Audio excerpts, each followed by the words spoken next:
Chapter 1126. Professor Wei, the Secondary Division's principal's office is calling. Principal? The young man in the creamy white knitted casual shirt raised his head, revealing an enviable and beautiful face. His lips were slightly raised, and the faint smile seemed to dye his lacquered eyes with bright stars. Did he say what it was?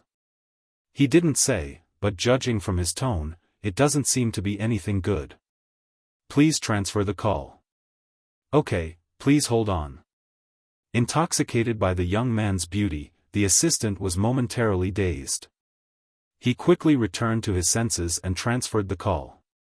The young man accepted the call request, and the dark screen suddenly lit up, revealing the face of an unfamiliar middle-aged man. The man was in a suit with a protruding beer belly. His slightly chubby face was filled with impatience as he said something to the young man. After a while, the young man said in a cold tone, "Sorry, I'll be right there." After hanging up the call, he tidied up his desk, picked up his coat from the hanger, and put on a light gray scarf. "Where are you going, Professor Wei?"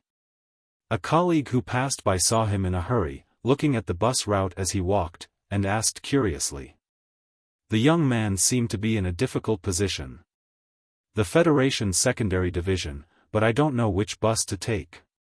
The colleague choked on his words. "The Secondary Division is on the other side of the hemisphere.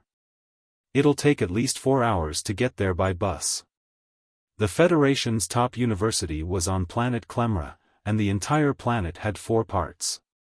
Elementary schools, secondary schools, and advanced schools. The last one was the school district housing where family members lived during the holidays. The young man had to cross at least half the planet to get to the secondary division from the advanced division. After listening to his colleague, the young man frowned. "I'm going to the secondary division to do something, and the other party only gave me 40 minutes. The colleague said, 40 minutes, there's no rush in this world." The young man looked at his colleague quietly. The other party only gave him 40 minutes, but it would take him 4 hours to get there by bus. Was this not a rush? The colleague was also confused. He said, "I saw you driving a Silver Wind Thunder X6 earlier, and it's a limited edition Silver Deluxe Edition. According to the official data, it would take you at most 20 minutes to get to the secondary division from here. With this, why would you take the bus? The normal edition cost tens of millions, and this special edition cost at least 100 million. The price was secondary. The key was that this kind of limited edition was only available to certain people. It could not be bought without some social status." Ever since the young man drove this car to work, many young teaching assistants became even more enthusiastic towards him. He could even afford a sports car worth hundreds of millions, but this young man actually liked to take public transport. Sure enough, poverty limited his imagination. The youth said, "I don't have a driver's license, so I can't drive." Previously, it was in autopilot mode, but this mode has a speed limit. With the autopilot mode activated, the speed of the sports car would be limited to the minimum, and it would be able to drive according to the predetermined route without a driver. Her colleague had an idea and suggested, "I have a driver's license. I'll take you there." The young man smiled apologetically. "Then I'll have to trouble you." His colleague looked calm on the surface, but he was wild with joy in his heart. A limited edition sports car worth hundreds of millions. He had only seen it on the virtual network and had never touched it. After driving it for a bit, he found that the car's performance was far more terrifying than the official data. His colleague immediately thought of modifying it. "Have you modified your sports car?" The hover sports car steadily stopped at the parking lot, and the young man prepared to get off. "My wife modified it. She's quite interested in it." His colleague was speechless. Didn't the officials say that the limited edition Silver Tempest X6 is infinitely close to the military's tank configuration? The young man smiled. "I'm not sure about that. She said that the original car was too fragile and had poor defense, so she modified it to be thicker. His colleague looked speechlessly at the Silver Tempest X6 in front of him. The perfect lines of the car made people fall in love at first sight. The reason for the modification was actually poor defense? Could it be that the young man was the son of a high-ranking official? His colleague was secretly puzzled. The young man did not understand the secondary division at all. Without his colleague's help, he would not have been able to find his destination. The verification procedures in the principal's office were a little troublesome.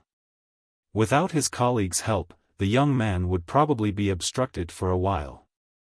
I really don't know which planet you came from before. You don't even know how to use these basic instruments, his colleague muttered in a low voice. The young man smiled gently. Not only was he not angry, but he also studied seriously. After entering the office, the principal's words reached their ears. "Wait, Song, your parents aren't here yet?" The young man heard his mischievous son snort unhappily. "I'm sorry, Mr. Principal, I'm late." The young man smiled faintly. "May I know what mistake my son made?" He spoke in a genteel manner, but because he was a professor of ancient culture who specialized in ancient history, no one said anything. "You are?" The principal looked at the young man and asked, "You're Wei Tsong's father?" Based on appearance alone, the young man and Wei Tsong were indeed somewhat similar. He looked more like an elder brother than a father. The young man nodded and asked honestly, "Yes, do I need to show my paternity certificate?" The principal's smile froze and he said stiffly, "No need." His colleague was flustered. The mysterious professor of the Federation's top institution of higher learning, married with a child? Suddenly, this colleague felt that there was hope for him to get out of singlehood. Now that the young man was married, wouldn't Yan Yan, who had a crush on him, give up? Just as he was thinking, the couple standing at the side interrupted. "You're this child's father?" Their attitude was a little rude and unreasonable, and their faces were angry. The young man gently raised his hand and patted his bratty son, who had just reached his shoulder. He was not angry at the couple's attitude at all. He was unbelievably gentle. "Yes, I'm his father. The principal didn't explain in detail just now, so I don't know what happened." The two of them sized up the young man. The young man was dressed very casually. All of them were ordinary brands with affordable prices. However, he had a good temperament, so his clothes exuded the air of luxury. "I hope you can educate your son well. His conduct is not worthy of studying at the top institution of higher learning in the Federation." The man opposite him glanced at Wei Tsong contemptuously and said, "Stealing is a very despicable act. Refusing to admit it is even more unforgivable." The principal added, "If this matter is true, Wei Tsong will be criticized by the entire school and punished with expulsion." A trace of surprise flashed in the young man's eyes as he looked down at his son, who had just entered puberty. Although this child was a little bratty, he would not do such a thing. "What happened?" "I don't know either. That kid snatched my mecha model for no reason and even accused me of stealing." Wei Tsong was very angry, but his father's many years of guidance allowed him to suppress the anger surging in his heart. Why would the top institution hire a liar who's full of lies? The young man frowned slightly and said indifferently, "I believe my son's words. He wouldn't do such a thing. Everything requires evidence. If Mr. Principal or this couple can produce concrete evidence, such as stealing surveillance footage, I will personally educate them." The man said, "That's impossible, because the theft happened in the bathroom of the training cabin. That's a surveillance blind spot." The young man laughed and said, "If that's the case, how can you be sure that my son stole some mecha model?" The man was enraged as well. Before he could speak, the young man who had shrunk to the side spoke up, mumbling, "That mech model is the latest limited edition model. My dad pulled some strings and spent over 5 million to buy it. Other than the difference in scale, every function is modeled after a real battle mecha. There's even a unique code on it. I lost the model, and Wei Tsong obtained a model with the same code. Although there was no surveillance footage, was there a need to guess? Wei Tsong laughed angrily. You're twisting words and forcing logic. You're slandering me without evidence. You're going too far. The young man said, Are you going to say that your family bought the mecha model in your hand? Wei Tsong suppressed his anger. So what if it is? A person who can afford a mecha that costs over 5 million credits is wearing a t-shirt that costs over 200 credits? You're discriminating too much. What's wearing a t-shirt that costs over 200 credits to you? You're just a commoner. With your family's situation, you probably can barely afford the tuition fees, right? Wei Tsong could not hold back his temper and took a step forward. The young man raised his hand and placed it on his shoulder, pulling him back. Wei Tsong, who had been raging just a moment ago, was now extremely obedient. The young man said, What's with the model? Wei Tsong shrunk his neck and whispered, Isn't it about to start the mecha course? It's still a few years before I can really learn how to pilot, so I secretly asked my sister for help. Who knew that I just received the goods today, and not long after I played with them, this guy would go crazy and say that I stole his stuff. He was being wronged. The young man sneered. You said your sister bought it for you? Let your sister come over and confront us, Wei Tsong said. Are you stupid? Wait for my sister to come over. Why are you so thick-skinned? The young man was furious. There must be some misunderstanding in this matter. Seeing the two teenagers quarreling over this, the young man frowned unhappily. What misunderstanding can there be? The school doesn't accept people with a criminal record of theft. Wei Tsong, it's better to call your mother over and settle the withdrawal procedures together. The young man snorted. I can settle this privately. If you voluntarily withdraw from school, this matter won't be recorded in your file. How about that? The young man did not go overboard. Although Wei Tsong stole his favorite model, he could let bygones be bygones now that the item was back. Wei Tsong was just a commoner student. If he was recorded in the secondary department of the best university, he would not be able to find a job in the future. What's the model number? I'll ask Yen and find out what's going on. 2012 XSD 3611, the same model as WarGod 1253G. The young man glanced at Wei Tsong's father. He was not as angry as he was at first because of his good looks.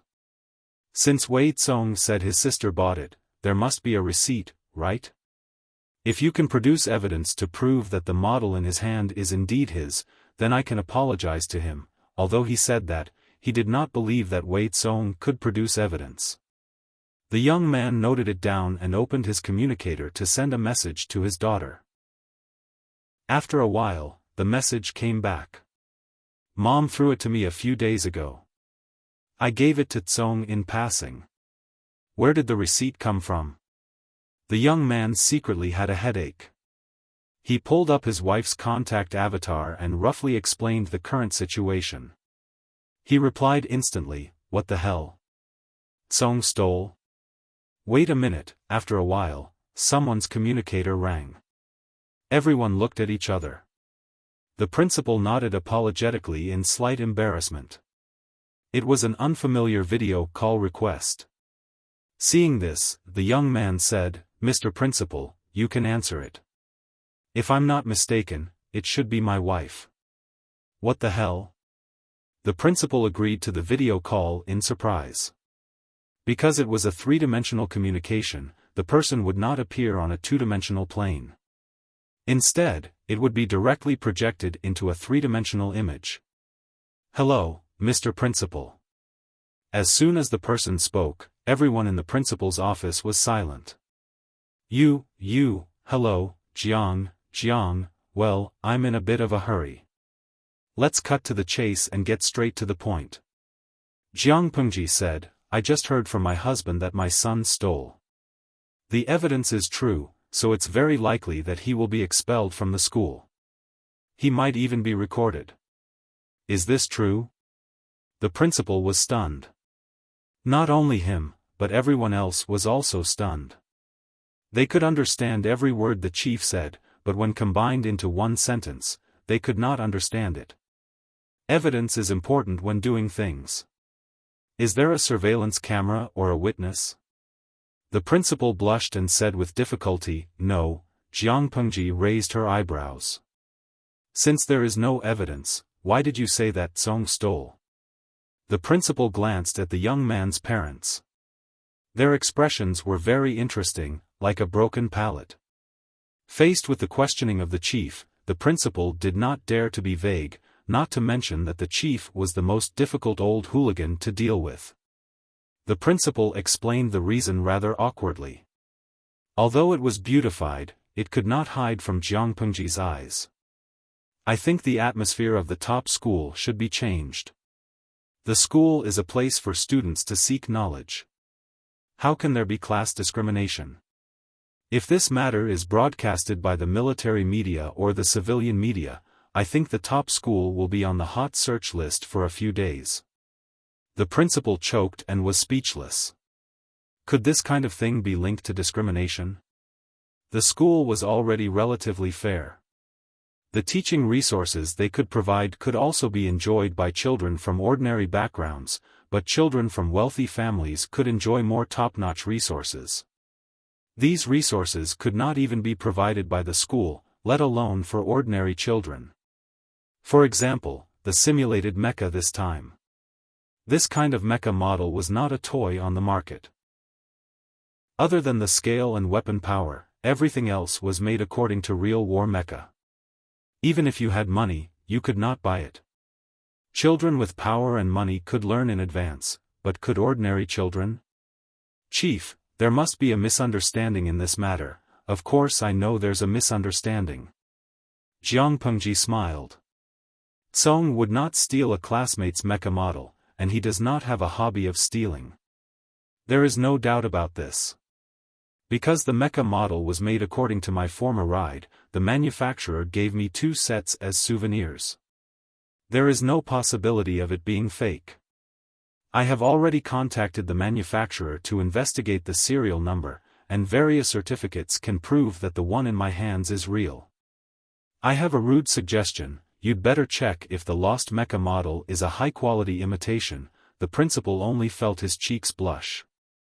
The youth's parents could not help but suspect that they had bought a high-quality imitation at a high price.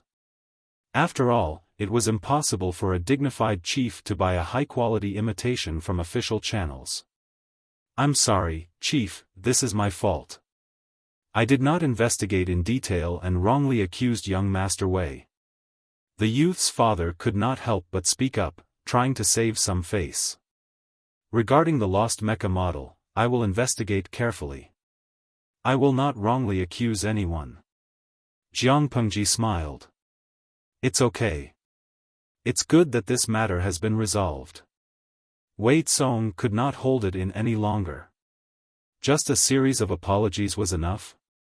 He had been wrongly accused for a few hours. The teachers and principal took turns to meet him, and all of them accused him of stealing. Hadn't he just insulted him with his eyes and nose, mocking him for wearing a cheap t-shirt that cost 200 credits? Although Tsong is young, he is still a young man. This gentleman should be able to understand what it's like to have a bratty son with strong self-esteem at home. Jiang Pengji seemed to sense Wei Tsong's resentment and added with a smile. The gentleman immediately understood. "Of course I can understand. After this matter is investigated, I will solemnly apologize to young Master Wei and compensate for the mental damage." Wei Tsong was still a little angry, but after a few snorts, he wilted. He lowered his head and secretly rejoiced. He was satisfied that his mother could take time out of her busy schedule to help him solve a trivial matter. The matter was not complicated, but before Jiang Pengji revealed her identity, Wei Tsong was determined to be a commoner student. A commoner student holding a mecha model worth more than 5 million would make any normal person think that it was of unknown origin. The other party's attitude was more rude and unreasonable. They insisted on their own judgment, so Wei Tsong was naturally at a disadvantage. Now that the positions were reversed, the previously arrogant person could not be arrogant anymore. After careful investigation, they finally found the lost mecha model. After the manufacturer's appraisal, the lost model was indeed a high-quality imitation. The one in Wei Tsong's hand was the real one. The youth apologized to Wei Tsong accompanied by his parents. "You're the son of His Excellency the Commander?" The youth was still very confused. "Yes, is it strange? Then why are you dressed so shabbily? Which proper young master would dress so intimately?" Wei Tsong choked and retorted, "My dad likes to shop online." "Not happy? I can also wear a shabby t-shirt like this, okay?" The youth was embarrassed and ashamed. Fortunately, Wei Tsong did not pursue the matter for revenge, so they were in peace. On the other side, the youth's colleague was dumbstruck and could not react for a long time. The mysterious professor who usually did not bat an eyelid was actually the man of the infamous commander? The flowers in the school who coveted the youth. Did these people know who their love rivals were? "You and His Excellency the Commander are," the youth laughed. "We are husband and wife." "A secret marriage?" "No, but she and I don't like to receive too much attention from the outside world, not to mention that our child is still young." The colleague was already speechless. "That sports car, she bought it for me to travel to work. Tsong's temperament is a bit awkward and he's in puberty. I'm worried about him, so I followed him to Klemla so that it's convenient to take care of him." The youth smiled and squinted his eyes. "Don't tell anyone about this. She's been in a bad mood lately because I've been paying too much attention to Tsong and neglected her. If there are any related reports, I'm afraid she'll cause trouble." The corner of the colleague's mouth twitched. He'd be crazy to spread gossip about the commander. "I definitely won't." There was no need to mention how uncomfortable it felt to have a secret that others did not know. The matter seemed to have been resolved, but not long after, the principal was demoted. He issued a series of documents to rectify the school's atmosphere. The group of students' parents was baffled. Only the person involved knew the inside story. 6 years later, Wei Tsong finished his secondary and higher school courses and graduated a few years ahead of schedule.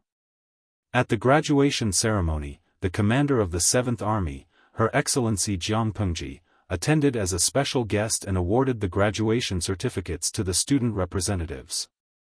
After the formal award of certificates, there were other entertainment programs. Jiang Pengji got off the stage and said to Wei Tsong, "Well done." Wei Tsong straightened his chest. "I'm a little biased towards certain subjects. Combat subjects barely hold me back. I don't recommend you to enter the combat ranks. Consider a civilian position." Wei Tsong's face drooped. "Your sister already gave you a handicap of 9 fingers, but you still couldn't beat her. If you join the battle, you'll just be sending yourself to the enemy." Wei Tsong immediately looked like a frostbitten eggplant. He was completely drained of energy. "How do you know I can't do it if you don't try?" The headmaster of the advanced department was dumbfounded as he listened to their conversation. Seeing Wei Tsong contradict Jiang Pengji, he tried to smooth things over by apologizing to Jiang Pengji on Wei Tsong's behalf. "Army commander, this," Jiang Pengji said good-naturedly, "Tsong is throwing a tantrum. I've made a fool of myself in front of the principal." "Tsong? Wasn't that a little too intimate?" The principal of the advanced department was dumbfounded. "Wei Tsong is His Excellency's relative?" The conversation between the two was broadcasted to the virtual network. Because it was a routine graduation broadcast every year, there weren't many viewers at the beginning. It was a cliché. It was the same routine every year. It was annoying to watch too much. However, the more the audience listened, the more they felt that something was wrong. Their thoughts were perfectly synchronized with the principal's. "My son," Jiang Pengji said. "Oh, so it's His Excellency's son." As the principal spoke, his expression froze. "Son?" The audience watching the live broadcast also exploded. The army commander's son? That wasn't right. When did she get married? Who was she marrying? Everyone had the same question. As if to answer their doubts, an extremely good-looking young man entered the range of the camera. "Dad, I'm here." As soon as Wei Tsong opened his mouth, the bullet screen exploded. "Don't push me, let me see who the father of the 7th Army's crown prince is. Oh my God, my goddess is actually married. Her child is about to enlist in the army. Are you kidding me? This year's media can't do it." Upstairs, "Are you stupid? Even if you gave those paparazzi 10 million heads, they wouldn't dare to follow and secretly take pictures of the big shots in the military, right? The crown prince is so good-looking. He's so good-looking. The boss's man is good-looking too. I don't think he's had plastic surgery. Oh my God, Jiang Pengji, this scourge, is finally single. Can I find a lady in the army who's willing to let me take over?" The bullet screen audience quickly attracted the attention of others when they called the army commander's name directly. But in the next second, he deleted the bullet screen and continued to lurk. Cheering for the army commander. He's the army commander now. When the next marshal election is held, he'll be the marshal, right? That's for sure. The current army commanders are either too old or too inexperienced. None of them can fight. He's the army commander's man now. He'll be the marshal's man in the future. Did this man save the human alliance in his previous life? Looking at the boss's resume, she really has a cheat life. Speaking of which, her surname is Jiang, TSK. I can't help but think of a certain family. I also think of a certain family, yes, I have the same feeling, a certain unspeakable family. You guys are so weird. Our army commander came up on his own. There are many people with the surname Jiang in the world. What are you jealous of? Not long after, the bullet screen was quickly cleared. Regardless of the media's trending topics, Jiang Pengji looked in the direction of the young man with a smile. Chapter 11:27. After much anticipation, Han Yu had finally arrived. However, when he saw Han Yu in person, Su Bei felt guilty for no reason. "Greetings, my lord." Han Yu cupped his hands in front of his chest. The atmosphere in the tent dropped to a freezing point. Everyone could tell that Han Yu was in a terrible mood. Su Bei helped Han Yu up and said earnestly, "Wenbin, you really made me wait.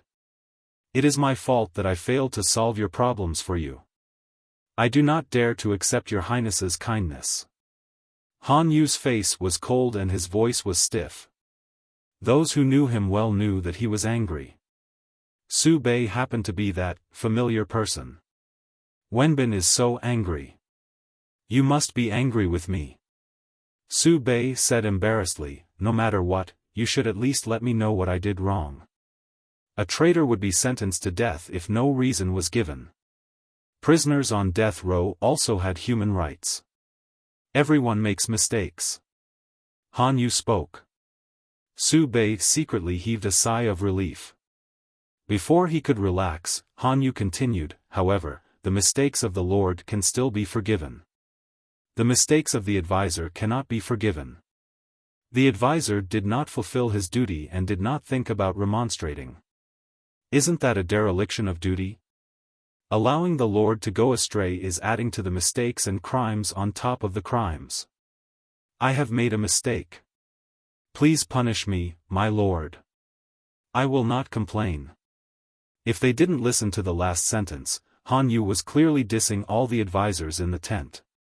He changed the topic and put all the blame on himself. The other advisors were speechless. The feeling of wanting to vomit blood and choking on his lungs was unbearable. Everyone knew that Han Yu was dissing them by name, but they couldn't refute him. After all, he was the one who said he was wrong. Why would an outsider take the blame? Was he thinking too highly of himself? Su Bei blushed. He didn't care what mistakes he had made. The most important thing was to pacify Han Yu first. Since he had already lowered his head and admitted his mistakes, Han Yu naturally couldn't hold on to it. He gave Su Bei a way out. An official relied on the Lord's trust and favor to be arrogant. This wasn't having a backbone, it was called having a problem. Su Bei said, "Fortunately, Wenbin is here. I feel at ease now." Every lord was proficient in the art of sweet-talking. Her methods of coaxing people were profound and numerous, like a sow wearing a bra, one set after another. Jiang Pengji? That was a special case. Her words of love had a unique attribute, and it was bound to be picked up. I've been rushing all the way here, but the information I've received is not detailed. But there's one thing. Han Yu paused and said bluntly, "I think you've been a little reckless in your actions, and you've lost your composure as a master." Lu Shi borrowed troops to support Su Fei. Why did Lord send troops to help Lu Shi? Su Pei was dumbfounded. When did he help Lu Shi? Why does Wenbin say that? Han Yu said, "Lu Shi saved Su Fei." My lord, just let him save her. Aren't you helping Lu Shi by forcing Mountain Earn City to fall? Su Bei almost couldn't breathe. There was something wrong with this logic. Han Yu continued to analyze, Su Fei is not a good person. Lu Shi saved him, but he saved a hot potato.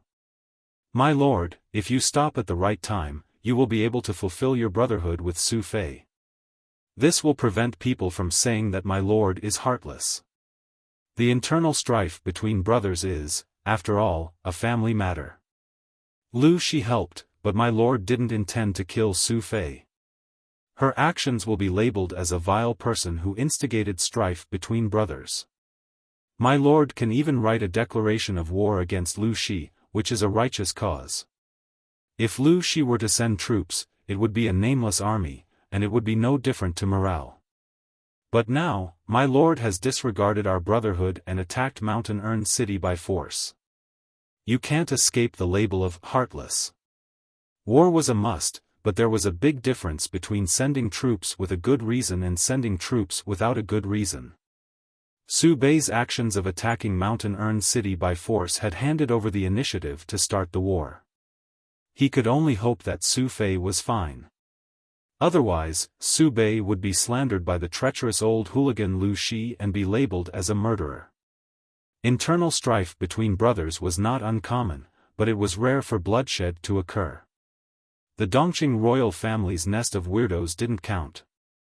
Su Bei felt that Han Yu's words were somewhat familiar, as if he had heard them somewhere before. He glanced around the military tent and saw Cheng Sun sitting upright on the mat. He couldn't help but feel remorseful. Does Wenbin have a plan to break out of this situation? Su Bei was obedient and humbly asked for advice. Han Yu said, "If my lord can shake hands with Su Fei and treat him well, this situation will collapse on its own." Shake hands and make peace? Su Bei's expression stiffened. This request was really too much. He would rather fight with Su Fei for another 300 rounds. When 1,000 people are of one heart, they can gain the strength of 1,000 people. When 10,000 people are not of one heart, none of them will work alone. My lord and Su Fei are from the same faction, and both of them are of the same lineage. If they can let go of their former enmity and help each other hand in hand, with the two of them working together as one, why worry about the hegemony? The Su family won't prosper. Han Yu wouldn't have said these words in the past. It would have been useless even if he had said it. The two brothers were like cross-eyed men. Which one could he persuade? Now that my lord's power had crushed Su Fei and pushed him to the bottom of the valley, there was a possibility for both sides to forcefully cooperate. If he could solve the current situation of the Su brothers being at loggerheads and end the internal strife of the Su family, it would be a blessing in disguise. Thinking of this, Han Yu really wanted to greet the grandfather of the Su brothers. It was one thing to be biased, but to cause fratricide and internal strife in the family because of it was biased, this was a completely different matter. Su Bei felt awkward for a while, but he couldn't just reject Han Yu's suggestion. He could only use the tactic of delaying to send Han Yu away first, and then he could go back to his nest to think about the gains and losses. Unexpectedly, before Su Bei could decide whether or not to bury the hatchet with Su Fei, a sudden piece of bad news came. Su Fei is gone. Su Bei's eyes widened in shock. His right hand gripped the messenger's shoulder tightly and he cried out, "What did you say? Who's dead?" Su. The messenger's heart was filled with anxiety. Seeing that Su Bei's attitude was not right, he corrected himself, "Your lord is dead." "How did he die?" Su Bei seemed to be unable to accept it. The messenger replied, "He hanged himself." Han Yu's expression changed drastically. If he was killed, he could still say that someone's soldiers killed him by mistake and manipulate public opinion to wash away the stain on his name. But if he hanged himself, it would mean that he was forced into a hopeless situation and begged for death. It was obvious who forced him to do it. Han Yu was overwhelmed with shock, but his mind was exceptionally clear. Not only did he have to worry about Jiang Pengji's soldiers, but he also had to worry about Jiang Pengji's slander. "Where's the corpse?" Su Bei asked. The messenger replied, "Your lord's corpse has been collected by his eldest daughter." Su Bei heaved a sigh of relief, but Han Yu, who was at the side, was frightened out of his wits. If the father hanged himself, the person who collected the corpse should not be his wife or son. Why was it his eldest daughter? Unless, as he was thinking, the messenger's voice came from outside. "Report. There's a messenger outside the camp requesting an audience." Su Bei said, "Let him in." Cheng Yuan volunteered to be the messenger and went to Su Bei's camp. Yang Si felt that it was too dangerous, but Cheng Yuan made him relent with one sentence. "When two armies are at war, Su Bei is not the lord if the messenger is not executed." Chapter 11:28. Cheng Yuan's guards were all blocked outside the tent. He did not panic when he saw them. Instead, he smiled faintly and walked into the main tent alone. Looking at his appearance, he wore a dark-colored wide-sleeved crane cloak with a jade pendant hanging from his waist. His clothes fluttered elegantly in the wind. The corners of his eyes were slightly raised.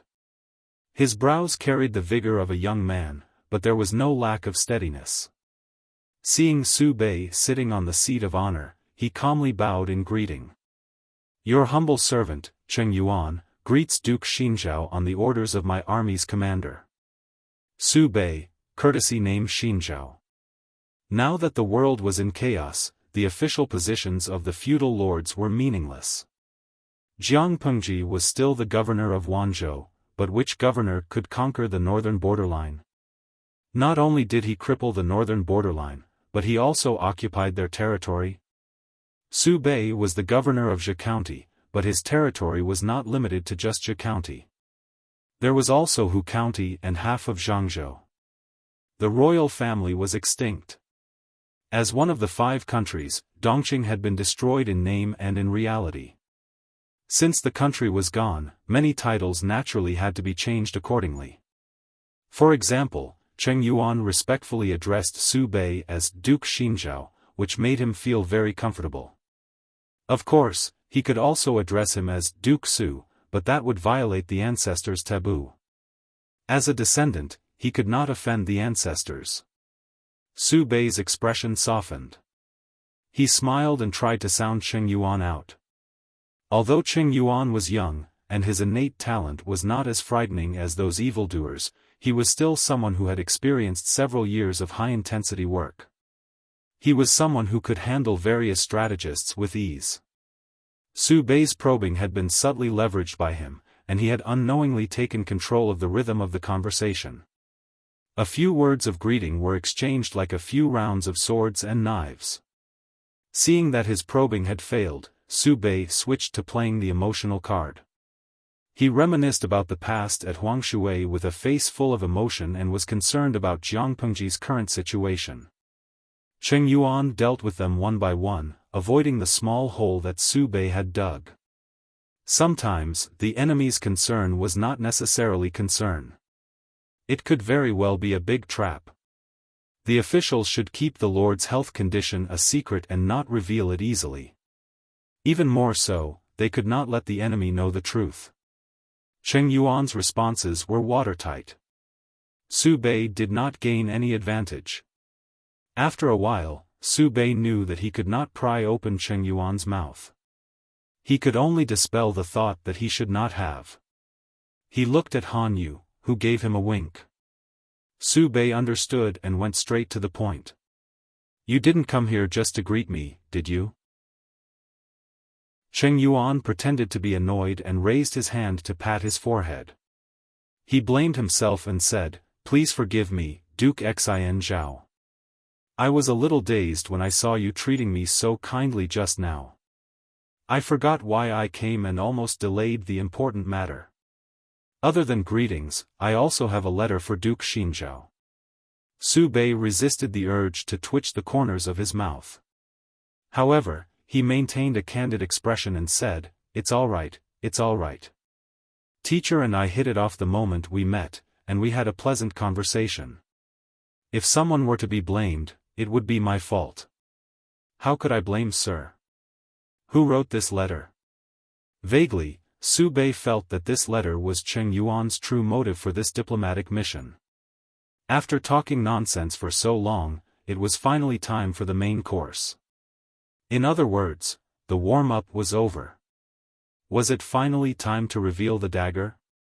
Cheng Yuan looked at Su Bei with a smile that was not a smile. "The person who wrote this letter was your Lord Wan. Ling Wengong? Su Fei?" Su Bei was also a man of superb acting skills.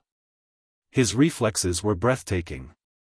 Upon hearing the name Su Fei from Cheng Yuan, Su Bei's eyes immediately reddened, as if he had recalled a sad past. When an elder brother heard that his younger brother had died in the prime of his life, anyone with feelings for him would definitely feel terrible. I heard that Ling Wengong has already passed away." Su Bei's voice was hoarse, and he seemed to be choking with emotion. Cheng Yuan sighed. "Ling Wengong, he used silk as a piece of white silk and hung it on a large tree in a farmer's courtyard. He then stepped on a stool and hung himself. He committed suicide." As soon as he finished speaking, Su Bei burst into tears, calling out Su Fei's name. Many people were infected by his sorrow, and their eyes silently reddened. Su Bei wept bitterly as he said, "Ling Wengong and I were as close as brothers. The scene of us studying together in the past is still vivid in my mind. At the poetry gathering, we held hands and traveled together. Along the winding stream, we drank wine together. We were originally of the same clan. Although there was discord, it was not to this extent."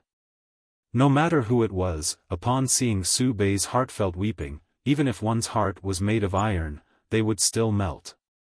Cheng Yuan's face revealed a look of sympathy, but no one knew what he was thinking in his heart. Duke Xin Zhao and Ling Wengong had a deep brotherly relationship. Now that he has passed away, I hope that Duke Xin Zhao will not be too sad. The other officials under Su Bei's tent also consoled him. Only then did Su Bei stop crying and restrain the grief on his face. He asked Cheng Yuan, "Did teacher bring Ling Wengong's will?" Cheng Yuan retrieved a letter from his bosom. Han Yu took the letter and passed it to Su Bei. Su Bei hurriedly opened it, but there was only a piece of bamboo paper stamped with Su Fei's personal seal. Apart from the seal, there was not even a stain on this piece of paper, not to mention a single word. "Emissary, what is the meaning of this?" Su Bei changed the way he addressed Han Yu. His tone carried a hint of anger. Cheng Yuan bowed unhurriedly and said mournfully, Ling Wengong is now extinct. Extinct? Su Bei was enraged. How could Ling Wengong be extinct? He had a large number of children, with 3 sons and 3 daughters still alive. How could he be extinct? Han Yu felt a chill in his heart. His previous conjecture had been confirmed. Cheng Yuan said, the Barbican city was breached, and the pursuing soldiers were like an inescapable net. Ling Wengong broke out of the siege several times and was accidentally separated from his wife and children. In order to find his wife and children, he had no choice but to turn back. Not only did he fail to find his wife and children, but he also encountered several waves of pursuing soldiers. After a fierce battle, only 2 guards were left. There were pursuers behind, and there was no way out. Ling Wengong had no choice but to hang himself. Su Bei subconsciously wanted to stop Cheng Yuan, but he knew that if he berated him, he would be admitting to the bad reputation of forcing his own brother to his death. Cheng Yuan continued, Ling Wengong's wife and children were also unfortunate. After they were separated from Ling Wengong, they unfortunately encountered bandits and villains. The villainous tycoon killed 3 innocent children, ending Ling Wengong's bloodline. The 2 concubine-born daughters also died young. Fortunately, Ling Wengong's wife protected them with her life, delaying time until the arrival of the main army. She was able to preserve her only bloodline. 3 sons and 3 daughters. 5 of them died. The sons who could carry on the bloodline were all dead, leaving only 1 daughter. Wasn't this the end of the line? Cheng Yuan calmly stated his intentions. Ling Wengong's daughter grieves over her deceased father's desolate state. She boldly borrowed her deceased father's name to ask Duke Xinzhao for an heir to continue the bloodline of the 2nd branch of the Su family. If there were no filial sons, Ling Wengong would not be able to sleep peacefully in the afterlife. Su Bei's eyes widened in shock. He finally understood what was going on with the will in his hands. This wasn't just a piece of paper. It also contained the lives of Su Fei's entire family. Su Bei glared at Cheng Yuan, as if he wanted to chew his flesh off. His eyes were filled with a strong murderous intent. Cheng Yuan was neither sad nor happy. He was like a hermit who had nothing to do with this matter, coldly observing the various expressions of the crowd. Chapter 1129. If one ignored the fact that Su Bei had breached Shanwan City and forced Su Fei to his death, how many people would be moved by his words? His cousin's family had only 1 orphan daughter left, and Su Bei had helped out and raised her. What a good person. Su Bei had no choice but to do so. Cheng Yuan had stabbed him twice, and he couldn't retaliate. Naturally, he had to think of a way to salvage the situation. Su Yanshao was already 11 years old this year.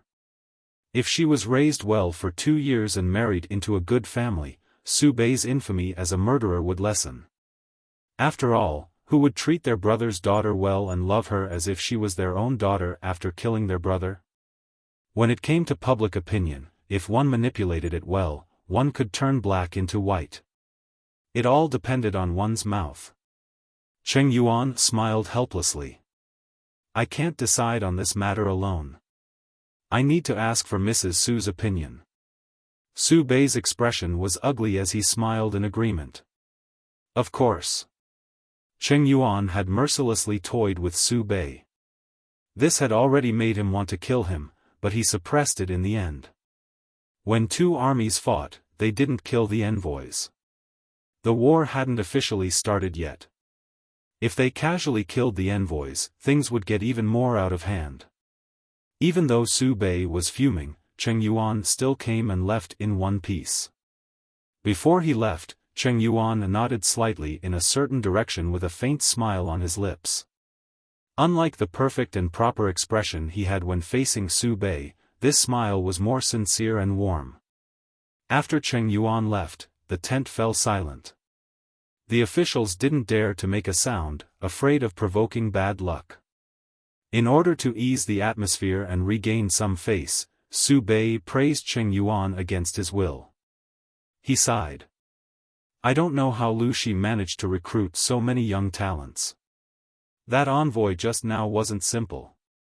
Cheng Yuan had pointed at the mulberry tree and scolded the locust tree at the locust tree.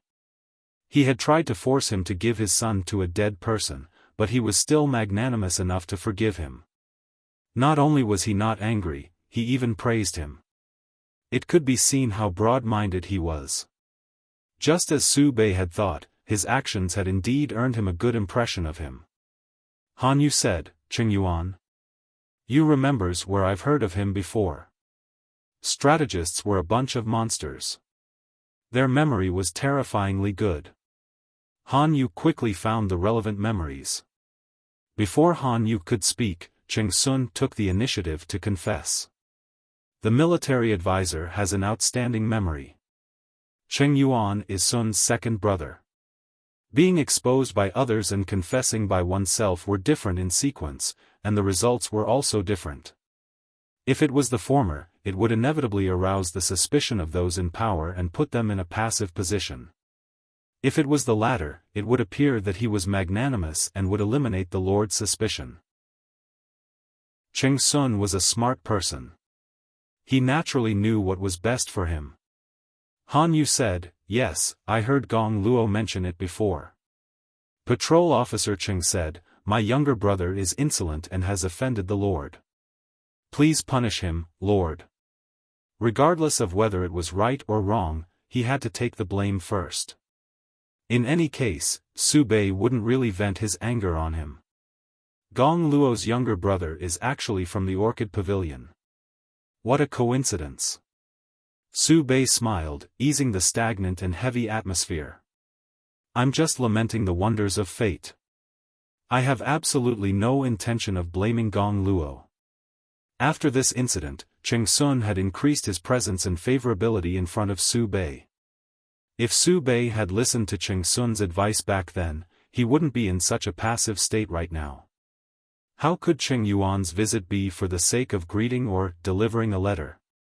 He was clearly here to collect a debt. He abruptly exposed Su Bei's crime of forcing his brother to his death.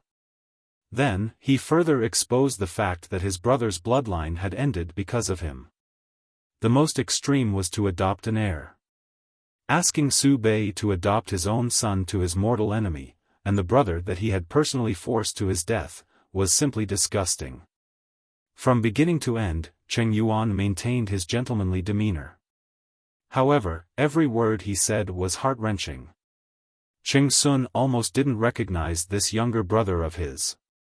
Although they had been apart for many years and his younger brother had grown from a youth with baby fat to a mature and steady youth, but this change was too big.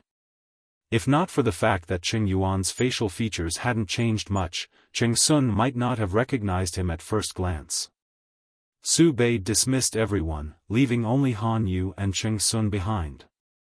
He said with a bitter expression, I know I shouldn't have disobeyed the two of you. Now that we've reached this point, is there any way to salvage the situation? He had chosen his lord and had to support him even if he had to kneel. Han Yu didn't say anything. He felt that there was no need to think about salvaging the situation. They should just prepare for war and start at any time. Cheng Sun, on the other hand, doted on his lord. Su Bei's previous actions made him sad. Now that they were close and trusted each other, he was overjoyed. He completely forgot about their previous disagreements. Sun, I have a plan. It might work. Cheng Sun secretly glanced at Han Yu. When he saw that Han Yu didn't look displeased, he mustered up his courage and said, My lord, why don't you write a secret letter to Lu Shi and tell him the pros and cons? If the two families fight, it will only benefit others. There was no need to say who this others was. The three most powerful feudal lords in Dongqing were Jiang Pengji, Huang Song, and Su Bei. Although Yang Tao still occupied half of Zhangzhou, he had already developed his foundation in Nancheng. It was a joy to expand his territory, so he wasn't included. If Su Bei and Lu Shi fought, Huang Song would definitely be happy to see it happen. He might even secretly stab them in the back. Su Bei said, "What Gong Luo means is that I should take the initiative to shake hands with Lanting and make peace." Cheng Sun said, "Huang Song has disagreements with her, but my lord is indebted to her. Why don't the two families work together to kill Huang Song first?" Su Bei frowned and said, "I'll try." Han, you didn't think so? If Jiang Pengji really wanted to kill Huang Song first, she would have done so in Sangzhou. She must have thought it through carefully before choosing to make things difficult for Su Bei.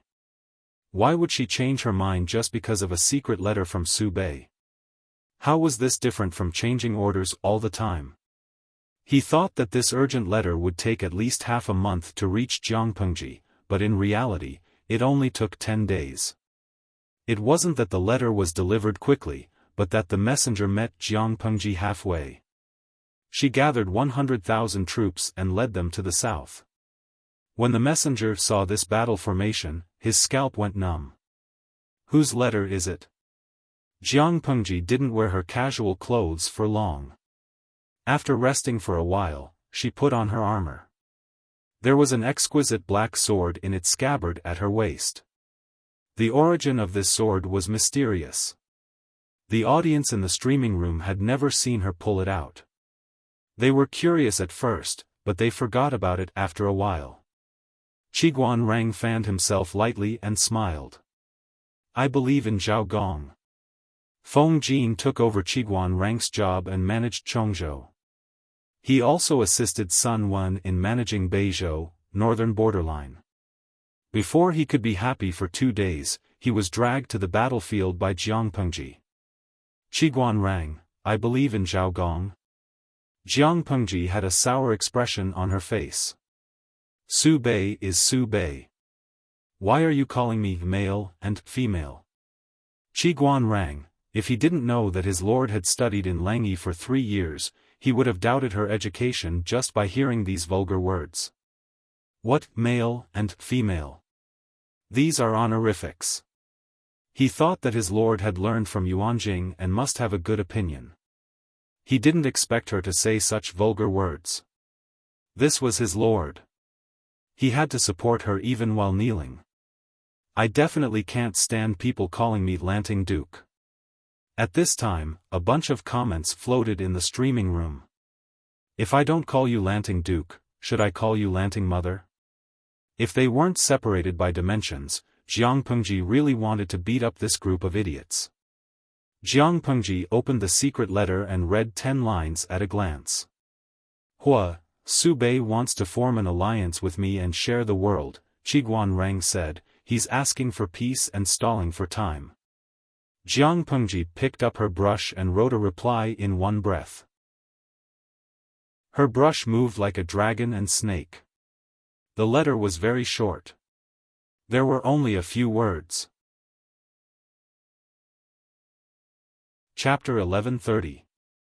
I want 100% of the 9 states and 4 seas. After Jiang Pengji finished writing, she took a step back and admired her handwriting. Before she could rejoice, the group of viewers who were not afraid of being beaten by her started to make trouble again. "Lang Yuntian, I'll set up a famous flag for you. I want 99% of the 7 countries." A blue bullet screen was sent, followed by a similar red bullet screen. The viewers from both dimensions looked at each other. It turned out that not only were their dimensions' cultures similar, but even their animations were the same. "Mu Xining, streamer, do you want to consider changing your words?" The last person who said that died in Qin's dungeon. Xin Yuan Miao Miao, #picknose. I don't think there's a need to change it. Master Han wants 99% of the 7 countries, but Emperor Shi Huang wants 100. If it's really a flag, the streamer should follow Emperor Shi Huang's example and unify the world. I have to say, Master Han, you died a terrible death. The audience loved to use the streaming room as a place to exchange gossip. They could talk about anything. After their complaints, the topic changed from "the streamer set up a flag" to "can the male protagonist of the anime not die?" After years of living together, Jiang Pengji had long understood the character of this group of people. She simply treated the bullet screen as air. She did not avoid Qiguan Rang when she wrote, so he could see what was written in the letter. Even though he knew Jiang Pengji's ambition, when he suddenly saw the 8 words, the arrogance and confidence that came rushing at him still slightly surprised him. Lord, an inexplicable emotion welled up, and Qiguan Rang felt something stuck in his throat, making him unable to spit out additional words. What? Are you so shocked that you can't speak? Jiang Pengji laughed. Or do you think I'm too arrogant and arrogant?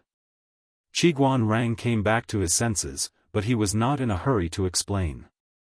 Just as Jiang Pengji knew that Qiguan Rang understood her, Qiguan Rang also knew that she understood him and would not easily misunderstand or be angry.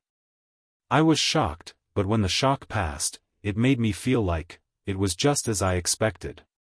Qiguan Rang frowned deeply and suddenly changed his words. No, it's not enough. My lord's heart seems to be not only focused on the world, but behind it is a broader domain. The world is vast, and the universe is boundless. The so-called 9 provinces and 4 seas may just be a drop in the ocean. Jiang Pengji's eyes were smiling, and her expression was full of deep meaning. If we jump out of this fence, we might really be able to find that place. If there comes a day, I really want to go there again. Qiguan Rang noticed that she was getting more and more mysterious, so he took the initiative to change the topic. One could not blame him for making a fuss over nothing. Since ancient times, how many emperors had been obsessed with longevity in alchemy, yearning for the boundless world of myths and legends? Reality proved that none of them could live forever. Instead, they died earlier than anyone else. Qiguan Rang did not want his lord to lose her mind and foolishly follow the path of her ancestors. Jiang Pengji sensed his intention and laughed involuntarily. She put down the brush in her hand and took out an incense burner to dry the ink.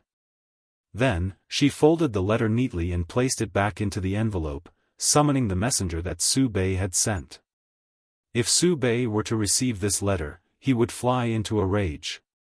He would be so angry that he wouldn't be able to swallow his food. Jiang Pengji's eyes were filled with mischief.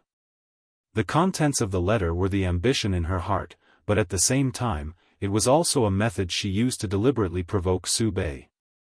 The other party eagerly sent a messenger over, trying to turn hostility into friendship. The 2 families were the strongest allies, conquering the world together. In the end, she gave him a tight slap without saying a word. The feudal lords all cared about their reputations. Jiang Pengji's action of slapping them in the face was really unkind. Those who were narrow-minded would be angered to the point of death by her. Qiguan Rang could not help but laugh. Suddenly, he felt some sympathy for Su Bei. Meeting such an opponent, perhaps they had a feud in their previous lives. As long as my lord likes it. Qiguan Rang's tone was calm, but his eyes carried a hint of undisguised helplessness and amusement. She sent someone to deliver the letter to the messenger.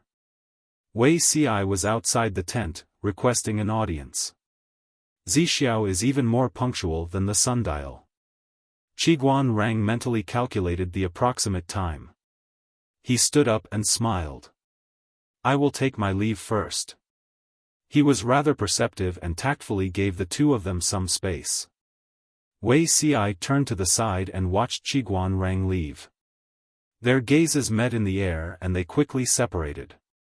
Like a gentle breeze blowing through the green water, after ripples appeared, it quietly returned to a peaceful state. Qiguan Rang was wary of Wei Ci, but he was completely loyal to his lord. For the time being, there was nothing suspicious about him. Zixiao is stalking us again? Jiang Pengji's words had a double meaning. On one hand, she teased him about whether he was jealous of Qiguan Rang. On the other hand, she teased him about the timing of feeding her 3 meals. Wei Ci carried a box of food in his hands. Even though it was tightly covered, one could smell the appetizing aroma of food when they got closer. Wen Zheng is too indulgent towards my lord. I can't be at ease. Wei Ci put down the box of food and brought out a few steaming hot plates of food. The way to keep in good health is to persevere.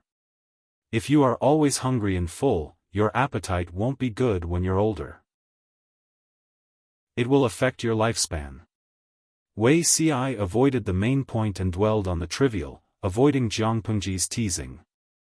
Cough. How old am I? You're already thinking about how to keep in good health after I'm 70 or 80? Wei Ci glanced at Jiang Pengji and said mercilessly, my lord is so unrestrained. Even 50 years is in danger. In her previous life, the emperor did not celebrate his 51st birthday in the end. Jiang Pengji felt as if a knife had pierced her heart. She begged for mercy. All right, all right, all right. I'll eat my meals on time, okay? I'll definitely keep you company until I'm 70 or 80. She was shameless, but Wei Ci was a little embarrassed. He didn't forget to tease her even when he was eating. He was also mentally tired. Little did he know that this was just child's play. There was someone more mentally tired than Wei Ci. Su Bei stabilized the troops on Qin Gong's side while he anxiously waited for Jiang Pengji's reply. Following Han Yu's suggestion, Su Bei also made a backup plan. If Jiang Pengji was willing to accept the suggestion of forming an alliance to conquer the world, that would be the best. Both sides could conveniently bury the hatchet and turn hostility into friendship. If Jiang Pengji was unwilling to accept this suggestion, both sides were destined to fight. Su Bei also had to make adequate preparations for battle. However, he could afford to wait, but Su Fei could not. Su Fei was a direct descendant of the Su family. He was middle-aged, yet he was forced by his cousin to hang himself and leave no descendants. This was already extremely tragic. They couldn't possibly let his corpse rot in the coffin and not be buried, could they? At this point, another problem arose. A filial son had to throw a basin to be buried. Su Fei's sons were all dead. Where would he get a son? Was he really going to let Su Fei adopt his son? Su Bei was 10,000 times unwilling. In the end, he could only choose a compromise. It still disgusted Su Bei to no end. He pinched his nose and welcomed the coffins of Su Fei and the others. With Qin Gong's help, Su Yanshao carefully collected the corpses of her parents and siblings. 2 large and 5 small coffins, 7 coffins. She was the only one left of the large family that had been in constant conflict not long ago. Su Yanshao, who was already thin and dressed in plain hemp clothing, was now so haggard that it was scary. You don't have to worry about me going back. Su Yanshao was Su Fei's only remaining eldest daughter. She definitely could not be absent from the burial of her deceased parents. However, the Su family's land was in Zhe County. If she returned to Zhe County, she would no longer have freedom. Chapter 1131. In ancient times, people matured and became sensible at an early age. At the age of 11, one could already be considered half an adult. Su Yanshao had always been intelligent. At the age of 6, she had been learning how to manage the inner courtyard from her mother. She had seen too much internal strife and intrigue within the inner courtyard. Her mind could not be measured by the standards of an ordinary 11-year-old girl. She knew her situation. Her eldest uncle was the main culprit behind her father's death. Her mother had also been indirectly forced to her death. In short, Su Bei was not only her eldest uncle, but also the enemy who killed her parents. Who would feel at ease letting an enemy take care of them? Su Yanshao had the same worries. Qin Gong sat upright and looked at the young girl in mourning clothes in front of him. His heart was filled with hesitation. Xin Zhao Gong would not dare to mistreat you. If something were to happen, he would do his best to protect you. Su Yanxiao's pale face showed some mockery. Would he do his best to protect me, the enemy who killed my parents? You are now equivalent to his reputation. How would Xin Zhao Gong dare not protect you? Qin Gong said.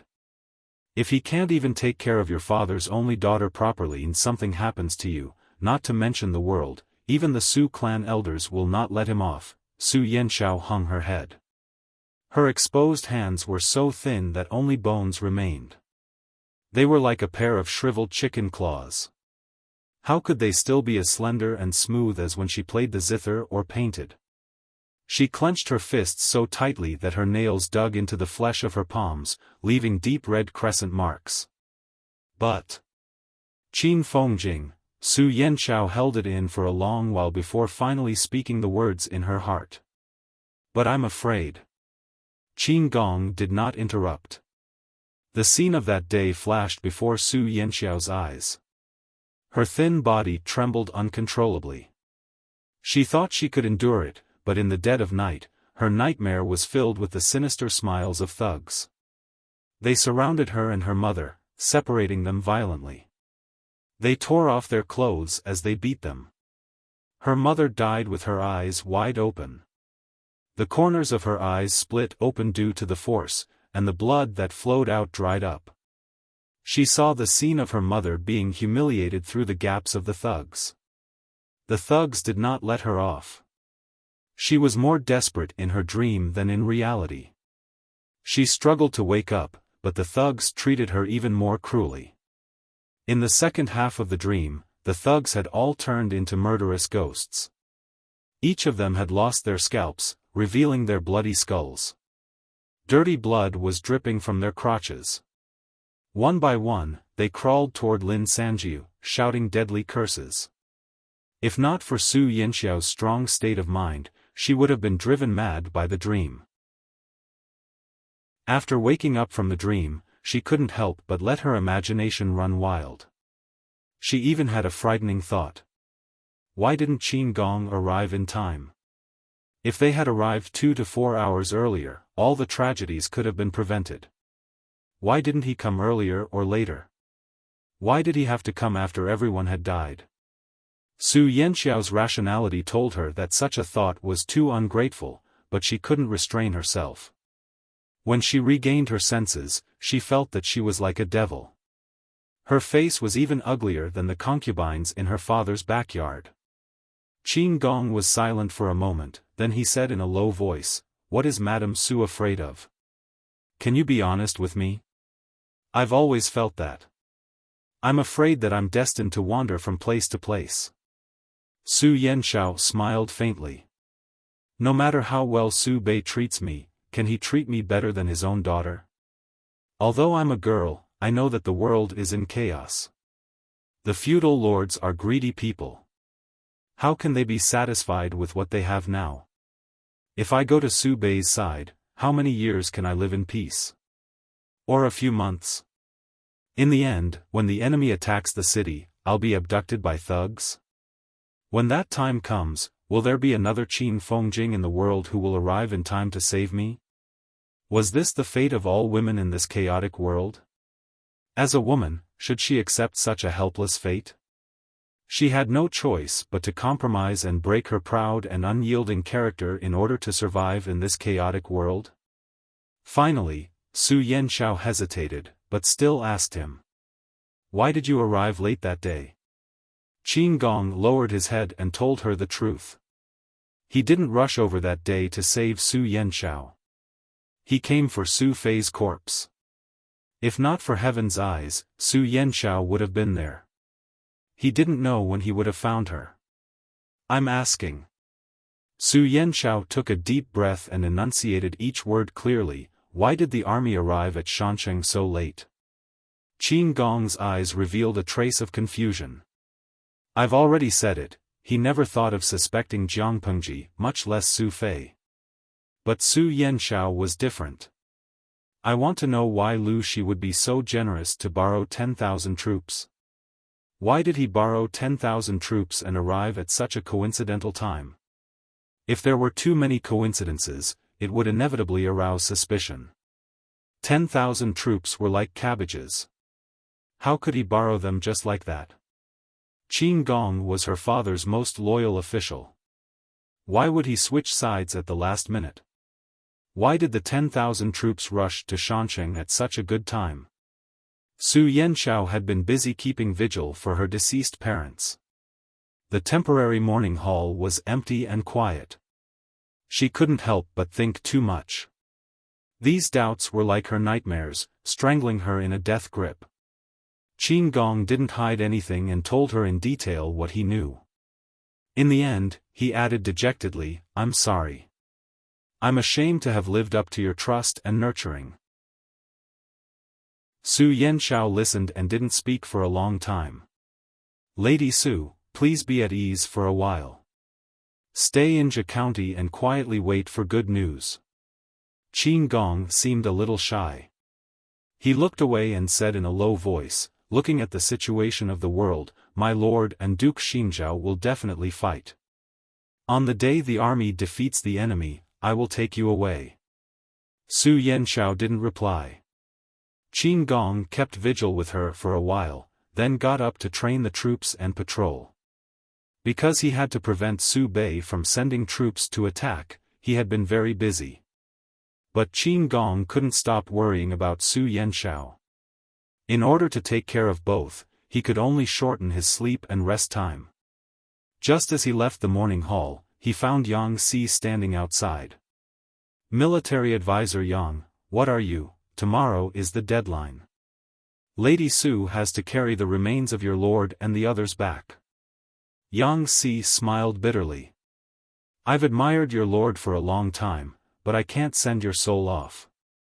Since I'm free, I wanted to come over and offer some incense to your lord to express my sincerity." Qin Gong was grateful.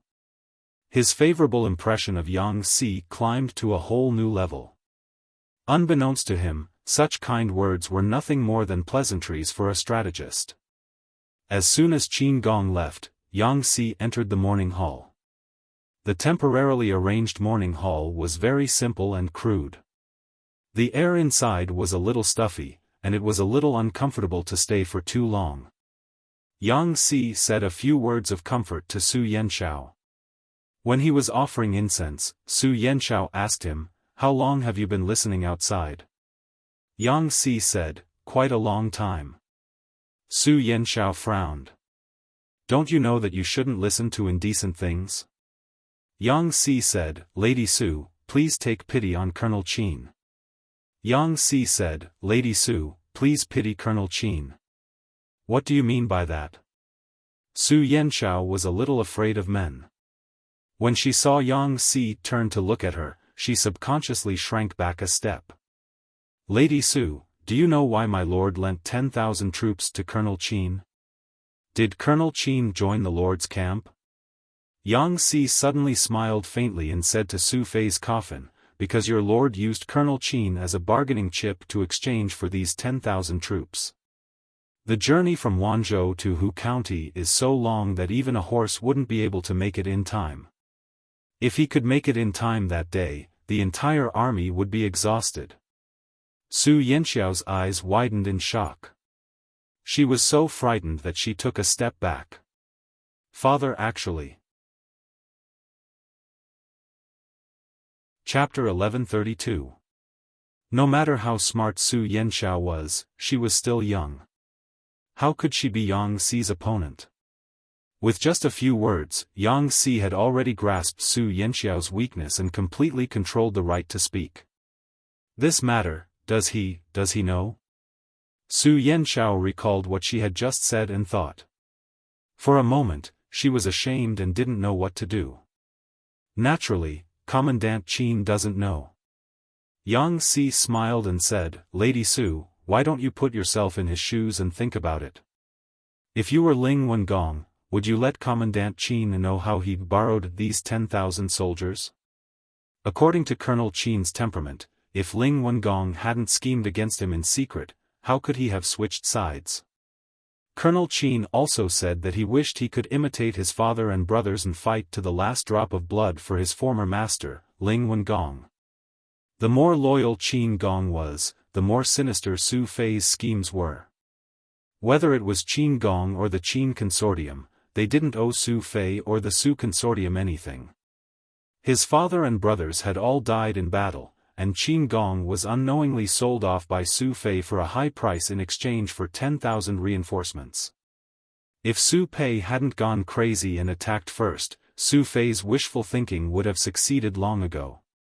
He would have even brought his entire family to safety. Now that he had fallen to such a state, he couldn't blame anyone. He could only blame himself for not having enough luck even though he had calculated everything.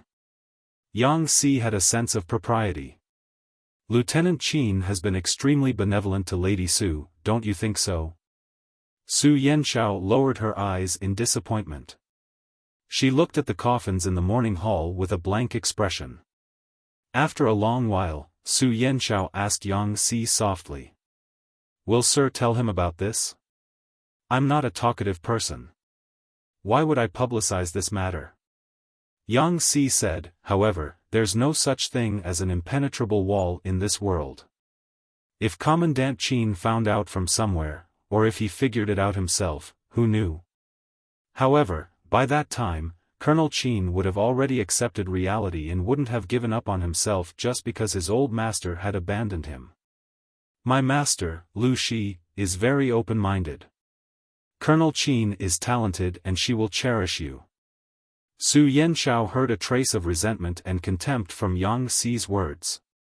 Qin Gong was talented and loyal, which master wouldn't like him? However, Su Fei had lied to Qin Gong and tricked him into going to Wanzhou, using him as a bargaining chip in exchange for 10,000 reinforcements. How could this be called cherishing? Su Yanxiao smiled bitterly and said hesitantly, "Thank you, sir." Yang Si's words perfectly dispelled Su Yanxiao's suspicions. What right did she have to doubt Qin Gong? It was not Qin Gong's own will to switch sides. For the sake of Su Fei's branch, he had lost almost everything and everyone he could. Poor Qin Gong, he was still kept in the dark, and was still brooding over the fact that he was late. Thinking of this, Su Yanxiao could not help but cover her face, as if doing so could lessen the shame in her heart. She didn't notice when Yang Si left. When she came back to her senses, night had fallen. The cold air blew in through the gap of the curtain, making the morning hall a little more gloomy and terrifying. Su Yanxiao raised her hand and patted her cheeks. She calmed her mind and devoutly burned incense and recited scriptures for her deceased mother. Another half an hour passed. Lady Su? Was this Qin Gong's voice? A trace of panic flashed through Su Yanxiao's heart. She faintly did not know how to face Qin Gong's shame. This shame was not only because of Su Fei's scheme against Qin Gong, but also because she had spoken without thinking and unintentionally hurt Qin Gong. Lady Su? Qin Gong called out again. His voice was a little louder than before, sounding a little anxious. Fengjing, come in. Su Yanxiao then remembered that because of her previous encounter, she was afraid of men like a tiger. The soldier who brought her food for the first time was seen as a scourge by her. After that, the person who brought her food became Qin Gong. Qin Gong got permission and opened the curtain to come in. He was carrying a food box in his other hand. Su Yanxiao glanced at the sky outside and asked casually. It's so late? Qin Gong said rather shamefully, there were many military matters today, so I wasted some time. As a result, the food was a little late. That's not what I meant. Su Yanxiao lowered her head. Originally, she was just surprised that time passed too quickly. After hearing Qin Gong's words, it seemed like she was complaining that he delivered the food too late. Military matters are more important. How can I ignore official business for personal reasons? This is just a small matter. It's fine to eat later. Although it was delivered late, the food was steaming hot. There were 4 vegetarian dishes and a bowl of mushroom and egg soup. Su Yanxiao did not have much appetite. When she inadvertently saw Qin Gong's concerned gaze, she was startled and tried to finish all the food. Feng Jing. Qin Gong saw that Su Yanxiao had something to say. As he tidied up the food and cutlery, he gestured for her to speak with his eyes. Su Yanxiao asked softly, "Bai Ri. You said that you would come and pick me up after defeating the enemy. Is that true?" Qin Gong was shocked at first, then he said solemnly, "Of course it's true. Even if I have to risk my life, I will protect Lady Su." When Su Yanxiao heard this, she did not feel good. "Your lord is no longer my father. You have to be more careful with your words and actions," she said. "Feng Jing also has to think for yourself." Qin Gong knew that she was concerned about him. He could not help but feel happy. He said, "Even if Lady Su does not say it, I know what to do. My lord is not a narrow-minded person. She will not blame me for this. Lord Wen treated me well. Although my soul has passed away, I still owe him a favor. How can I turn my back on him and disregard the safety of my old lord's descendants? As long as I do not cross her bottom line, my lord will allow it." If the old lord had just died and he flattered the new lord, or even hit the old lord's descendants when they were down, this kind of person would be bitterly disappointed. Su Yanxiao saw that Qin Gong was not affected by her previous words and sighed in relief. With Qin Gong's company, she was not as fearful of the future. On the morning of the second day, the sky had just brightened when the sound of horse hooves came from outside the camp. This was sent by Su Pei to receive the corpses of Su Yanxiao and Su Fei. Su Yanxiao used clean water to wash her face. She was still dressed in mourning clothes. She lifted her hands and hugged the memorial tablets of her deceased parents. In order to show her sincerity, Su Pei even sent an old official to receive her. "Lady Su, please." The old official was a middle-aged man in his 40s. He wore wide sleeves and a wide belt. He had an elegant demeanor and a clean beard on his face. He had the air of an immortal. Su Yanxiao looked at him expressionlessly. She then shifted her gaze to the carriage. "No, as a daughter, I'm grateful for the kindness of my deceased father and mother. Unfortunately, they have passed away. An unfilial daughter can't do much for them, but I can't skip this journey." She looked at the old official and said, "Please show me filial piety first." Old official Su Pei's expression froze. He tried to dissuade her. "Lady Su, my daughter has already made up her mind. Please fulfill my filial piety." Su Yanxiao wanted to walk step by step to Mountain Barbican City. Chapter 1133. Minister Su Pei revealed a displeased expression, but he couldn't force Su Yanxiao either. If he allowed Su Yanxiao to walk to Mountain Barbican, what would the world say? Not only did he force her entire family to die, he even wanted to mistreat his only daughter. If he didn't allow it, the rumors in the outside world would be even worse. Minister Su Pei scrutinized Su Yanxiao's face. Seeing her resolute gaze, he knew that there was no room for discussion. "It's time. Let's go." Su Yanxiao walked at the front of the procession. She held Su Fei's and her mother's tokens in each hand. Her mourning clothes were very loose, and she wore a long and wide white cloth on her head, making her look even more frail. Due to the rules of mourning, she only wore coarse stockings and straw sandals. The road was uneven, and there were gravel everywhere. It had rained last night, so many places were filled with puddles and mud. It was easy to imagine how much suffering Su Yanxiao would have to endure if she insisted on walking. Minister Su Pei saw that she wouldn't come to her senses. He swung his sleeves angrily and spoke with a gloomy expression. "Rise." Following the spirit guide's shout, the 7 coffins were lifted one by one. According to the order of seniority, Su Fei's coffin was placed at the front, followed closely by the official wife's coffin. The remaining 5 coffins were arranged according to the seniority of the concubine sons, followed by the 2 concubine daughters. White banners hung high, paper money fluttered in the wind, and the spirit-guiding bell rang along the way.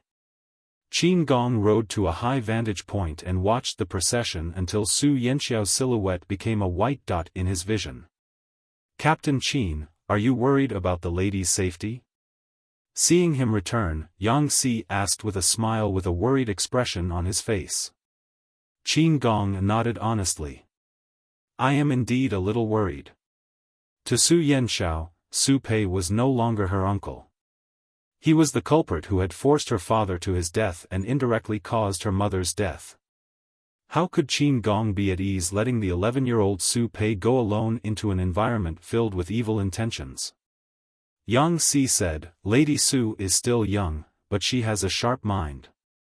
Compared to her, Captain Qin is the more worrying one." Qin Gong's expression froze, and his heart began to pound. To a certain extent, Yang Si represented the new master, Lu Shi. If he was dissatisfied, the new master would not have a good time either.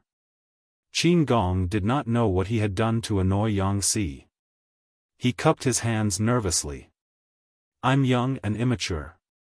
Please give me some pointers." Yang Si saw that his face was pale and he looked frightened. The little bit of bad taste in his heart was greatly satisfied. He helped Qin Gong up. "Colonel Qin, what are you doing?" "I only had a sudden feeling just now, I didn't mean anything else." But when he suddenly said that, it was quite scary.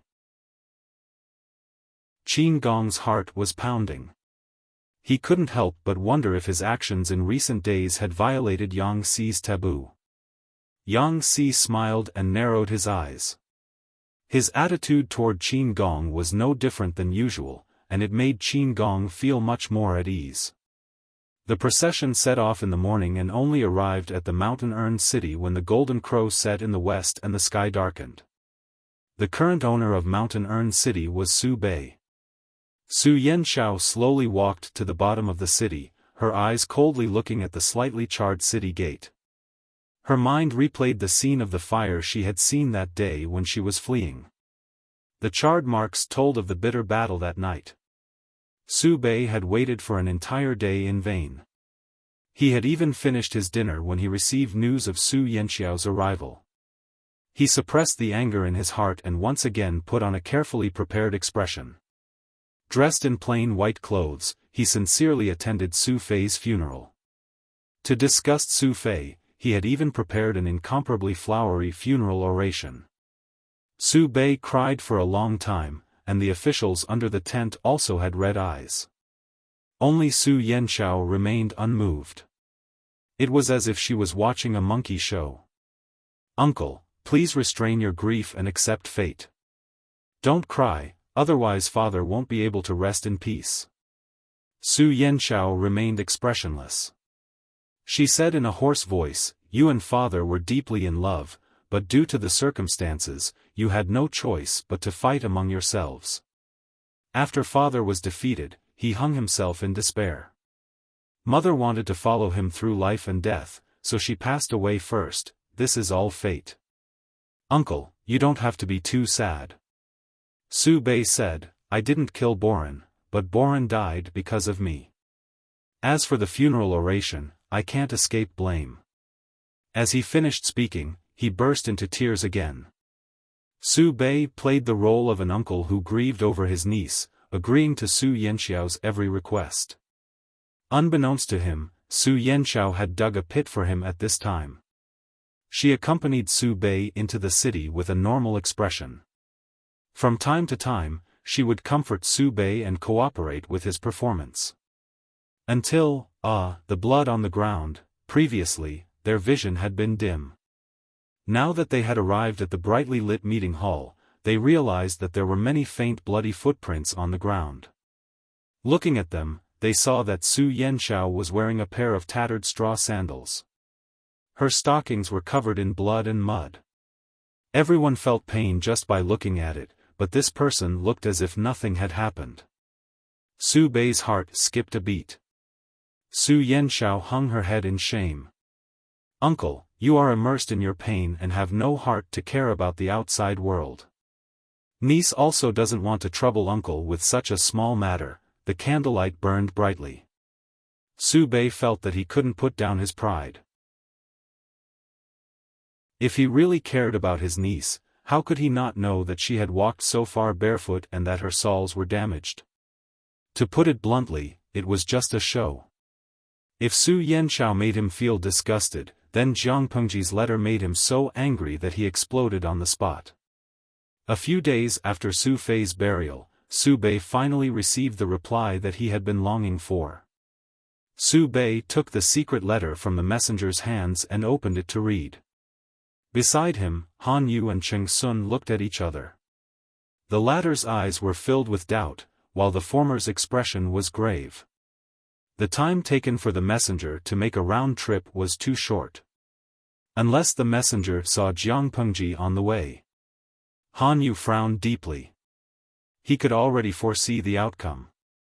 As expected, Su Bei's anger was much stronger than expected. He slammed his palm on the table, so angry that his shoulders were trembling. Outrageous. Lu Shi's arrogance knows no bounds. Su Bei was so angry that he threw the letter away and flipped the table over. Han Yu picked up the letter and glanced at the contents from the corner of his eyes. "I want 100% of the 9 prefectures and 4 seas." Merely 8 words, but they expressed her ambition, arrogance, and unruliness. This was not only her goal, but also her declaration of war against Su Bei. Su Bei's territory was within the borders of the 9 prefectures and 4 seas. She wanted 100%, while Su Bei could only ask for 0%. Su Bei wrote a letter to ask for peace, but she replied with such a letter. It was like a slap in the face. She wants 100% of the 9 prefectures and 4 seas? Since ancient times, how many people have dared to say such words? Isn't she afraid that the wind will cut her tongue? Su Bei's anger did not subside. Cheng Sun also came over to read the contents of the letter. He frowned and said, "She's just playing to the gallery." Even the ancestors of the previous dynasty would not dare to be so arrogant. Su Bei wanted to share the cake with her, but she wanted to eat the whole cake in one bite. Wasn't she afraid of choking? Han Yu did not say anything.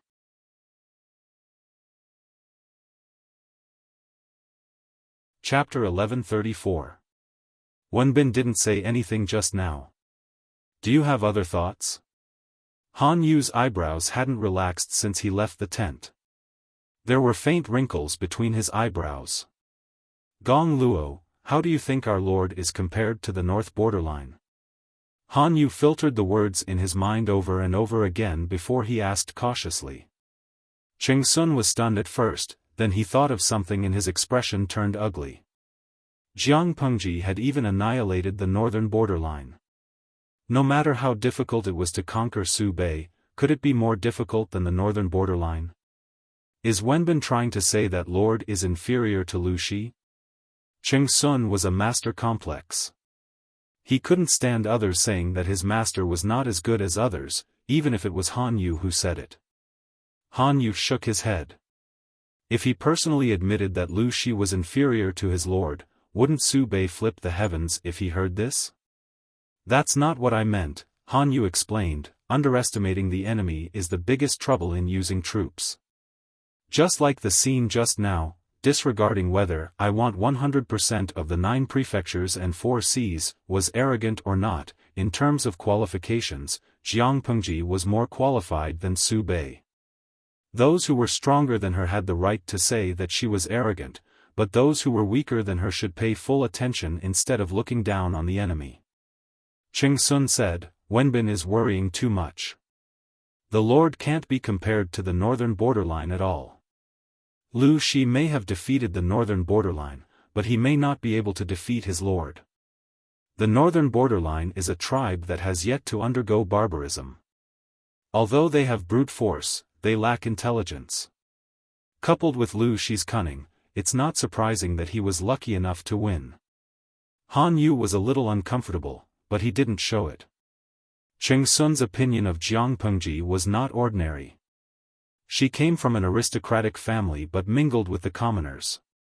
He heard that she had all kinds of people under her, the sons of prostitutes, mixed bloods, criminals.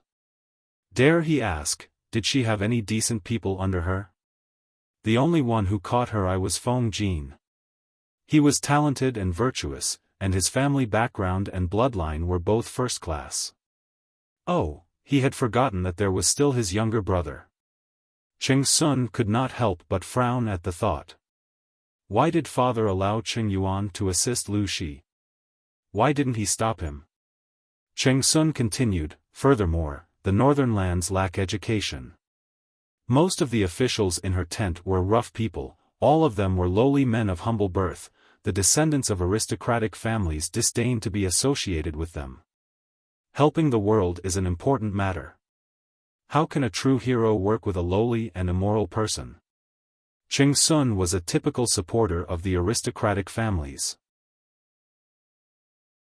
He was proud of his bloodline and birth, and disdained the commoners and commoners. The environment he had been living in since he was young had shaped this kind of character. His prejudice towards family status had long been deeply rooted, and it was difficult to remove it. Not only Cheng Sun, but many other scions also had the same idea. Although there were no written rules to divide people into different classes, in the current era where the aristocratic families were as solid as a fortress, the invisible social classes had already taken shape, and there was an insurmountable gap between them. Han Yu said, Wenbin's words are biased. If Han Yu wasn't Master Yuanjing's apprentice, but a simple descendant of an aristocratic family, he would agree with Cheng Sun. People of the same class were highly similar in terms of thought form and other aspects. However, the teacher Han Yu admired was Master Yuanjing. Master Yuanjing was born in a poor family, but he was recognized by many aristocratic families. Who dared to question his attainments and qualifications as a teacher? Cheng Sun saw that Han Yu was a little angry, and then he remembered about Master Yuanjing. What was the difference between criticizing the poor and commoners in front of Han Yu and scolding his father in front of Han Yu? Although Lu Shi is a woman, she is also a feudal lord who ruled over several states. She has 2 horse farms in her territory. I'm afraid that it will be difficult for the lord to stop her alone, Han Yu continued. The most important thing now is to dispatch the 3 armies and prepare for war. The confrontation between 2 armies did not depend on who had a better family background and who would get more points. In troubled times, not to mention the aristocratic families, even if a knife was placed on their necks, they would still be beheaded. Su Fei was born in the Su family of Zhe County. If there was a ranking list of his family background, this guy could definitely climb to the top 50 in Dongqing. But what happened? Did his noble family save his life? Not only was he forced to die, but his wife and concubines were also raped by the thugs in front of his corpse. Only one of his children was left.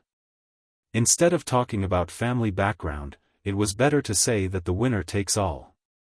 The winner was crowned king, and the loser's corpse was left in the wilderness. Cheng Sun also took the opportunity to say, well, Wenbin is right. They ended the conversation in a hurry. After the 2 of them separated, Han Yu looked at Cheng Sun's back with a complicated expression. He was very sure of Cheng Sun's talent and rationality, but his stubbornness about his family background gave him a headache. His lord, Su Pei, had many talented people under his command. They were loyal, intelligent, and courageous. Ever since the establishment of the team, Su Pei had never worried about the lack of talent. On the other hand, if it weren't for the participation of a few experts in the education field and the joint efforts of the Golden Scale Court to become a talent selection market, would she have enough people under her command? Not enough at all. Even now, it was a little hard to make ends meet, let alone in the past. With such a huge difference in the team, how could Jiang Pengji still firmly suppress Su Pei? It wasn't that Han Yu didn't understand, but he tried to persuade Su Pei indirectly, but Su Pei still didn't change. What else could he do? Su Pei valued the aristocratic families and looked down on the talented commoners, making them sit on the bench every day. Even the warmest of hearts would freeze. Thinking of this, Han Yu felt a little irritated for no reason. He simply found something for himself to do, such as inspecting the training of the soldiers in the military camp. As soon as he arrived at the drill ground, he heard a thunderous command. The soldiers followed the command and waved their spears, advancing and retreating in a clean and efficient manner. Captain Xie, Han Yu saw Xie Zhe, who was training the soldiers on the drill ground. Xie Zhe was a man with sword-like eyebrows, bright eyes, and eyes as dark as ink. He was heroic and handsome. At this moment, he was bare-chested, revealing his muscular upper body. He was personally teaching the soldiers how to use the spear to defend against the enemy. Han. Military Counselor Han, Xie Zhe withdrew his spear and was about to step forward when a gust of cold wind suddenly blew past him, making him feel a little chilly. He was slightly embarrassed and grabbed a long robe that was piled up at the side, hastily putting it on to cover his muscles. "Why are you here, Military Counselor?" Han Yu said, "There will be big movements in the next few days. I'm thinking of countermeasures, so I dropped by to see how your training is going." Xie Zhe said, "I see." Han Yu looked at the young man in front of him. He was 2 years younger than him, but he was a head taller than him. No wonder he was an elite from the Xies. Han Yu smiled and squinted his eyes, watching Xie Zhe train the soldiers.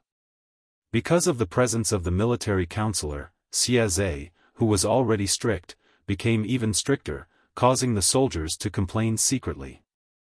When the day's training was over, many of them were too tired to get up. "Why are all of you so tired? We've made a fool of ourselves in front of the military counselor. Continue to lie down, 2 more rounds of training." Xie Zhe was angry and amused at the same time. A few of the more cunning adjutants smiled and begged for mercy. "The general is mighty. We can't stand it anymore. We'll get up now, we'll get up now." Xie Zhe picked up the armor that was scattered on the side and held the helmet in his other hand. He invited Han Yu, "Military counselor, you haven't had dinner yet, right? Why don't you stay for a meal?"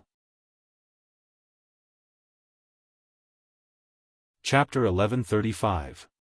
Whether it was a prosperous or chaotic world, talents were the backbone of a force's development. Jiangpengji's strategists and generals all relied on swindling and swindling.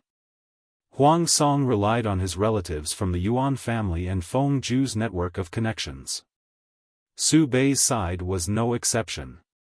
Compared to the disparity in the talent structure of the former two, the latter's source of talent was more singular. Apart from a small number of vassals of the Su family, the rest were all famous scholars of various regions. Very few of them were from poor families. Even if they did, they would most likely end up sitting on the bench. Regardless of whether one was a civil official or a military general, if they wanted to be valued by Su Bei, they needed both talent and family background. On this point, apart from a few, most people, including Su Bei himself, felt that there was nothing wrong with it. Don't be fooled by the fact that Su Bei valued the aristocratic families and despised the poor. His reputation with the outside world was much better than Jiangpengji's. In order to build up his reputation, he often visited famous scholars from all over the world. He was courteous and thirsty for talent. Now that he had made a name for himself and everyone was praising him, the rest would be easy. Like a blooming flower, the fragrance it emitted attracted countless bees seeking nectar. Only when famous people pledged their allegiance would they take the initiative to visit. After a round of selections, Su Bei's team of civil officials had basically taken shape. Su Bei was a picky person and had a slight obsessive-compulsive disorder. Most of the civil officials were of noble birth, but not all of the military generals were boorish men, right? Hence, Su Bei's team of generals was also an all-star lineup. It was incomparably luxurious. Take Xie Zhe, for example. He was born in the Xie clan, and in terms of family background, he was able to suppress all the military officials and strategists. He was almost comparable to his lord, Su Bei. If this had happened more than 20 years ago, during the golden age of the Gongning Xie family, even Su Bei would have been inferior to him. No matter how one looked at it, Su Bei was someone who knew how to run a business. Of course, knowing how to run a business did not mean success. It wasn't impossible to play the worst possible scenario with the best cards in hand. "Counselor, are you not going to eat? Is it because the food in the camp is too coarse?" Xie Zhe chewed the vegetables and ate the rice, finishing the 2 big bowls in no time. His movements were neat and tidy, and the plates were even cleaner than his face. He only put down his chopsticks after he was 80% full. Seeing that Han Yu was preoccupied and had no appetite, she couldn't help but show her concern. Han Yu came back to his senses and looked embarrassed.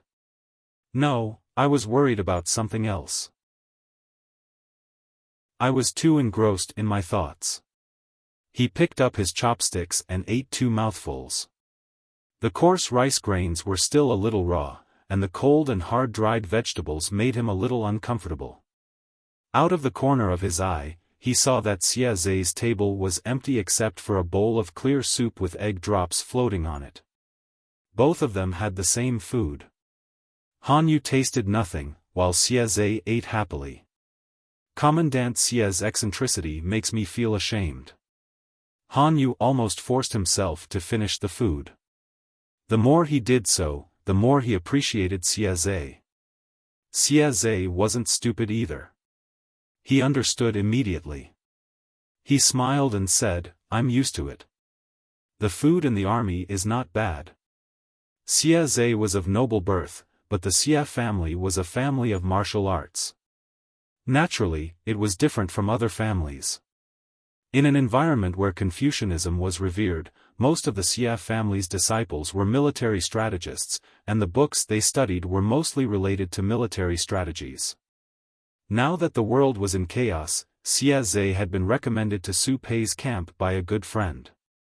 At such a young age, he was already the #1 general under Su Pei's command. "Why were you worried just now, military advisor?" Xie Zhe asked. "If you don't mind, military advisor can tell me, and we can discuss it together." "This matter has something to do with Commandant Xie," Han Yu said. "Lu Shi has led his troops to the south and is heading straight for Zhe County, Hu County, and other places. A war is imminent, and it's almost unavoidable. In my opinion, it will be difficult for the Lord to resist Lu Shi's edge with just her forces. The people under the Lord's command also look down on Lu Shi. With such a mentality, I'm afraid they will suffer a great loss. Selfishly, perhaps they can find an alliance and use it to restrain Lu Shi. Jiang Pengji used alliances to break the deadlock. Naturally, Han Yu could use the same method to make her suffer. 2 against 1 was better than 1 against 1. Xie Zhe pondered for a while and asked, "Military advisor, do you want to form an alliance with Huang Song?" The feudal lords around Su Pei were either incompetent or had a grudge against him. Those who were incompetent were mostly swallowed up by Su Pei. Those who had a grudge against him, such as Yang Tao, who had half of Zhangzhou eaten up, were lucky that Su Pei didn't pick up his axe and beat him up. How could he want to form an alliance to fight Jiang Pengji? The only forces that were further away were Huang Song and the Nie family of Zhongzhou. The Nie family was temporarily out of the game and had to clean up their internal affairs. They couldn't join in for the time being. Huang Song was the only one left. Speaking of which, Huang Song had wanted to beat Jiang Pengji up for a long time. Han Yu nodded and said, although the grudge between Lu Shi and Huang Song in Cangzhou and Chenzhou was successfully resolved, the conflict still exists. If it wasn't for the overall situation, the 2 of them would definitely fight. If something were to happen to the Lord, the next feudal lord to be dealt with would certainly be Huang Song. Most of the strategists under his command are clear-headed. They wouldn't be unaware of the severity of the situation. Huang Song and the Lord are already in a mutually dependent relationship. After Jiang Pengji got rid of Su Pei, the next one would be Huang Song. If Huang Song helped Su Pei fight Jiang Pengji now, it would be 2 against 1. The chances of winning were high. If she waited until she dealt with Su Pei, Huang Song would be helpless. Out of consideration for their own interests, the possibility of Su Pei and Huang Song forming an alliance was not low. Xia Zhe said, logically speaking, it's feasible. However, Huang Song is a treacherous person. He might not agree. To him, it's better to learn from the fisherman and wait until the Lord and Lu Shi are evenly matched. Then, he'll look for an opportunity to launch a sneak attack. In that case, it would be more worthwhile to severely injure 2 opponents at once. Han Yu knitted his brows with a heavy heart. Xia Zhe smiled and said, the military counselor is very afraid of Lu Shi. The civil and military officials under Su Pei looked down on Jiang Pengji's grassroots team, but Han Yu's style was different from the others. I had some interactions with Lu Shi when I was young. That person can't be judged by common sense. At this point, Han Yu paused and didn't continue. No matter how far away Jiang Pengji was, whenever Han Yu thought of her, he would think of the foot-washing water that flowed upstream. F***ck. F***ck. One day, he would feed her back.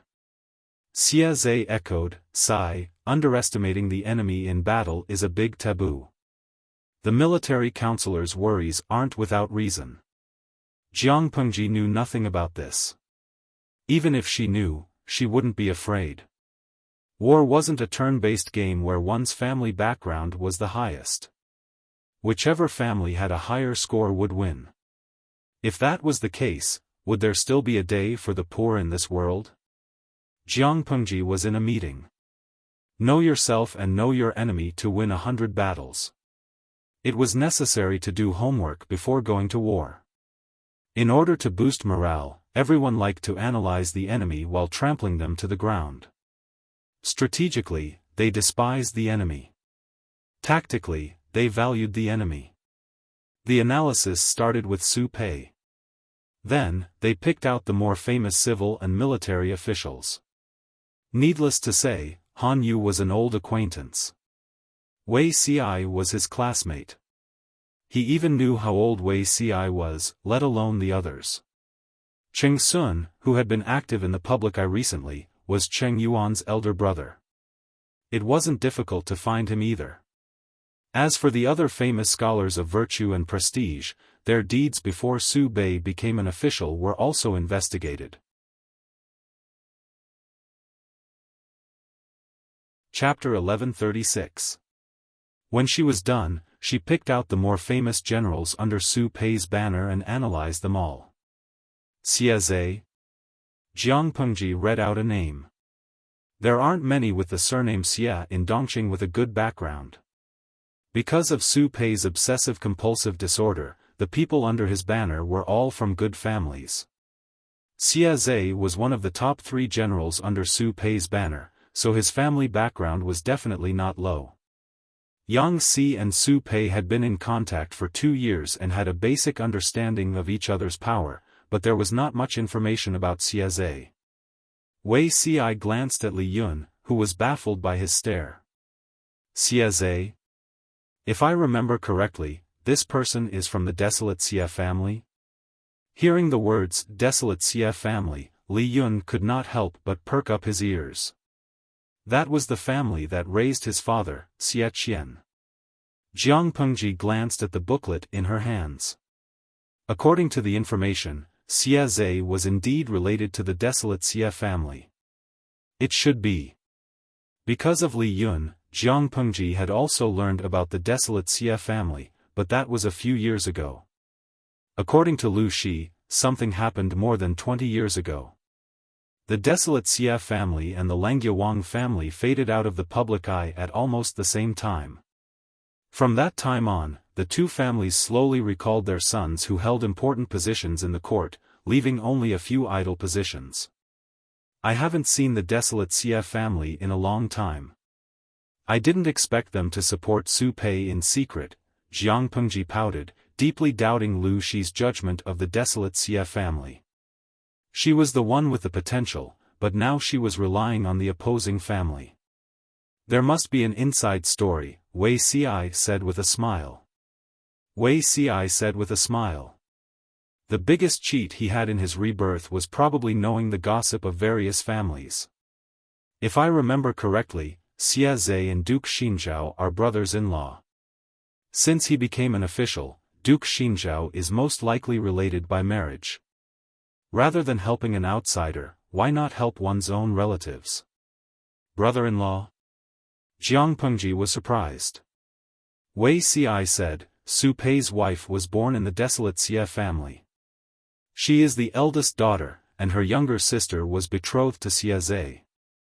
Therefore, they are brothers-in-law. Many unforeseen events had happened in this life, causing many things to be different from the previous life, but most interpersonal relationships had not changed. Jiang Pengji said, I see. Wei Ci continued, speaking of which, this Xia Zhe and Han Mei are somewhat related. Li Yun, who was called out, was dumbfounded. The surprise of life is to suddenly have a relative. The atmosphere at the scene was so relaxed that it didn't seem like a pre-war analysis meeting, but more like a gossip exchange. Everyone listened with great interest. Li Yun's identity wasn't a secret, but he wouldn't go around announcing it. Therefore, many people didn't know about it. Who would have thought that the poor lad Li Yun, who everyone saw as an inspiration, was actually a tall, rich, and handsome man? Han Mei's father, Xie Qian, was the eldest son of the Xie family. Now, the leader of the Xie family is Xie Qian's younger legitimate brother and Xie Zhe is the leader's legitimate son. In terms of seniority, Han Mei is his cousin. Wei Ci said, the leader of the Xie family has 5 sons and 3 daughters. Xie Zhe is ranked 5th. Everyone was astonished. Their gazes towards Li Yun became even more passionate. If that's the case, if Uncle Xie Qian hadn't died that year, our Han Mei would have been the rightful successor to the Xie clan's patriarch. Jian Yan teased as he patted Li Yun's shoulder. Jiang Pengji also chimed in. Adding on the flaw of his family background, wasn't Li Yun the Prince Charming of the live stream room's viewers' dreams? Li Yun said embarrassedly, I'm afraid that what happened that year is a hurdle in my father's heart. This matter shouldn't be mentioned. Why was Xie Qian removed from the Xie family? Li Yun was well aware of the reason. It was all the fault of the evildoer who possessed his mother's body. That year, Xie Qian brought Li Yun and Wang Huijun to Hejian County to seek an audience with Master Chen, hoping to produce an evildoer who would take over the nest of the magpies. Unexpectedly, the evildoer discovered it one step ahead and acted first, attempting to silence Xie Qian. After the incident, she produced irrefutable evidence to falsely accuse Xie Qian of killing his wife and absconding. On the other hand, he climbed onto the throne of Dongqing's emperor. The Xie family was forced to hand over Xie Qian. At first, the Xie family supported Xie Qian with all their might. They searched for Xie Qian while contending with the Dongqing royal family. However, the woman from another world had many tricks up her sleeves. She relied on the items given by the system to set up several immortal traps. The Xie family could escape once, but they couldn't escape a second time. In the end, in order to clean up the mess, they could only take a step back and remove Xie Qian from the family. The Wang family, on the other hand, felt deeply ashamed. The most honorable lady of the Wang family was actually willing to become the concubine of the descendant of a cart driver. How shameful. In the eyes of the Wang family of Langia, the ancestors of the Dongqing royal family were cart drivers. Even if they sat on the throne and wore the dragon robes, they were still cart drivers who couldn't be seen in public. The woman from another world happily climbed onto the throne and entered the palace. Her methods of flattering and seducing the master were all heard by the families of Dongqing. She was full of tricks. It was even more exciting than pornographic novels. The noble lady of the Wang family, one of the twin beauties, actually took off her clothes and danced for the emperor in front of the palace maids. She took the initiative to use her mouth and hands to relieve the emperor and said those filthy words. The Wang family was deeply embarrassed. They could only choose to retire and use time to forget the shameful Wang Huiyun. They had no choice but to retire. They couldn't let others misunderstand the Wang family's upbringing and that they could only produce playthings comparable to prostitutes. There were 4 noble families in Dongqing: the Feng family of Shangyang, the Wang family of Langjia, the Xia family of Ganning, and the Meng family of Zhangzhou. Among the 4 families, the Feng family, the Wang family, and the Xia family had the longest history. The Wang family couldn't stand this kind of grievance. It was too shameful. Wang Huiyun was shameless, but the other ladies of the Wang family were. Since Li Yun had said so, the others naturally wouldn't pursue the matter to the end. At most, they gave him a smile that could only be understood but not expressed in words. The following gossip meeting. The pre-war analysis meeting basically centered around Wei Ci. None of the intelligence gathered was as detailed as he was. When it came to the relationships between the families, their temperaments, and their experiences, he knew everything that was written in the intelligence, and he knew everything that was not written in the intelligence. It was really an encyclopedia. Not only were the generals and officials listening with relish, but the audience was also listening happily. There was even an audience member who said, "If Beauty Ci was in our world, the number 1 paparazzi wouldn't be a match for him." Jiang Pengji inadvertently glanced at him and secretly felt sorry for him. After the meeting, she turned off the streaming room and secretly asked Wei Ci, "How do you know so much?" Wei Ci paused suspiciously. "My lord, do you dislike me for being talkative?" He was so clear about the family affairs, and it spanned across the 5 countries. He didn't wait for Jiang Pengji to speak and said, "It's just that I was too free in the past. It's more convenient to deal with the situation of the families." The male emperor had the Empress to help him deal with the trivial matters between the officials and the noblewomen, but it was a little awkward for the Empress. Wei Ci dealt with these trivial matters in secret, and then passed the memorial to His Majesty.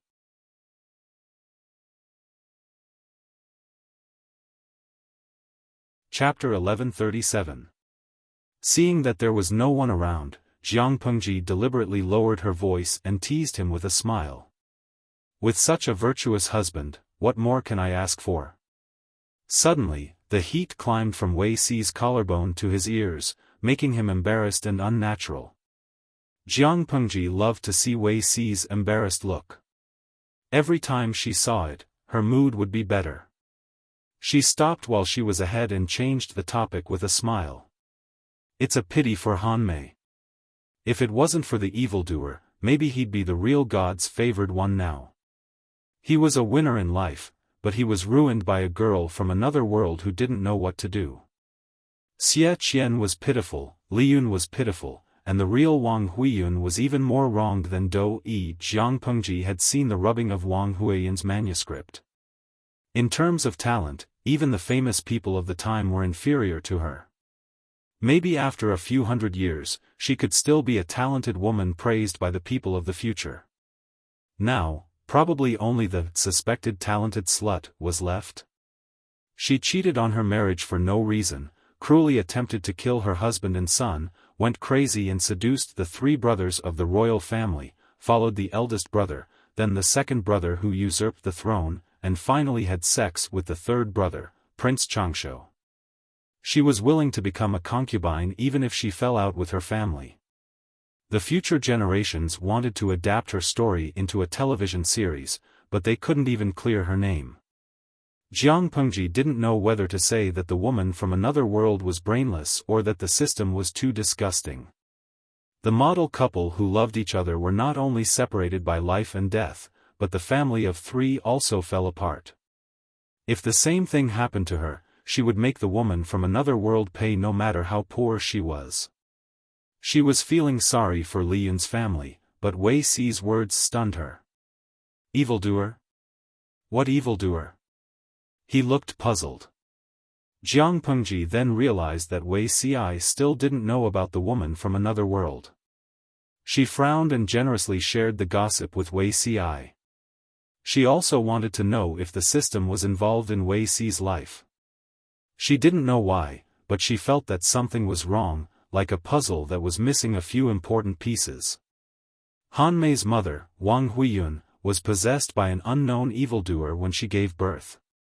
Xie Qian noticed that the person next to him had changed her mind and was trying to use Master Liaochen to get rid of the demon.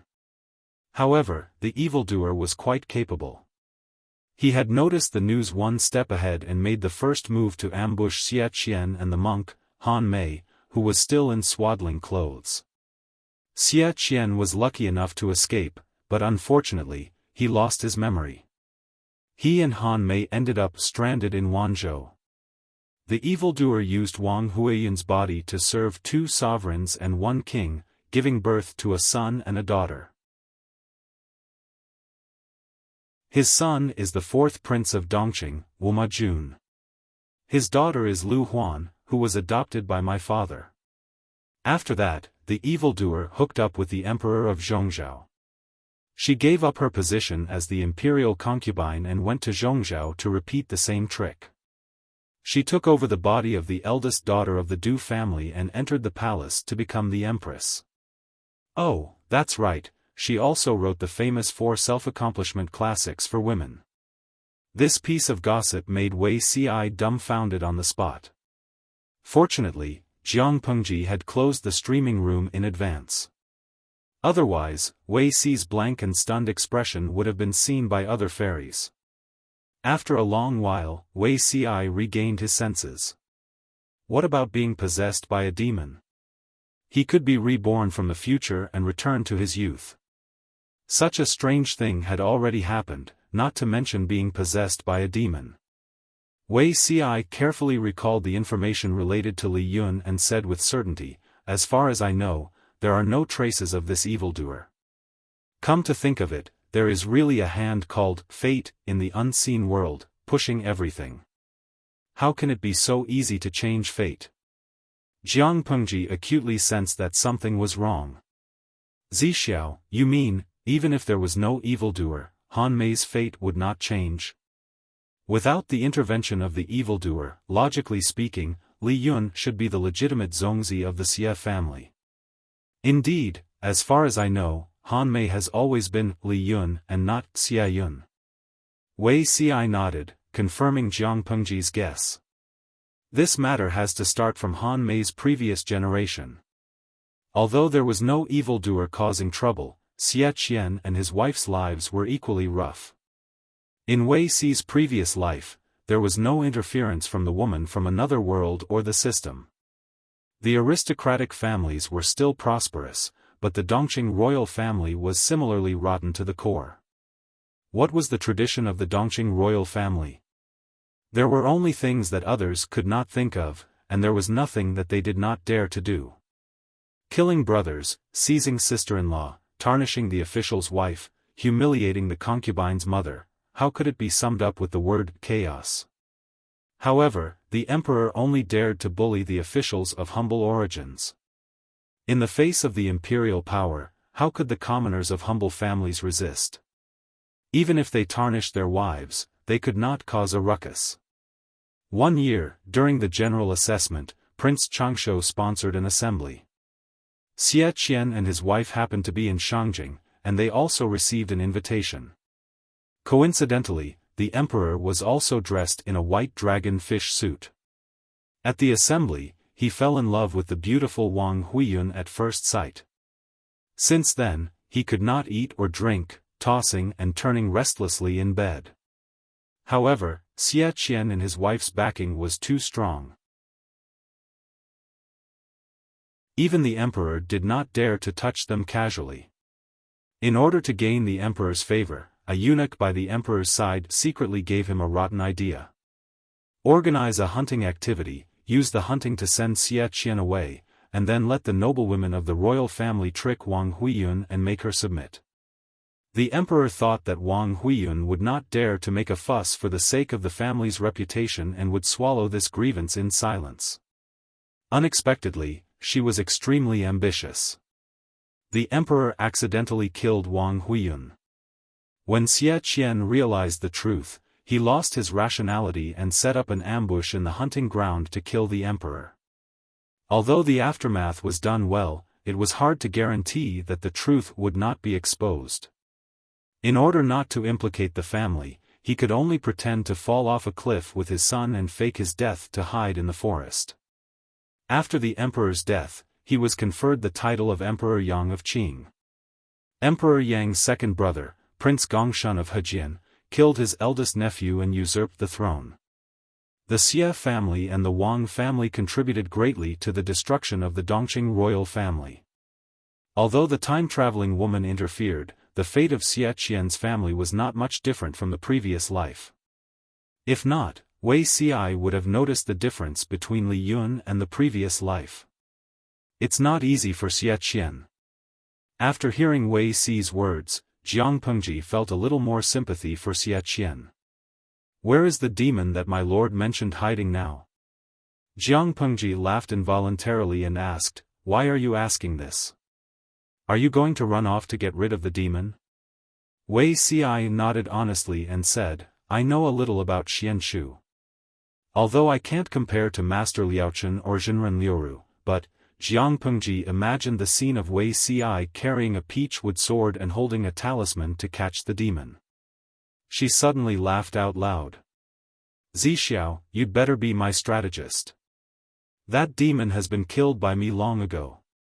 Is it your turn to save the damsel in distress?" Jiang Pengji did not know the level of Wei Xi's Xianshu, but he did not even notice the abnormality of the yin and yang jade pendant. If he met the time-traveling woman, not to mention getting rid of the demon, he might have been pressed to the ground by the demon and lost his chastity. She could cook the frog in her house. Others could not even think about it, let alone touch it. Wei Xi looked embarrassed and looked at Jiang Pengji with hidden bitterness. After a while, Jiang Pengji looked like a curious baby and asked him, "Is there really Xianshu in this world?" She believed in science, but she was also quite interested in ghosts and gods. "Of course there is." Wei Xi saw through her thoughts and added, "It exists if you believe it, it doesn't exist if you don't."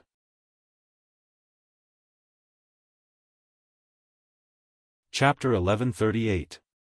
Please read it, my lord. After flirting with Wei Xi, she still had to do what she had to do.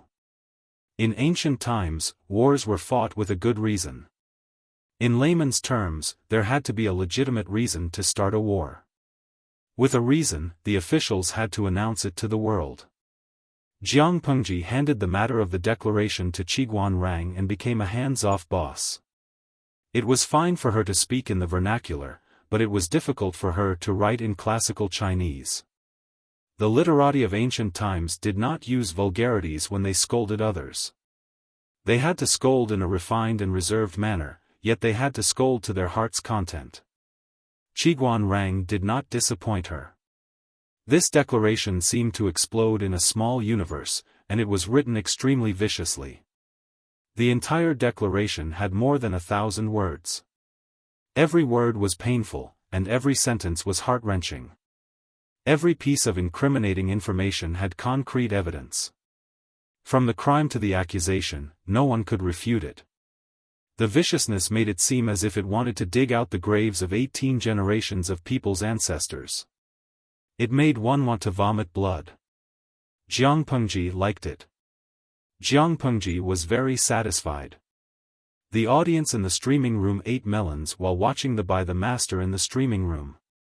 After reading it, everyone expressed that the declaration seemed very ordinary. Yida Chugum, although I like Qiguan Rang very much, this declaration is really ordinary. At least I won't be angry when I read it. Xingxing Kaihong Tang, I second the comment above. He won't be beaten up by Qiguan Rank's fans, will he? Snoopy, the literary talent of the declaration is worthy of recognition, but the content. I don't think it will anger Su Bei. Streamer, you need a Chen Linda. It was said that Chen Linda's declaration made old Chow break out in a cold sweat after reading it. His head was so swollen that it stopped hurting. The audience expressed that they were not affected at all. Even a 10-year-old kid on their side could win this level of scolding. Lo Siji Lianmeng, consider the context of the era. Do you think Qiguan Rang and the rest scolded people continuously, cursing the other party's parents and 18 generations of ancestors? For example, NMB, CNMB, WCNMB? The level of the declaration was already ruthless enough. The audience in the streaming room lived in an era of information explosion. The internet was a virtual platform. People could vent their inner darkness to their heart's content, cursing other people's female relatives for no reason. In ancient times, there were naturally people who were full of vulgarities. However, for scholars like Qiguan Rang, who had been well-read since young, it was probably more difficult for them to open their mouths and say "Motherf *Ker" than for the streamer to unify Jojo. If this declaration of war is issued, Su Bei will definitely bear a grudge against Wen Zheng. Jiang Pengji teased him with a smile, but Qiguan Rang did not budge. So be it. As long as his lord didn't lose, he didn't need to be afraid of how many people would hate him. Alright, use this declaration of war and send it out, Jiang Pengji said. I can already imagine Su Bei's ashen face and the look on his face as he vomits blood. Qiguan Rang bowed and said, yes. Once the declaration was announced to the world, Su Bei quickly received the news. Su Bei's reaction was more intense than Jiang Pengji had imagined. He was so angry that his chest rose and fell rapidly, as if he would stop breathing at any moment. Lanting, did Lu Shi really say that? Su Bei extended his finger and pointed to the north. He looked as if he had suffered a great blow. Not only was his face ashen with anger, but even his breathing was labored.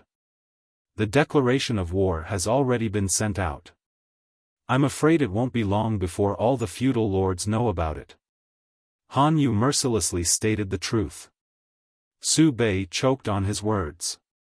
He was so angry that he wanted to slap the table to vent his anger, but his years of upbringing allowed him to restrain himself. Who didn't know how to send a declaration of war? If Lu Shi dared to make the first move, don't blame him for retaliating. His subordinates had never lost a battle of insults. Don't be fooled by Su Bei's tendency to value the aristocratic families and despise the poor. He didn't blindly value them. At least the aristocratic families that he valued had real capabilities. For example, the officials in his tent were all famous scholars who had made it onto the annual evaluation list. In terms of overall literary talent, Jiang Pengji's side was really not up to par. While preparing for a counterattack through public opinion, she also plotted to regain her dignity. The declaration of war had already been sent out. The arrow on the bowstring had to be fired. This battle had to be fought even if they didn't want to.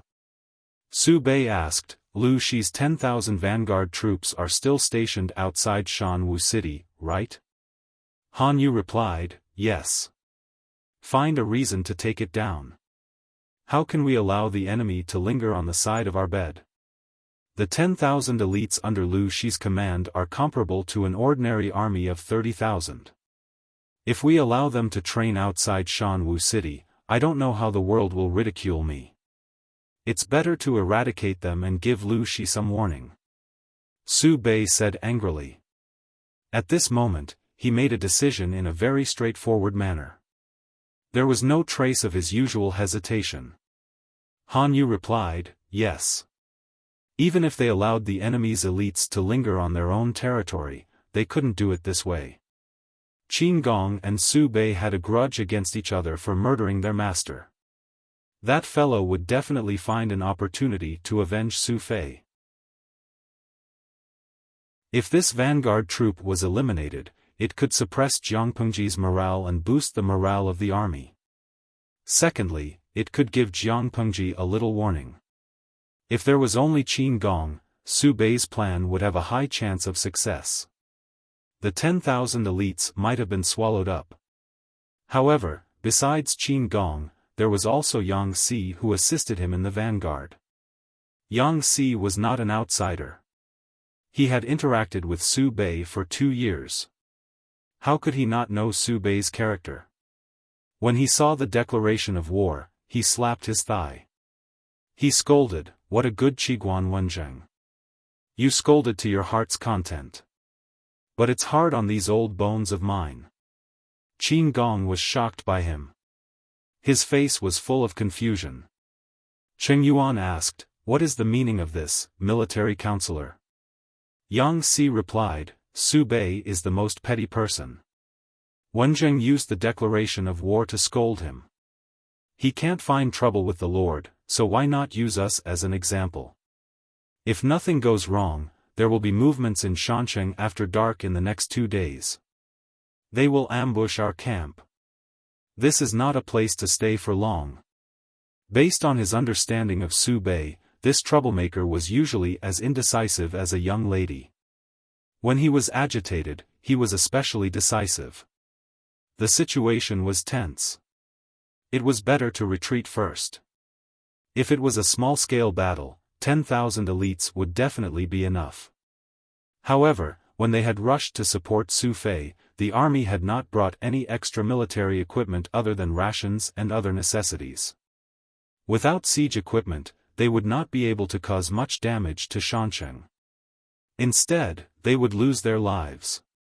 A real man knew when to yield and when to stand tall. If they could win, they would fight. If they could not win, they would strategically retreat. Yang Si thought for a moment and decided to retreat. The Lord's army is not far from Hu County. If we retreat now, we can rendezvous with them. Qin Gong was speechless. At this moment, Yang Si was exceptionally glad that his lord valued the delivery of intelligence.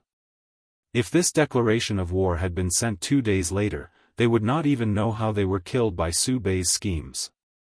If we retreat now, we will definitely alert Shansheng and cause them to pursue us. Qin Gong frowned and suggested, "Why don't we wait for the sky to turn dark and leave the tents and bonfires as they are? Then, we can lead the soldiers and retreat slowly. By the time they discover us, we will have already retreated far away." As Yang Si expected, Su Bei gathered his troops and prepared for a night attack. However, they pounced on empty air. By the time the army arrived, there was not even a shadow left, let alone a human figure. Yang Jing Rong. Su Bei's first reaction was to think of Yang Si. Instantly, he felt a toothache. Did he smear oil on the soles of his feet?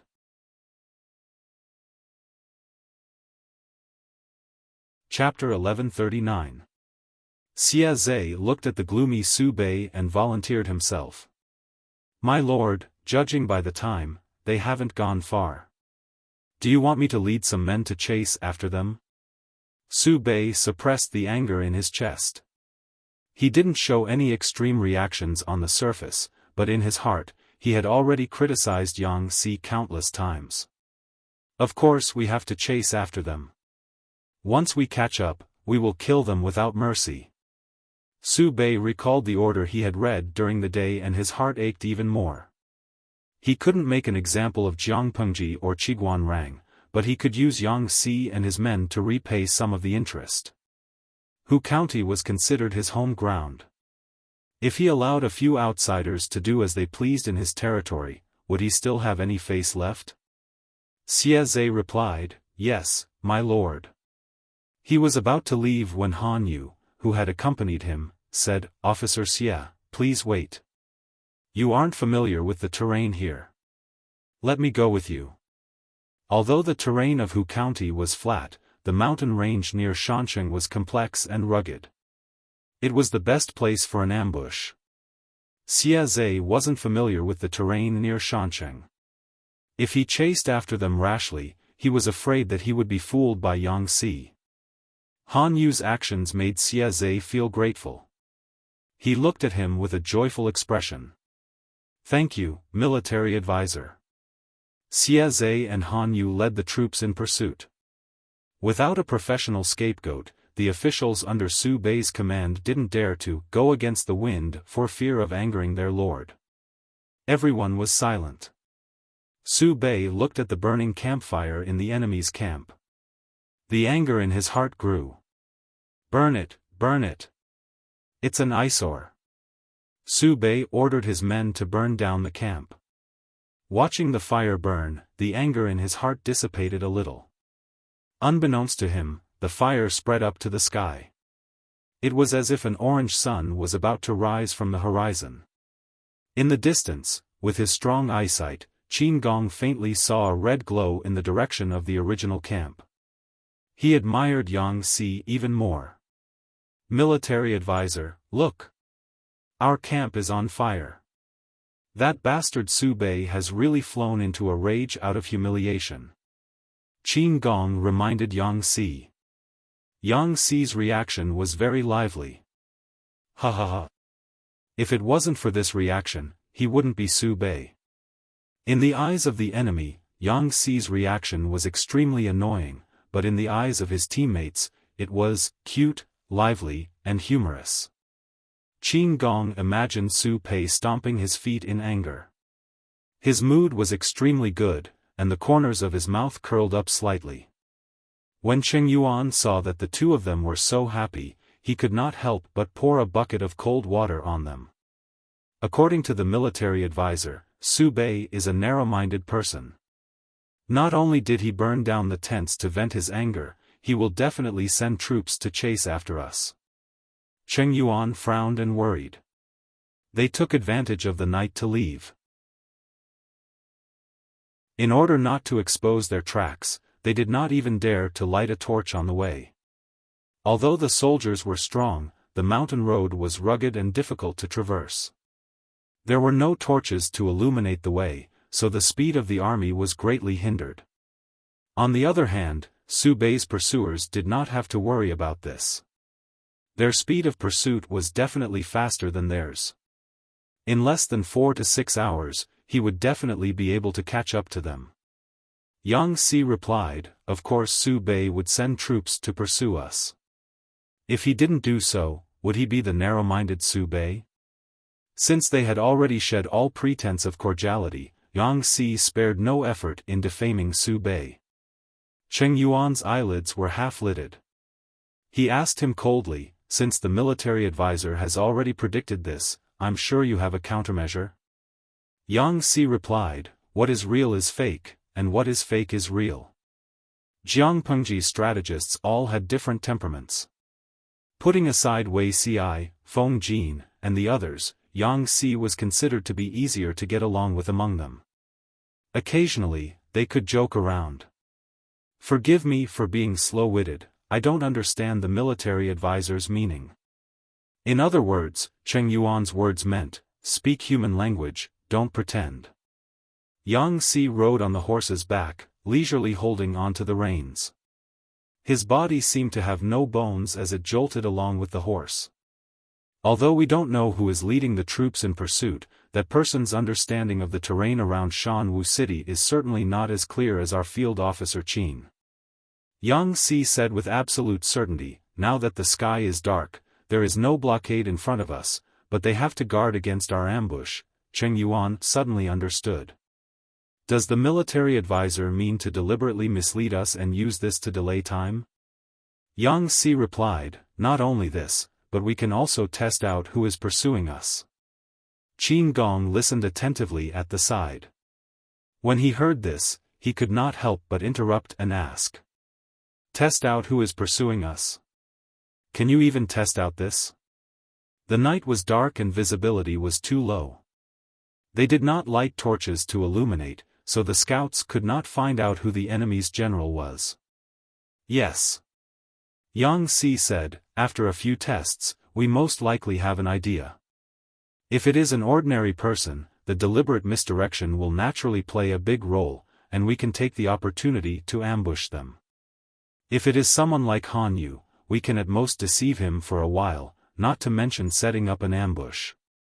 In other words, they could judge whether the opponent's leader was difficult to deal with based on the enemy's reaction speed. Yang Si sighed. Si and Wenbin have been dealing with each other for several years, and we know each other very well. If he chases us, I'm afraid it will be a tough battle. Qin Gong said, the military advisor will certainly not lose to him. Yang Si smiled cheekily, that's natural. Han Wenbin is still too much of a gentleman. Naturally, he will not be able to defeat Si.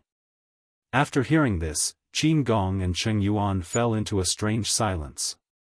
Didn't Yang Si's words mean that he was even more shameless than Han Yu? Qin Gong was very familiar with the terrain around the Barbican. After all, he had led the soldiers under his command to train in these places. In order to prevent the enemy from being one step ahead of them, Qin Gong also carefully selected a route that was suitable for an ambush, but without taking a shortcut. This night was destined to be thrilling. It is indeed Yang Jingrong's doing. She is very good at hiding the truth. With the light of the torch, Han Yu could barely see the surrounding terrain. It was a col, narrow on the outside and wide on the inside, which was very suitable for an ambush. Han Yu dared not gamble with the lives of his soldiers, so he could only send someone to investigate. The scouts reported that there were traces of an ambush near the colonel. If the scouts didn't find anything, Han Yu would have been a little worried. But when they said that they found shadows of people lying in ambush, he was not worried anymore. Military advisor Han, is there an ambush on the other side of the col, an ambush? Before Xie Zhe could finish, Han Yu said with certainty, I'm afraid not. If it was someone else, this col was indeed a good place to set up an ambush, but Yang Si was different. He liked to do things in the opposite direction. In places that others thought were impossible to set up an ambush, he liked to play some tricks to catch people off guard. Xie Zhe frowned. He ordered the army to temporarily rest and reorganize while he sent someone into the col to test the situation. Just as Han Yu had guessed, the shadows that the scouts found were only the maze that Yang Si had set up. Although there were traces of an ambush on both sides of the col, there were actually no soldiers lying in ambush. There were only piles of stones and withered branches and weeds. Under the cover of the night, it was extremely difficult to tell whether it was a human or something else. The shadows were very good at fooling people. At least the scouts were fooled. Han Yu frowned and said in a low voice, continue to chase. If we don't catch up with them by dawn, the army can prepare to return.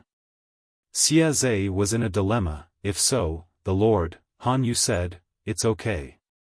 I will explain everything to the Lord. The night was dark. Yang Si didn't dare to light an open fire, so the marching speed was greatly reduced. Once the sun rose, they would be able to see clearly.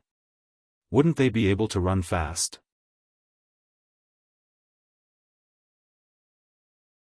Chapter 1140. Military advisor Han, it's less than an hour before daybreak. Xie Zhe looked at Han Yu with a serious expression. His sword-like eyebrows were tightly knitted together. Throughout the night, the closest distance between them and the enemy was less than a quarter of an hour's walk. However, the enemy was cunning and they managed to widen the gap. The enemy seemed to have calculated everything and always escaped at the most critical moment. They were right in front of their eyes, but they couldn't catch them. As Yang Si said, Han Yu was too much of a gentleman. He was at a disadvantage when he met a guy like Yang Si who faced the wind head-on. Not only was his positioning a mystery, but his maneuvering was also breathtaking. Less than an hour? Han Yu looked up at the night sky and blinked his dry eyes. He only felt better when he forced tears out of his eyes.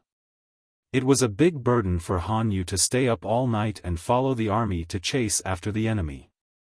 Xie Zhe said, they should be able to reach the border of Sichuan Plain before daybreak. The night sky was much lighter and the visibility was much higher than before. It was less difficult to travel. Sichuan Plain? Xia Zhe sighed. We miscalculated this time. We shouldn't have waited until nightfall to launch a sneak attack. Han Yu said helplessly, Lu Shi's troops are not the same as ordinary elites.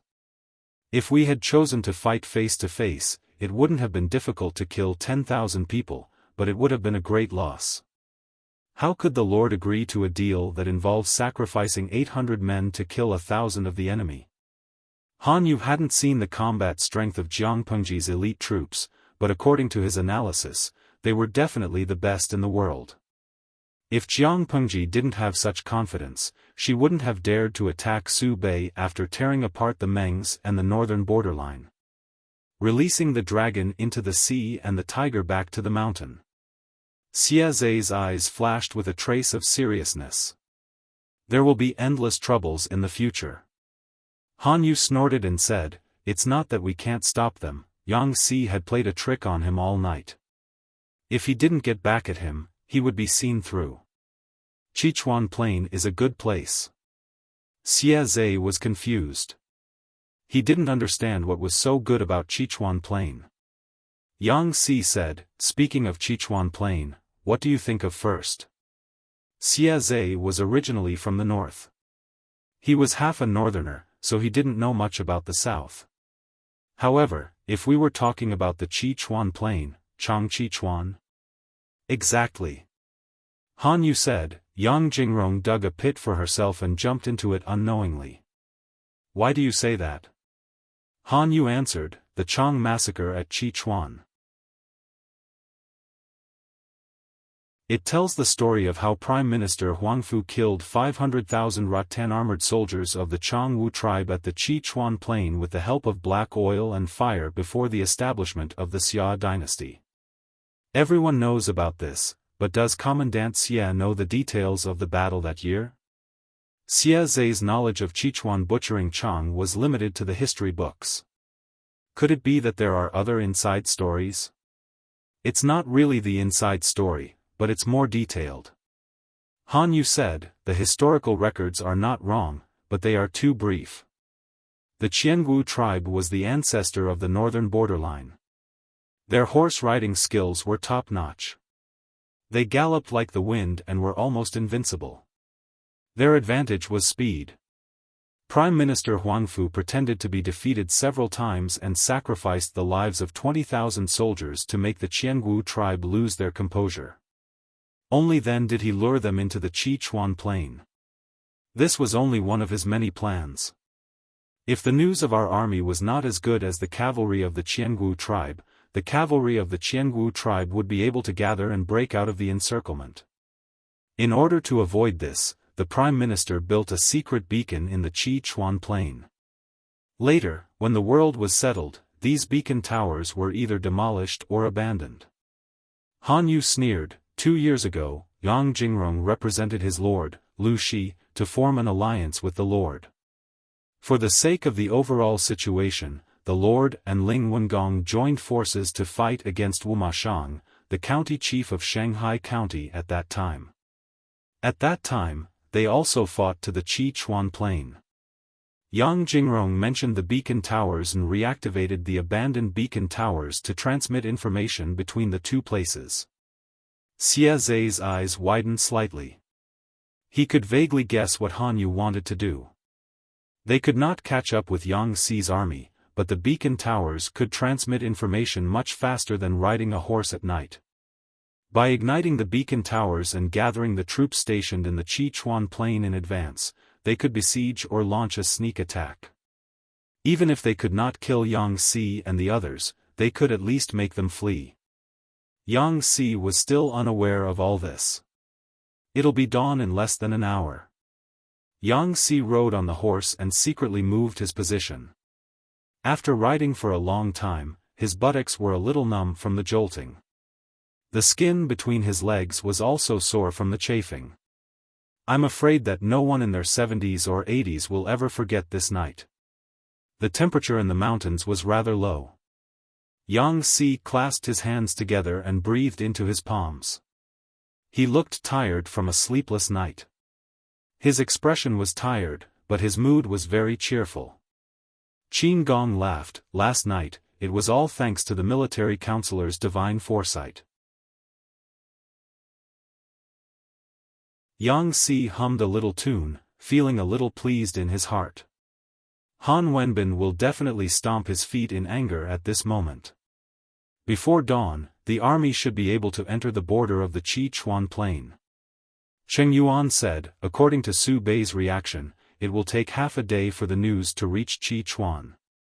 There are few troops stationed there and the defense is not strong. We can take advantage of their unpreparedness and force our way out. The Sichuan plain was not a plain in the truest sense of the word. There were gentle hills and crisscrossing rivers at the border. Because the terrain of the area was relatively flat and vast, the farmland was fertile and the grass was lush, it was also called the Sichuan plain. Most of Jiang Pengji's troops were elites. Breaking through the encirclement on flat ground was a certain advantage for them. Yang Si was about to agree when his sharp eyes saw a small orange light in the distance. They were on higher ground than Han Yu's side, so they could see it more clearly. What is that? Yang Si frowned. Are you hallucinating? The orange light flashed and disappeared. After a while, Yang Si saw that another place was also emitting orange light. However, this time the orange light did not disappear. As if it was a relay, the orange light lit up again after a certain distance. The military counselor is not hallucinating. That seems to be a beacon. Beacon? Yang Si had a vague premonition in his heart. Looking at the direction of the beacon, it was clearly heading towards the Sichuan plain. Sichuan plain, beacon? Beacon tower? An idea flashed in his mind. Yang Si suddenly remembered something and slapped his thigh, startling the purplish-red horse under him into neighing. Military counselor? Yang Si said, the entire army is moving quickly. If we don't leave now, I'm afraid we will be outflanked. It was one thing to catch the enemy off guard, but it was another thing to be caught off guard by the enemy. Yang Si secretly gritted his teeth and was full of remorse. If he could go back in time, he really wanted to go back to a few years ago and strangle himself for coming up with stupid ideas. Why did he dig a hole for no reason?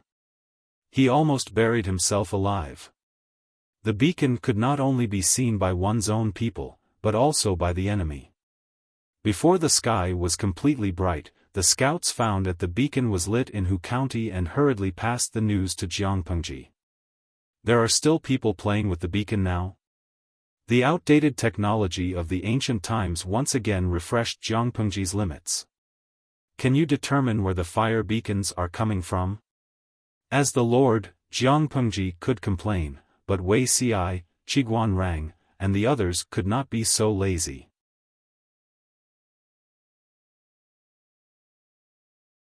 Chapter 1141. The scout reported, it should be the Sichuan plain. The Sichuan plain? Jiang Pengji was stunned when she heard this place. She had lived in the north for a long time and was unfamiliar with the Sichuan plain. This place sounds familiar, she thought for a while and quickly found the relevant memory in her mind. Isn't the Sichuan plain the main battlefield of the Chang massacre? Geographically speaking, the Sichuan plain was easy to attack and difficult to defend. It had no other advantages except for its fertile soil. When Jiang Pengji and the officials discussed tactics, they almost neglected this place. Now that it was mentioned, she only remembered an allusion that she had read a long time ago. It's the battlefield of the Chang massacre, Wei Xi answered with a smile. Qiguan Rang, who was at the side, tensed up and hurriedly got up to look at the great universal geographical map. He looked at it carefully and suddenly discovered something. Jiang Pengji noticed his unusual behavior and asked, what did Wenjing discover? Qiguan Rang frowned and said with a heavy heart, there must be something wrong when something is out of the ordinary. The Sichuan plain is lit up. It should be a battle in Hu County. Su Fei has already been executed and the remnants of his troops have almost been wiped out. Even if they cause trouble, it's impossible to light the fire. Su Bei's family is the most powerful in Hu County. Who can cause such a scene? I think there's only one possibility. Everyone suddenly reacted. Jiang Pengji even crushed the teacup in her hand. The atmosphere in the tent was stagnant. The audience in the streaming room reacted half a beat slower. They couldn't figure out what was going on. Shu Shanyali, what happened? I'm most afraid of the atmosphere suddenly turning silent. I have a bad feeling about this. Zui Yingshuan, the Sichuan plain is lit up. Wenjing said a few words and the streamer and they became like this. Nyoko Dongbeojiang, my head hurts. Why can't they just finish what they want to say? They always leave the other half unsaid. Every time I watch the streaming room, a bunch of brain cells die. The key is that after the dead brain cells die, I still can't keep up with the rhythm. Biansang, I'm begging a big shot who was a language class representative. After all, it's a live streaming. If it's a TV series, I can rewind and find the key plot if I don't understand. Lady Boss Chao Rui, I was a little confused at first, but after looking at my notes, I suddenly remembered something. The streamer lent Qin Gong 10,000 soldiers and horses to save Su Fei. She even let Yang Si and Cheng Yuan supervise the troops. Boss Qiguan had said that Hu County was Su Bei's territory. The remnants of Su Fei's troops could not stir up any waves. Only Qin Gong's troops could cause Su Bei to make a big move and ignite the flames of war. This was not difficult to analyze, but the time span in the live broadcast was too long. Many viewers did not remember what happened more than a month ago. There were only 850,000 seats in the live stream room. With billions of people fighting for the seats in the two dimensions, the flow of viewers was too high. Apart from a few internet superstars who were like big shots living in signal towers, almost no one could guarantee that they would stay in the live broadcast room every day. After the big shots analysis, the slow-witted audience was so shocked that they dropped the melon in their hands. Zhangxue Shijian, oh my, does this mean that Rongrong is in danger? For a moment, Yang Si's fans were in an uproar, and related topics quickly dominated the news. He had no choice but to be anxious. Yang Si only had a total of 10,000 troops. If he stayed in the enemy's territory, wouldn't he be sending a fat chicken to his door? Yang Si was not an NPC that could be respawned. He was a living person who lived in another plane, and he was their favorite idol. The live stream room also used a few years to tell the audience a bloody truth: war was cruel.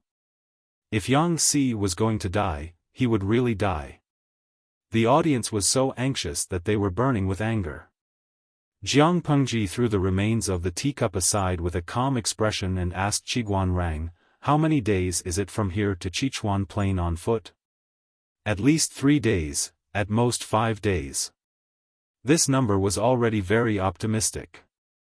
If they encountered any obstacles, they might be able to delay it for a few days. Jiang Pengji's eyes were slightly cold. Her left hand held the hilt of the god-slaying sword that hung on her waist. She said coldly, gather the troops. 10,000 is enough. After all, they were going to rescue people, not to fight head-on. If there were too many troops, it would be easy to delay them. Qiguan Rang suddenly raised his head and looked at her. The people under the tent stepped out to stop her.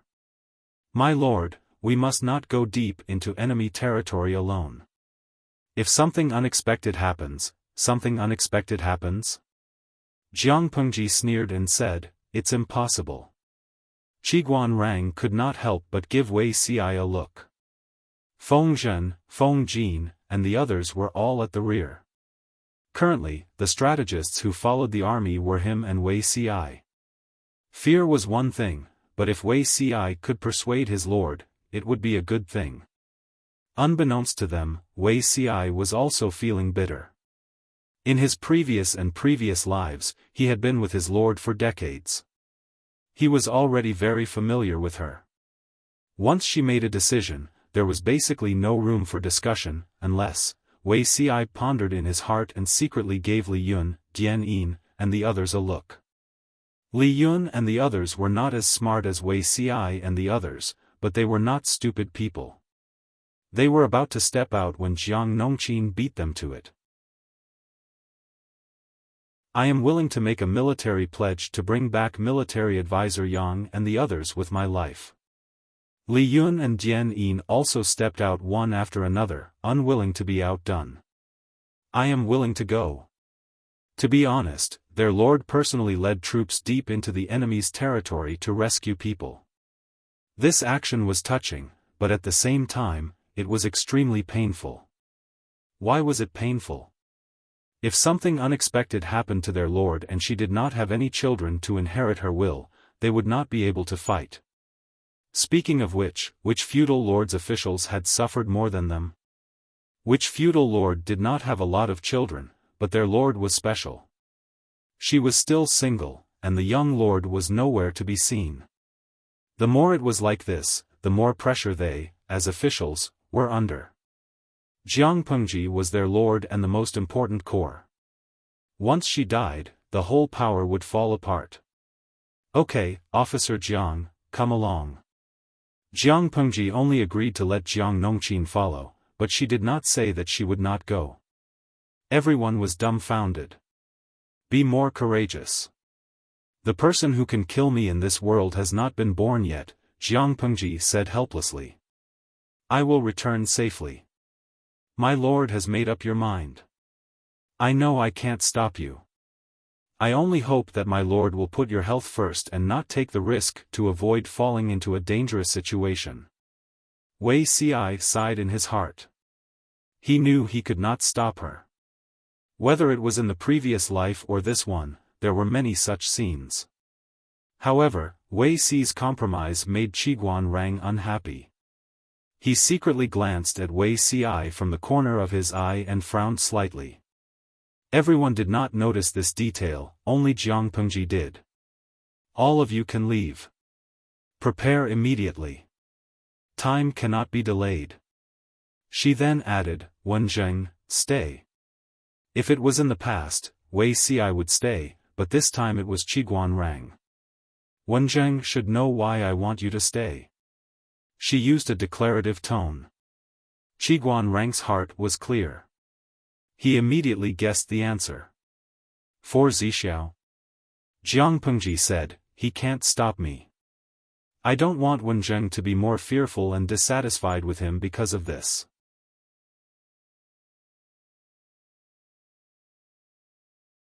Chapter 1142. Qiguan Gu was afraid of the beauty Wuxia, and he seemed to be very dissatisfied. When did this happen? My lord, you don't have any doubts? Jiang Pengji knew what he was talking about. She smiled and said, Zixiao has a secret, and it has something to do with me. Because of this secret, he came to me from 1,000 miles away and did his best to assist me. However, because the secret has not been made public, it is normal for Wenjing to have some doubts about him. If you want to know, I can tell you, as long as you are willing to believe. Qiguan Rang was stunned for a moment, and then he returned to normal. No, my lord, it is enough that you know what to do. He shook his head. Although the grudge in his heart had not disappeared, it was not as heavy as before. My lord trusts Zixiao so much. If he dares to have second thoughts, I will be the first to not let him go. I will definitely eliminate him. Jiang Pengji smiled and said, Wenjing, you underestimate me. Qiguan Rang said seriously, it is not that I don't trust you, my lord, but, he paused and did not say the rest of his words. The love between a man and a woman could easily make people lose their minds. Otherwise, how could pillow talk be so effective? The audience was watching the show. Qiguan Gu was really a warrior to say something like, eliminate Wuxia, in front of the streamer. Even if it was a show of loyalty, wasn't he afraid of being put in a difficult position in the future? Thinking of Qiguan Rank's usual low-key and cautious style, the audience unanimously believed that he was not a person who liked to court death. He dared to say so he must have a certain degree of confidence. For example, Jiang Pengji's trust in him was no less than her trust in Wei Ci. After the troops were organized, Jiang Pengji did not dare to delay and immediately set off with the troops. Yang Si accidentally dug a hole for himself and almost buried himself alive. Han Yu used the fire beacon to send a message to the troops stationed at Qichuan Plain. Before Yang Si and the others arrived at the border of Qichuan Plain, the troops stationed there had already organized their troops to intercept them. Yang Si gave up the idea of breaking through the encirclement.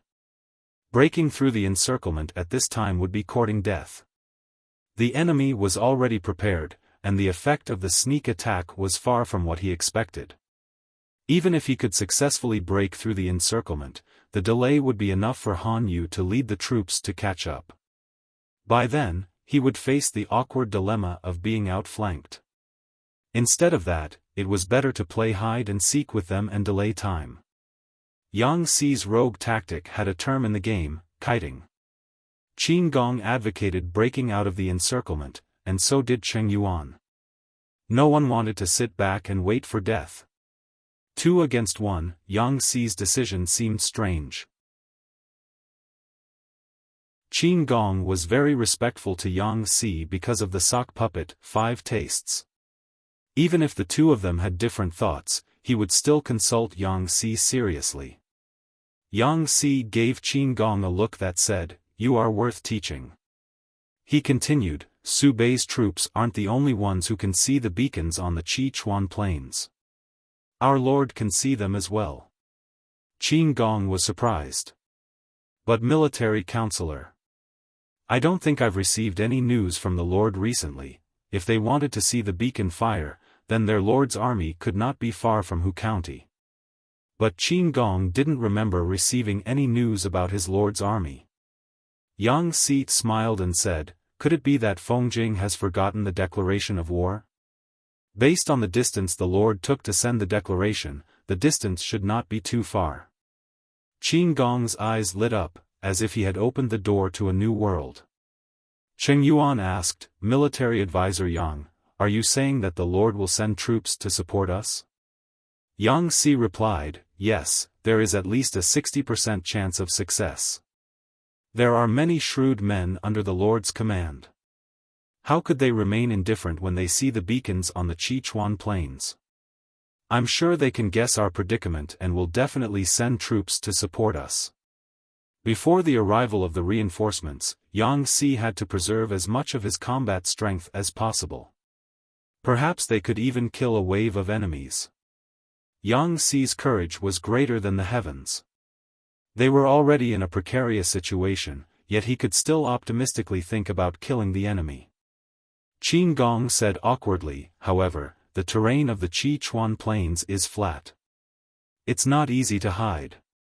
Yang Si replied, "You don't have to worry about that.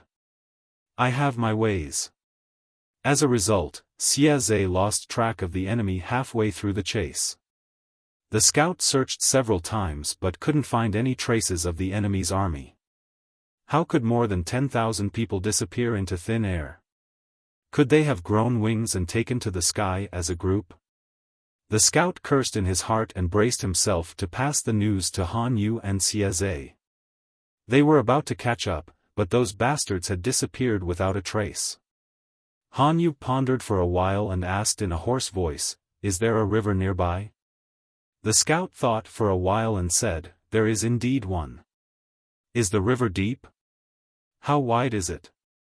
The scout didn't go down to check, so he didn't know how deep the river was, but he knew its width. "The river is more than 20 feet wide. I don't know how deep it is."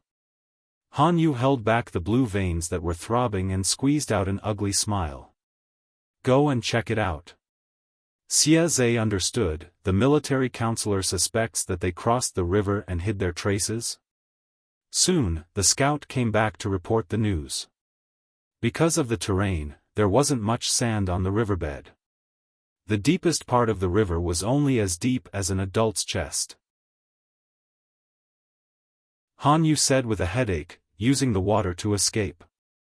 Yang Jingrong is really capable of anything. It wasn't winter or late autumn, so the river was cool. It would be nice to go for a swim. Search along the river and pay close attention to the beacons. Report to me as soon as you find any traces of the enemy. Unexpectedly, Yang Si didn't choose to break out of the encirclement. Instead, he avoided the soldiers stationed at the Sichuan plains and chose to hide. If it weren't for Han Yu's good upbringing, he would have scolded and cursed him harshly if it were someone else. Damn it! How shameless! Xie Zhe said, "Don't be angry, military counselor. They are marching and swimming. They won't last long. At this pace, they wouldn't even need to do anything. They would tire themselves to death." Han Yu looked serious. He thought that Yang Si must have something to rely on if he dared to do this. "Colonel Qin, are you okay?" Yang Si was a weak scholar. He didn't know how to swim, so he swam all the way with the help of the soldiers. Except for his wet clothes, he didn't look bad. In contrast, Qin Gong, a standard military general, looked a bit bad. He was panting, his cheeks were red, and his forehead was sweating. His wet clothes were sticky, but he couldn't take off his armor, in case the enemy suddenly appeared and caught them off guard. "I'm okay." Qin Gong adjusted his breathing and glanced at the other soldiers. After a little rest, they returned to normal. They seemed to be very familiar with such behavior. None of them complained. Yang Si saw through his mind at a glance. He smiled and said, "My lord said that she would give you 10,000 elites. She won't cheat." After a short rest, the army set off again. They swam along the river at a very fast speed. The enemy couldn't catch up with them in a short time. Yang Si was thinking about what to do next. It would take time for the reinforcements of the Lord to arrive. He had to delay as much as possible. He would play hide and seek during the day and recuperate in the mountains at night. With a general idea, Yang Si was happy again. With his character, once he fell into the hands of the enemy, he would definitely be killed first and report later.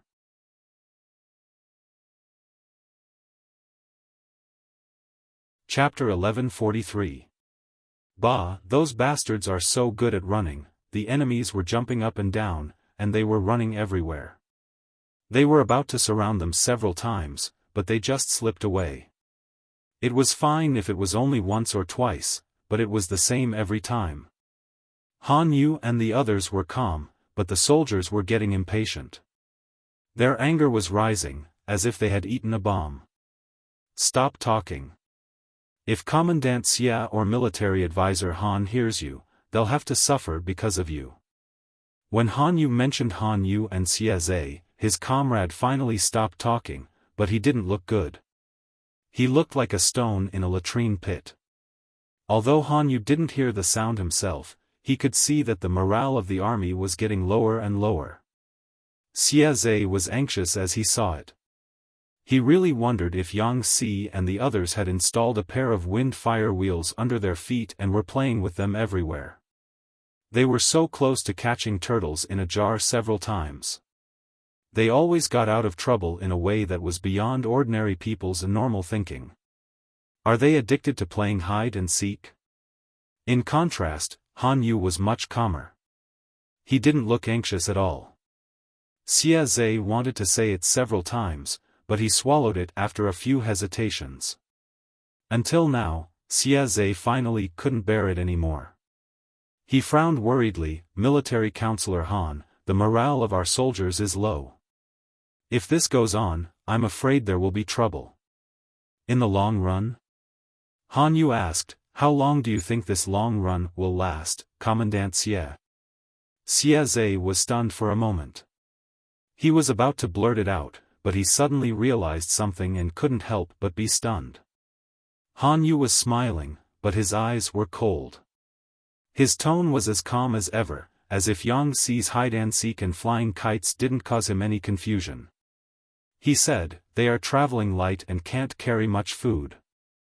An army of more than 10,000 is not a small number, and the daily rations are an extremely large number.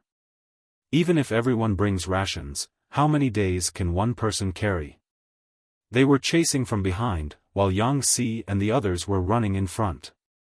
Because of the warning of the fire beacon, Yang Xi and the others couldn't hide their tracks, so they couldn't stay in one place for too long.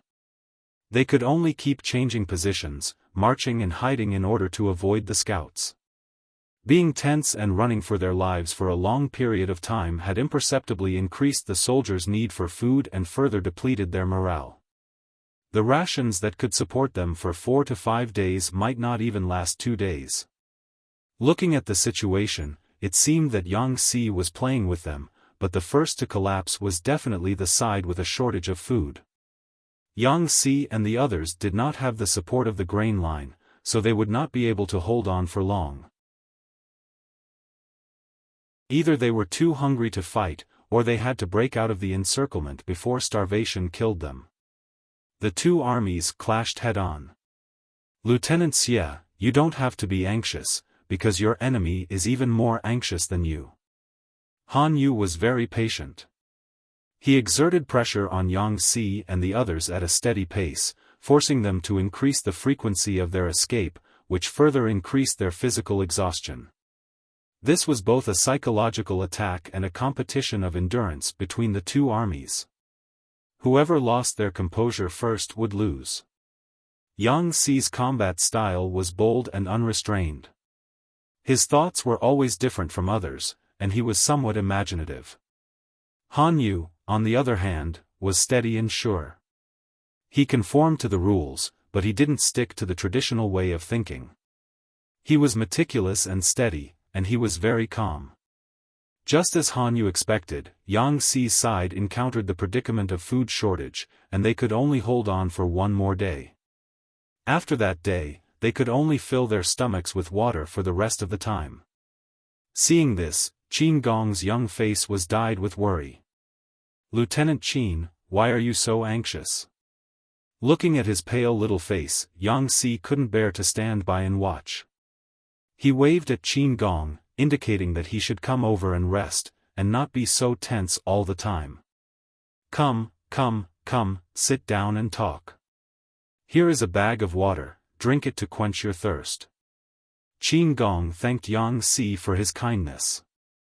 He was a general, and his physical fitness was much better than Yang Xi, who was a scholar. At present, not only was there a shortage of food, but there was also a shortage of water.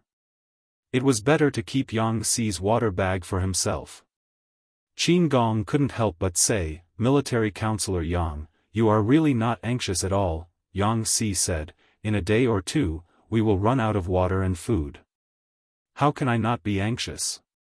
Qin Gong carefully looked at his expression and said strangely, "If military counselor is anxious, how can you be so calm?" Yang Xi asked in reply, "Is it possible that if I am anxious, food and water will appear out of thin air?" Qin Gong, this was the first time he heard someone say the words, "broken jar," in such a righteous and confident manner. Qin Gong said, "There is a shortage of food, and morale is shaken. In the end, won't we still become the enemy's turtles in a jar?" Yang Xi smiled as he looked at Inspector Cheng Yuan and said, "It's true that there is a shortage of food, but the shaken morale is exaggerated." Qin Gong was stunned for a moment, and suddenly realized something.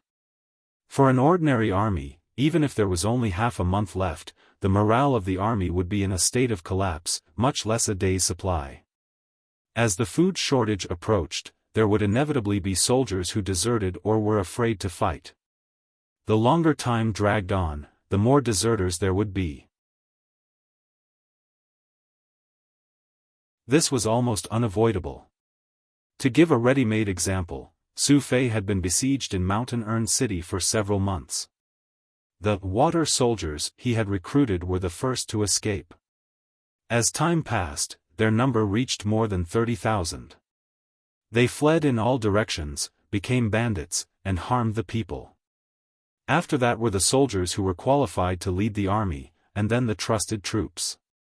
Those who were willing to stay and live and die with the army in times of danger were basically all loyal elites. Qin Gong had been tense for the past few days, and did not notice this for a while. The army of more than 10,000 had fled east and west for several days, and their food and fodder were getting increasingly scarce. The soldiers under them had not reported any deserters. This was simply impossible. Yang Si saw that he was in a trance, and the corner of his mouth curled up into a sneer. I have said before, my lord, that you are leading 10,000 elites. They must be genuine elites. Qin Gong's heart was touched, and he could not say a word for a long time. But, I have disappointed my lord. Qin Gong knew how rare it was to have 10,000 elites. They had all been built with a lot of money, food, and a lot of effort. Losing 10,000 at once, Qin Gong would not be able to make up for it even if he plucked off his own brain. What does this have to do with you? If you want to blame someone, blame Qiguan Wenzheng. His declaration caught us off guard, and we became the fish in the moat. Yang Si secretly grinned. If he was lucky enough to survive, he would definitely beat up Qiguan Rang's house and make him compensate. Qin Gong thought that Yang Si was comforting him, and he could not get rid of the guilt in his heart. He did not expect Jiang Pengji to place such high hopes on him right from the start. This trust made his heart feel sour, but at the same time very warm. Qin Gong endured it and racked his brain to find another topic to talk about. For a general, there was no greater sense of accomplishment than training a fierce army of tigers and wolves. He wanted to know who trained these 10,000 elites behind him. This question was a little difficult. Everyone has a share. Yang Si said uncertainly, moreover, the birth of the elites is not all due to one person.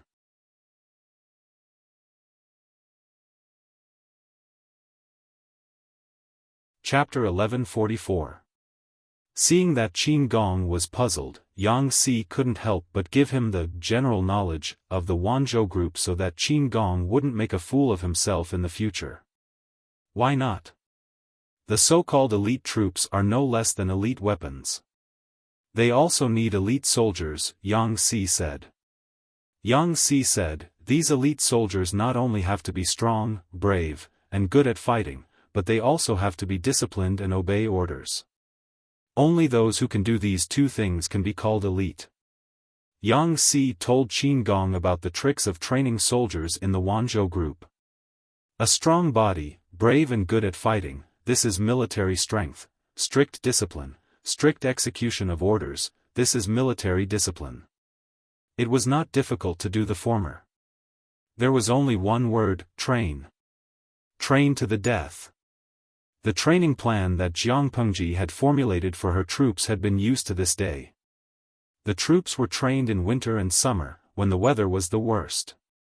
Whether it was in the heat of summer or the cold of winter, as long as they were not too sick to get up, they had to get up to train. After they had formed a certain level of strength, Jiang Pengji would also organize military exercises. Military exercises included various combat environments. Yang Si glanced at the resting troops and said lightly, not to mention that there's only 1 or 2 days of military rations left, even if they run out of ammunition and rations for 7 or 8 days, they have to eat weeds and tree bark. Military exercises are like real battles. No one deserts then, and no one will commit crimes now. Qin Gong was flabbergasted, but he had an urge to give it a try. He had never thought that training troops could be done this way. The so-called military exercises were real swords and spears, not putting on airs. But, with such harsh measures, why doesn't anyone desert? Although he hadn't seen it with his own eyes, Qin Gong could imagine the severity and cruelty of training troops after hearing Yang Si's description. The tyranny of the king and the rebellion of the people, yet none of these troops resisted or were dissatisfied. Qin Gong's attention was attracted by Yang Si's words. For a moment, he forgot his previous worries. Yang Si smiled. Hardness is easy to break, softness is easy to bend. It's the same for training troops. Using both the carrot and the stick is the right way. Elites could not be trained hard. Not only did they need tough training methods, but they also needed a soft policy of appeasement. Soldiers were also human. They could not all be unparalleled loyal, and they could not be expected to use love to spontaneously pledge loyalty to Jiang Pengji. Yang Si pointed to the troops and said, for them, the price of deserting or being passive is far higher than dying in battle. Qin Gong was dumbfounded. What kind of technique was this? Yang Si stretched out 2 fingers and said, one is military discipline, and the other is welfare. Jiang Pengji had considered the issue of military discipline when she set up the army. She even put military discipline in the first place and formulated strict military rules. The soldiers were all peasants, and almost none of them could read. It was very troublesome to talk to them about military rules and discipline. Jiang Pengji used the method of violent brainwashing. Regardless of whether it was winter or summer, she would shout about military rules and discipline 3 times a day in the morning, afternoon, and evening. Since the promotion of the new rhymes of Chinese, not only the common people were required to learn rhymes, but even the soldiers in the barracks had to learn them. Not only did he have to complete the regular training, but he also had to learn literacy from the political commissar. The position of political commissar was created by his lord, and he enjoyed the treatment of a centurion. His main job was to educate the soldiers' ideology. The primer was not the teaching material of the Golden Scale Academy, but the military rules that the soldiers were so familiar with that they could almost recite them backwards. As if brainwashing and education were not enough, Jiang Pengji also linked military discipline with pension benefits and retirement benefits. This move was extremely insidious. Once the soldiers violated military discipline, they would be directly recorded in their files. Not only would it affect the individual's salary and future promotion, but it would also affect retirement benefits or pension benefits for those who died in battle. Since the establishment of the Golden Scale Academy, these 2 benefits included the qualifications for future generations to go to school. This rule was too terrible. Under the use of both carrot and stick, which soldier dared to escape? For the sake of their families and children, they would rather starve to death in battle than violate military discipline and become deserters. Qin Gong was so shocked that he opened his mouth slightly. One sentence was written all over his face, could it be played this way? Yang Si patted his shoulder. Qin Gong was still too young. If he was shocked now, what would he do in the future? After resting for a while, the scouts found traces of the enemy and hurriedly sent the news back. Yang Si sighed softly. Enduring the pain all over his body, he stood up and said, Colonel Qin, gather the troops and horses. Let's go. This long game of hide and seek or cat and mouse would be decided sooner or later. Another 2 days passed. Han Yu, who was originally calm, had a grave expression on his face. Yang Si and the others were still as slippery as before. They did not seem to be in distress due to the food shortage. The scouts also did not find any deserters. Could it be that his judgment was wrong? Did Yang Si take all his belongings with him to escape? If so, he should change his way of thinking and think again about what Yang Jingrong was up to. Someone, quickly go and ask if there is any unusual movement at the border of Hu County. Something was not right. Everything was not right. He knew Yang Si's temperament very well. He would not get up early without benefits. He would never do meaningless things. If there were enough water and food, Yang Si would not stay in the Sichuan plain. It was a pure waste of time. He would have found a way to escape. Now he was still circling around the Sichuan plain. It was more like a cornered beast fighting. If so, the question came back to itself. Did Yang Si lack food? If there was a shortage of food, how could he explain that there were no deserters and the marching speed was not reduced? If there was no shortage of food, Yang Si's actions puzzled him. Han Yu thought about it again and carefully connected the routes that Yang Si had escaped along these days. The routes were twisted and complicated. They seemed to be irregular, but they were all heading towards the northern border of Hu County. Report, the news has been found. The voice of the messenger interrupted his thoughts. Say it. The messenger said. Lu Shi divided his troops and attacked Hu County directly. Han Yu suddenly thought of something and accidentally knocked over the bamboo slips on the table. Yang Jingrong, you actually had this idea. It was not that Yang Si did not lack food. It was obvious that he had used a smokescreen to deceive others. Coincidentally, Xia Zhe found another place. Unfortunately, he was one step too late. Yang Si had already escaped with his troops. They escaped faster than a rabbit. Did Captain Xia check the remains of their bonfire? Han Yu asked. Xia Zhe said, yes. Han Yu asked, is there any trace of cooking? Xia Zhe thought back carefully, and a troubled expression appeared on his face. He had not noticed this. Han Yu went to the bonfire in person and was suddenly enlightened. The bonfire was messed up. It looked like the traces left by people fleeing in a hurry. In fact, it was to cover up the food that was not cooked. This is a good smokescreen, but it's a pity, Han Yu said decisively. Captain Xia, assemble the troops and go to Gusu. Gusu was located in the mountains north of the Sichuan plain. Xia Zhe was surprised. Counselor, are we not going to catch Yang Si? Catch him. Han Yu said, it's like catching a turtle in a jar.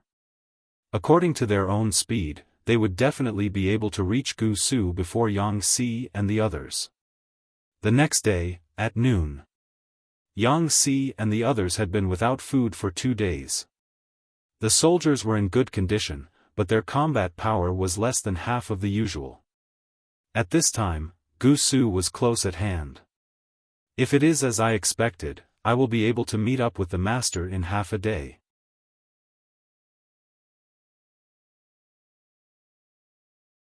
Chapter 1145. Fengjing, tell everyone to be careful. I don't feel good about it. Yang Si looked around suspiciously. He had an inexplicable shadow in his heart, as if something bad was about to happen. Qin Gong said, okay, I will send the order to all the battalions to be on guard. Cheng Yuan asked, did you notice anything wrong?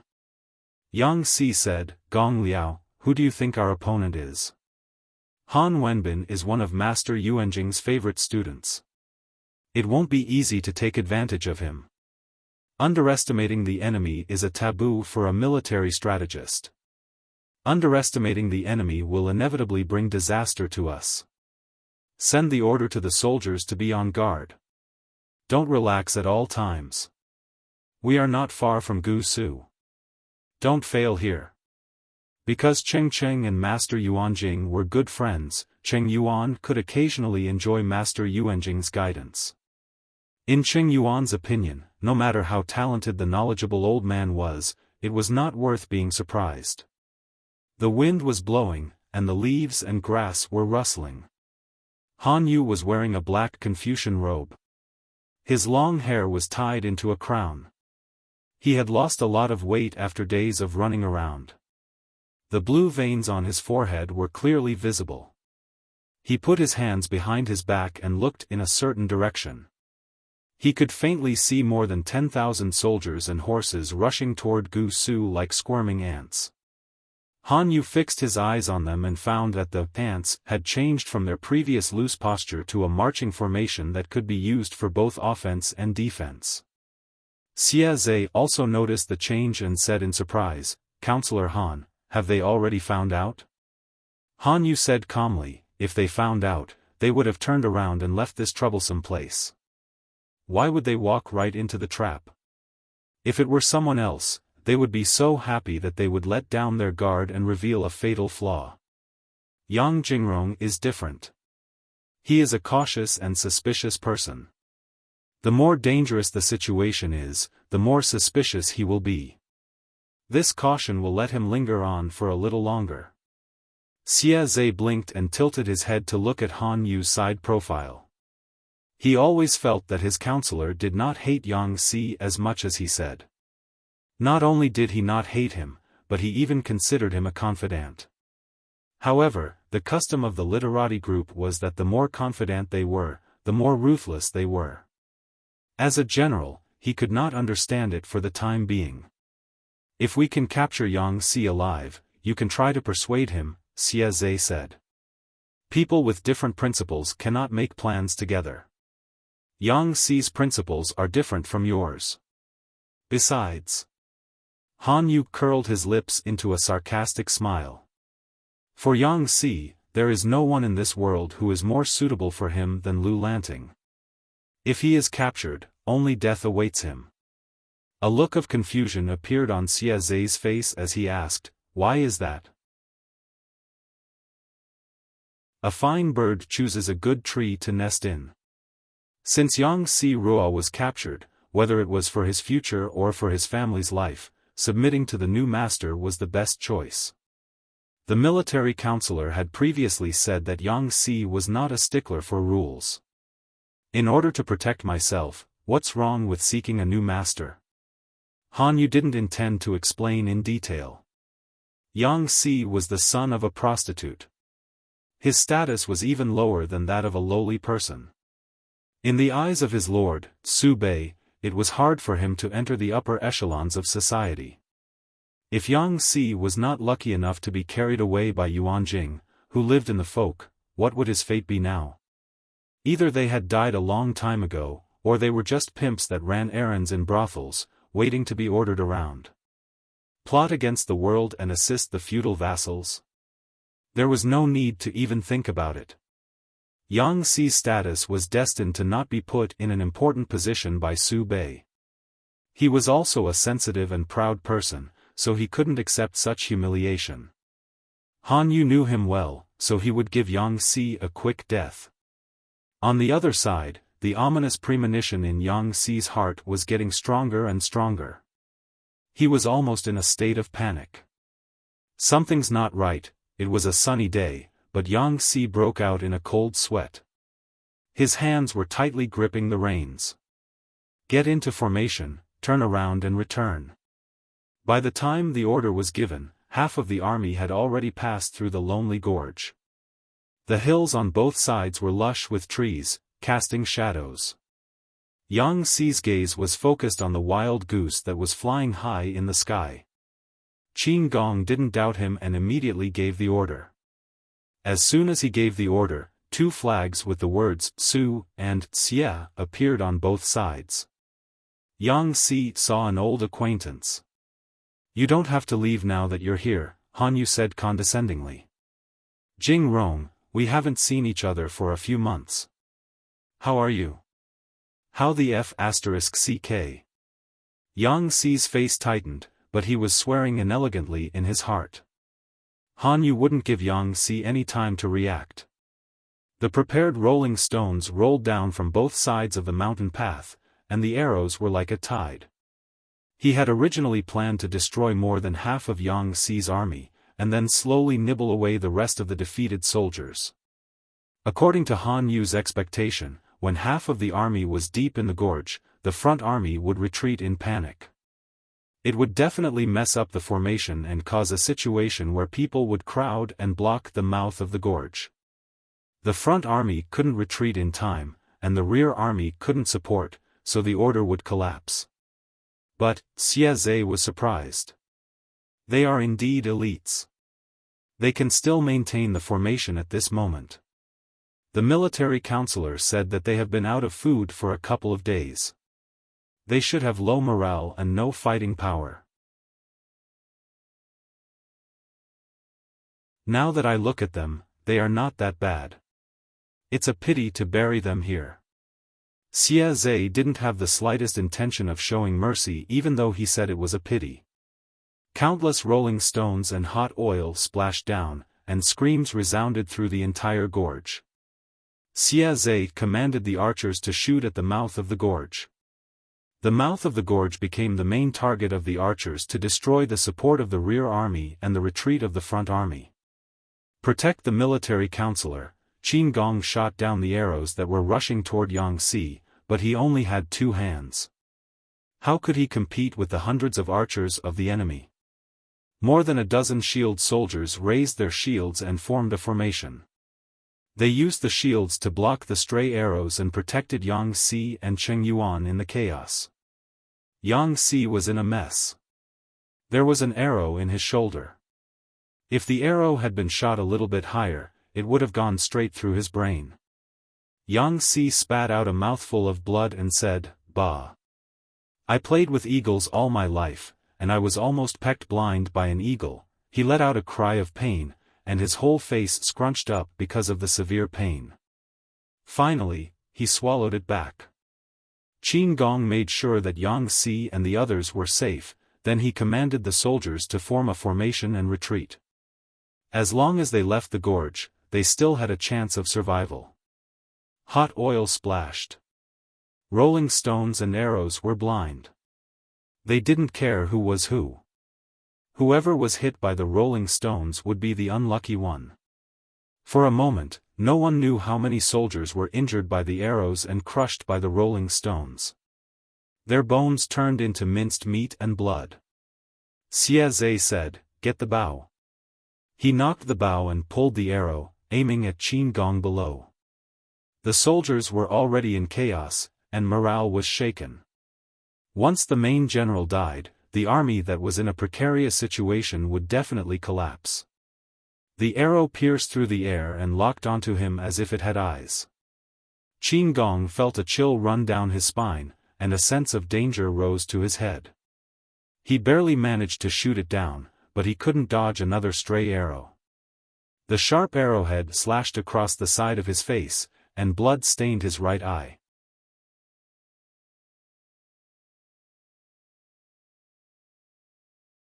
Chapter 1146. After leaving behind more than 3,000 corpses, Yang Si and the others retreated from the lonely gorge with the wounded soldiers. However, Yang Si did not feel the slightest joy of escaping because they did not have enough supplies. They were just struggling at death's door. If he were Han Yu, he would not let go of such a good opportunity. He would naturally take advantage of the situation to kill them. Cheng Yuan supported Yang Si. He was already hungry. After this incident, he was so weak that he almost could not stand. Yang Si endured the pain and said, "Gong Liao, go and tell Colonel Qin to immediately organize the uninjured soldiers and retreat quickly." Cheng Yuan understood the other meaning. He resisted the urge to faint and shouted at the top of his lungs, "Military counselor! I will delay them for a while with the remaining troops." Yang Si was very calm. Even though he was in so much pain that he could not stand up straight, his mind was exceptionally clear. For a strategist, weighing the pros and cons was an innate instinct. Even if he had to sacrifice himself, he would not hesitate to do it in order to achieve the greatest benefit. "My lord, the reinforcements will arrive in less than half a day. We can't let these more than 10,000 elites be completely annihilated by the enemy." Under such circumstances, the outcome of staying behind to cover the retreat was definitely a dead end. Cheng Yuan involuntarily grasped Yang Si's shoulder and helped him retreat a few steps. "If the military counselor dies, how will I explain it to my lord?" Cheng Yuan was anxious at this moment. His hands, feet, and brain did not feel like his own. It was not that he was useless. As a greenhorn, Cheng Yuan had too little actual combat experience and accumulated too little experience. Yang Si could not help but grin.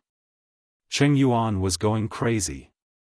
He could still laugh in such a situation. "If I were alive, I would not have the face to see my lord." Yang Si smiled bitterly. He was too reckless and lost to Han Yu by one move. The elite troops that the Lord had handed over to him were greatly damaged. How could he have the face to see Jiangpengji? Cheng Yuan's breathing became rapid and heavy. Yang Si held his wrist tightly. He never thought that Yang Si, who was thin and weak, would have such great strength. Yang Si pushed Cheng Yuan away, and the other party almost stumbled. This is a military order. How dare you disobey? As a strategist, you are indecisive and can't make a decision in front of the battle. Do you want to kill more troops in the future? It seemed to be deafening, and Cheng Yuan was shocked. My lord may not come. It is better to fight with our lives on the line. Leaving Yang Si and more than 2,000 wounded soldiers behind would definitely kill them. Yang Si said firmly, "My lord will come." Cheng Yuan gritted his teeth and passed the message to Qin Gong. Qin Gong thought for a while and ordered the troops to be divided. My injuries are heavy. I don't want to be a burden, so I won't leave. Qin Gong's injuries were indeed very serious. There was a long gash on his face, 2 arrow wounds on his right arm, a saber wound on his left shoulder, and an injury on his leg. Fortunately, his leg injury was not serious. He could still ride a horse and fight again. The vanguard narrowly escaped from the call, but most of them were wounded and heavily injured. Almost all of them had to stay behind to cover the rear. The situation of the rear army was not bad. Although there were casualties, it was not serious. Their combat strength was still relatively intact. Han Yu and the others didn't give Yang Si much time. Their pursuers were right behind them. Yang Si took a deep breath and grabbed his sword with his blood-stained hand. If there is a next life, I will serve you as my master. Today, please forgive me for being a step ahead and being unable to be loyal, he murmured, already prepared to die. Yang Si knew his situation and choice better than Han Qin. If he was captured, he would die. Su Bei and Prince Changsho were birds of the same feather. They respected bloodline and family and despised the poor. However, the former was better looking than the latter and knew how to pretend to be peaceful. Yang Si jumped ship and kicked Prince Changsho out because of this.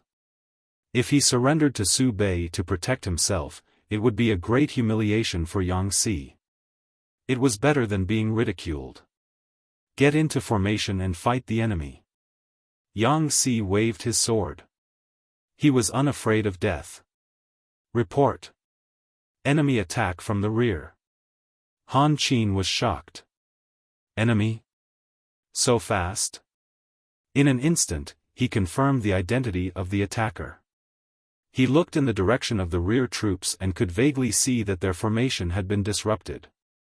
Xia Zhe was just about to lead his troops to kill the remnants of Yang Si's army when he suddenly heard the messenger's words.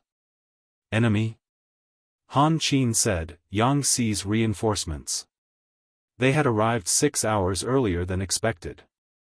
They had thought that they would be able to get rid of the remnants of Yang Si's troops before retreating and making Lu Shi suffer a loss.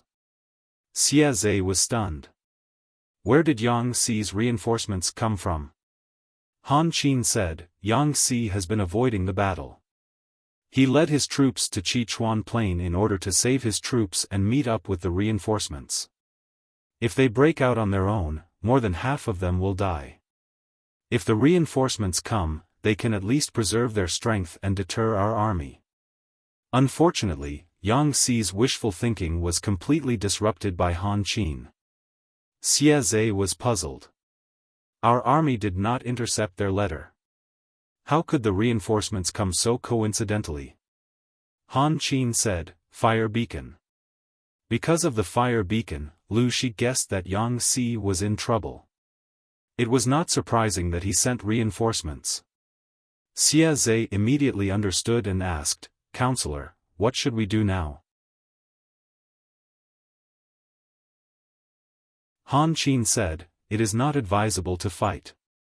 If it was a frontal battle, there was no need to panic. But the reinforcements attacked from the rear and disrupted their formation. They could not organize an effective resistance for a while. The longer they waited, the more casualties they would suffer. If Yang Si reacted and cooperated with the reinforcements to attack them from both sides, the situation would be even more disadvantageous. Han Yu made up his mind in a split second. Han Qin and Yang Si had similar temperaments. Both of them were decisive and ruthless people. Once they made a decision, they would not hesitate. If it was someone else, they would insist and beat Yang Si to death even if it was a risk, because there was no other way out. If Han Qin really did that, the troops he led would definitely be swallowed by Jiang Pengji, and no one would be left alive. Yang Si was trying his best to kill as many enemies as he could before he died, but he found that the enemy was gone. Counselor, the enemy's rear army is in chaos. Qin Gong was riding a horse. His vision was much higher than Yang Si's. He could vaguely see the enemy's rear army being destroyed by the unfamiliar forces. Yang Si was stunned for a moment. He was so stunned that he almost couldn't react. My lord's reinforcements. Yang Si dropped his sword excitedly. He was so happy that his wound was torn. He cried out in pain. Qin Gong's heart skipped a beat. Reinforcements? Were there really reinforcements? What they didn't know was that Jiang Pengji, the reinforcements they were talking about, was in a bad mood. The audience in the streaming room could feel the surging killing intent from her. The screen that was full of bullet screens was now empty. Everyone was so scared that they did not dare to speak. Want to escape? Little white maid. Jiang Pengji suddenly pulled out the God Slayer from her waist. The bright snow-white blade was shining with a cold light.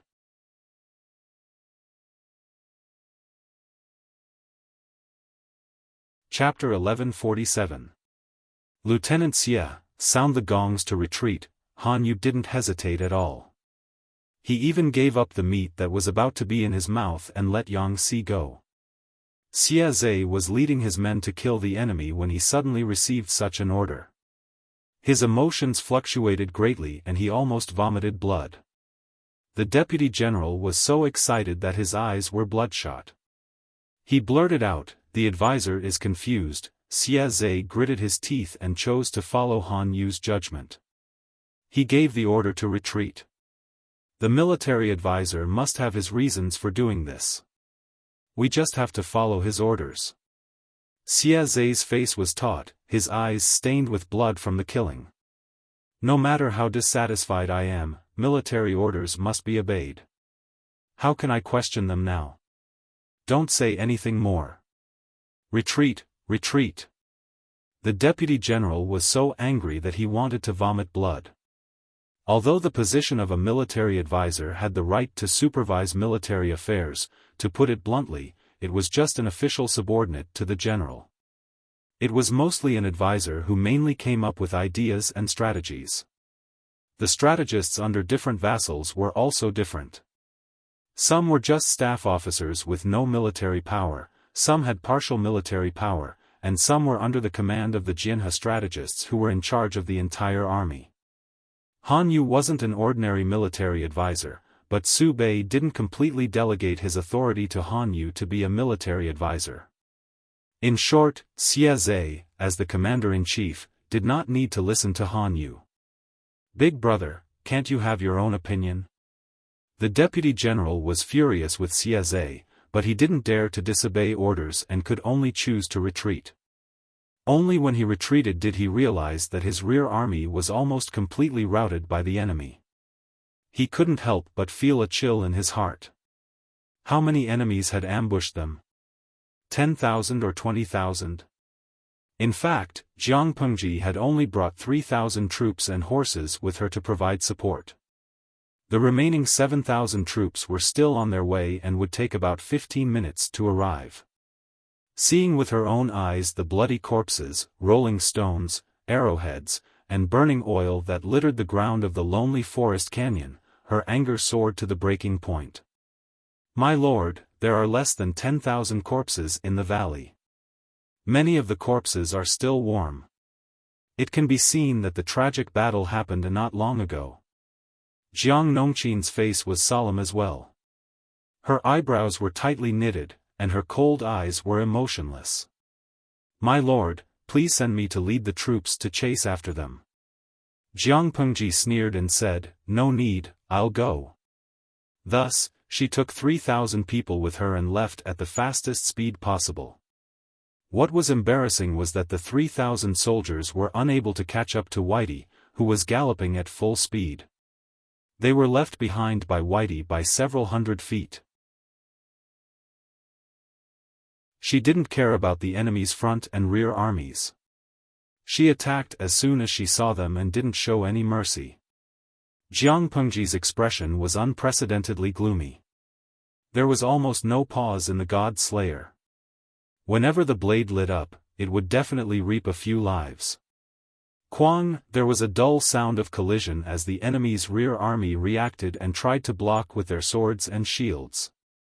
Jiang Pengji exerted some force with her wrist, and the few tiger-headed bronze shields were cut in half by the God Slayer. The cut was smooth and neat. Little White raised its hooves and stomped on the enemy soldiers, taking away the stupefied shield-bearers. The blade of the god-slaying saber was still as shiny as new. There was not a single crack or scratch on it. Courting death, Jiang Pengji had already rushed into the enemy's formation. In such a situation, the enemy would always attack the mount first. Dozens of soldiers hid behind the shield wall. They held long spears in their hands and stabbed at Little White, who was under Jiang Pengji.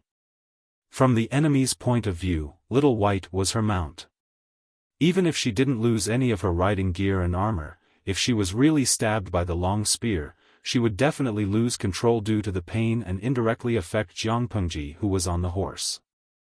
As long as she fell off the horse, could the silver-armored young general fly into the sky?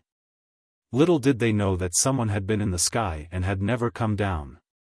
Their intentions were seen through by Jiang Pengji. With a twist of her wrist, the god-slaying saber turned over. She was as fast as a ghost. The blade cut off all the horizontal and straight blades on the long spear, leaving only a smooth piece of wood. The speed of the wood did not decrease.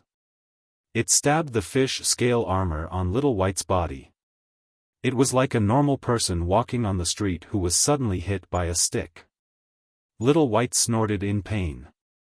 His anger soared, and he went on a rampage even more ferociously. His hooves added more souls to his body. Kill! Jiang Pengji rushed dozens of feet into the enemy's formation before the 3,000 troops arrived. When the enemies met, their eyes turned red. When the two sides fought, it was a life-and-death battle. Their battle cries soared to the sky. The morale of Jiang Pengji's side was like a rainbow. They attacked the enemy's rear army and had the advantage of surprise. The enemy was caught unprepared. Jiang Pengji's performance was too dazzling. She single-handedly stirred up one side and caused the enemy's formation to collapse. The soldiers under her command were already full of anger. When they saw their former comrades die in the lonely gorge, their anger was added to their grief and indignation. Now, all these emotions had turned into hostility. With only 3,000 troops, they had defeated the enemy's rear army of 7,000. Jiang Pengji alone had slaughtered countless people. The god-slaying saber in her hand was full of human blood. It looked even colder and more terrifying. Who on earth is that? Deputy General Xia Zhe was scared out of his wits. He had no time to complain about Xia Zhe's obedience to Han Yu's orders. He asked Xia Zhe. How would Xia Zhe answer? Han Yu was very far away. He could only see a vague figure, but he was very familiar with the figure. Suddenly, Han Yu clenched his fists tightly. When he saw through Yang Xi's plan, he knew that Wanzhou would send reinforcements to support Yang Xi. But he never thought that the reinforcements would be Lu Shi. In order to save his subordinates, a feudal lord risked his life and went into battle. He didn't know if Yang Si was lucky or unlucky. It was not a good thing for the plotters to have such an emotional lord. But, Han Yu felt a little envious of Yang Si. Lieutenant Xie, mobilize the archers. We must kill that silver-armored soldier. The biggest disadvantage of Jiang Pengji's side was the lack of long-range forces. After all, they were rushing to rescue the soldiers and provide support, so they couldn't bring a lot of supplies and machinery. Xie Zhe did as he was told without any hesitation.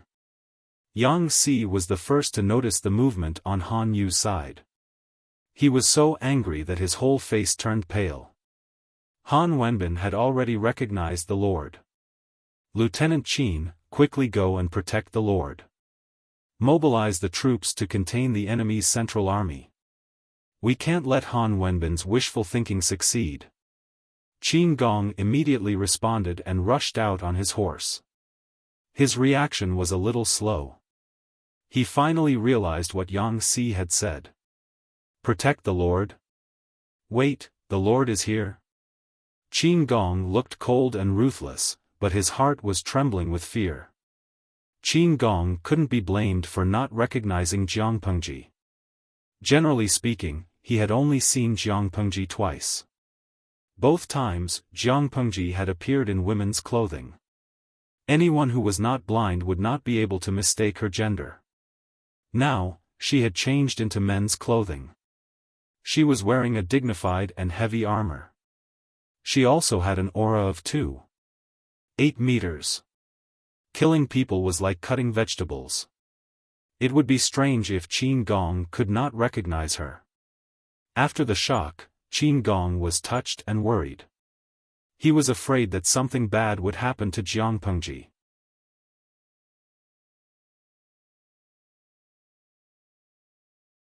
Chapter 1148. Qin Gong was so anxious that he ignored his injuries and rushed toward Jiang Pengji with his troops. Before he arrived, the sky was filled with arrows. They were all aimed at the people around Jiang Pengji. My lord, Qin Gong was so anxious that he yelled and pulled at his wounds. If he was hit by the arrows, he would be seriously injured even if he didn't die. Jiang Pengji snorted and put the God Slayer back into its sheath. She grabbed two enemies by the neck and used them as meat shields. Little White also cleverly escaped into the crowd and charged around, using them as meat targets. She threw away the two dead bodies and unsheathed the God Slayer again to clean up the surrounding enemies. Little White came back. Jiang Pengji grabbed its reins and mounted the horse again. While galloping, the blade cut off several people's necks as if it was cutting wheat. Little White rushed out of the shooting range of the arrows with Jiang Pengji on his back. He made a detour to the other side. It was an accurate, dangerous, and exciting maneuver, but Jiang Pengji didn't change her expression. She killed the people in front of her and cut the horses in front of her. Qin Gong was speechless. He didn't believe it was his lord. The military counselor must have made a mistake. Qin Gong's mind was in a mess, but he still maintained a cold expression and looked very calm. On the other side, Xie Zhe saw that the arrows didn't work, so he asked Han Yu, military counselor, the silver-armored general seems to be fine. Should we? Han Yu said decisively, the opportunity is gone. Don't waste your time. Retreat. Opportunities on the battlefield were fleeting. It was Han Yu's fault that he didn't seize the opportunity. Xie Zhe pursed his lips. He could only act according to the plan and suppress his curiosity. What was the silver-armored general's identity? The military counselor changed his mind at the last minute. It showed that the silver-armored general's status was not low. He was at least a core figure. Otherwise, he wouldn't have been worth the military counselor's attention. Xie Zhe admired Han Yu from the bottom of his heart, but the lieutenant next to him was full of resentment. Han Yu was not the military counselor who had total military power. Han Yu and Xie Zhe shared half of the military power. Han Yu was just a civilian who gave advice and suggestions. How could he order Xiaofan around and change the military order at the last minute? The more he thought about it, the angrier he got. He couldn't help but blame the failure of the mission on Han Yu. Han Yu made a big fuss but didn't gain much. He finally got the upper hand, but he changed his mind and withdrew his troops at the last minute. What was he trying to do? As they retreated, Xiaofan couldn't help but ask his own question. "Counselor, just who is that silver-armored young general?"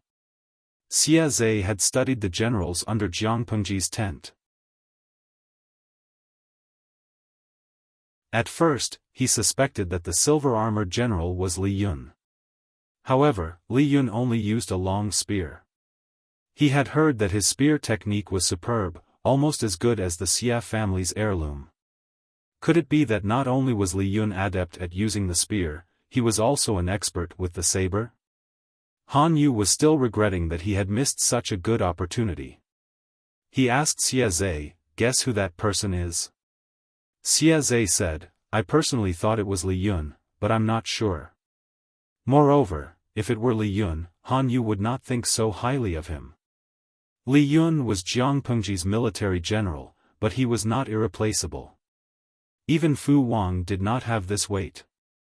Xiaofan racked his brains but could not think of Jiang Pengji as the target. Han Yu said, "That is Lu Shi." Xiaofan nodded and said, "Oh, so it is Lu Shi." Lu, he was dumbfounded. Whose name did he just hear? The enemy's vassal, Lu Lanting. What a pity. Han Yu's words were full of pity. It was not a big deal to kill a general on the battlefield. If the enemy's leader was killed, the forces in Wanzhou would be in chaos and the Lord would not have to worry anymore. Lu Shi? Xiaofan almost bit his tongue. That silver-armored young general was Lu Shi? Han Yu said, "What else? It's a pity that he did not kill her. I'm afraid there will not be such a good opportunity in the future." Xiaofan felt that his worldview had been turned upside down. Who would have thought that a vassal would at most be in the middle of the army? Why would he personally fight with a sword? It's a pity that such a vassal did not become a general. Xiaofan told a lame joke, but Han Yu was not in the mood to laugh. No one would feel good if all their efforts were in vain. Xiaofan said, "This is my fault. You don't have to blame yourself. It was the duty of a military counselor to give advice, but it was his job to kill the enemy. It must be his fault that he failed to kill Lu Shi." Han Yu shook his head. His face, which was already much thinner, looked a little gloomy and cold. Since Han Yu had given the order immediately, they did not suffer many casualties. They ran away faster than rabbits. Jiang Pengji chased for a while and killed more than 100 people. In the end, she could only look at the dust that was raised by the enemy and grit her teeth. The battle had just ended, and Jiang Nongqin had already arrived with the remaining troops. She did not see Jiang Pengji. She first saw Yang Si, who was pale and had lost a lot of blood. He was sitting on a rock, dispirited. "Is the military counselor injured?" Jiang Nongqin asked. Then she changed the topic to Jiang Pengji. "Where is the Lord now?" As she spoke, she asked the female medics who had followed the army to come forward. The two sturdy female soldiers walked forward with medical boxes on their backs. If it were not for their figures, people would not be able to tell that they were women. Yang Si tried to lift his arm, but the arrow wound was pulled. He grimaced in pain. The female soldier looked at the wound and said, "The arrow wound is a little deep. You have to take off your clothes.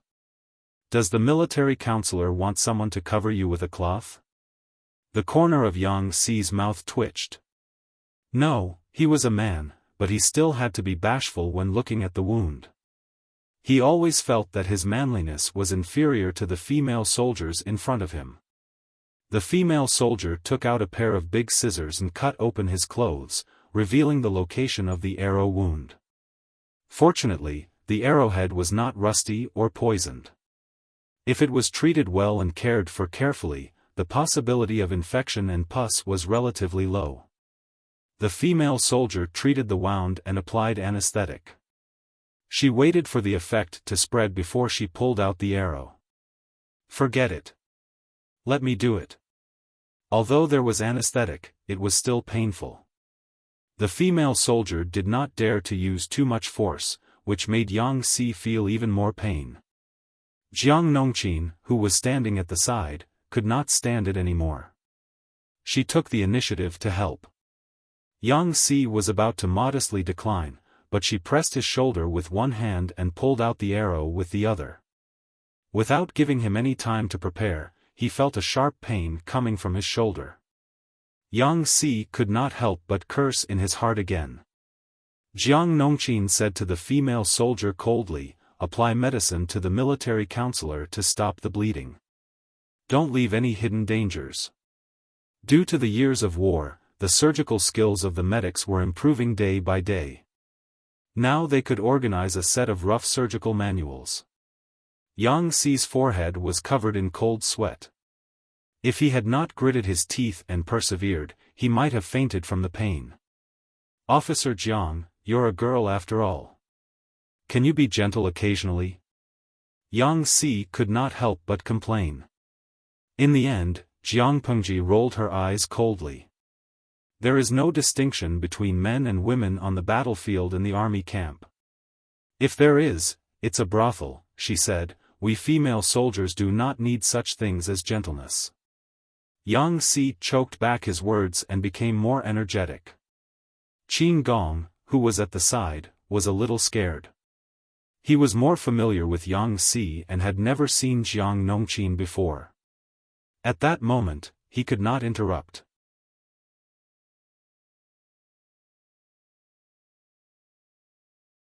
Chapter 1149. Yang Si squinted his eyes and barely saw Jiang Pengji coming against the light. He endured the pain and used his uninjured hand to prop himself up from the stone under him. Jiang Nongqin helped him up when she saw this. "Sinner Yang Si greets my lord." Yang Si took a few steps forward, but Jiang Pengji had already galloped forward. She got off the horse and lifted Yang Si up with one hand. "What do you mean by sinner?" Jiang Pengji furrowed her brows tightly. She stared at the white cloth tied around his shoulder. Because Yang Si moved a little too much, the wound that had just stopped bleeding split open again. Spots of bright red slowly seeped out and dyed the area red.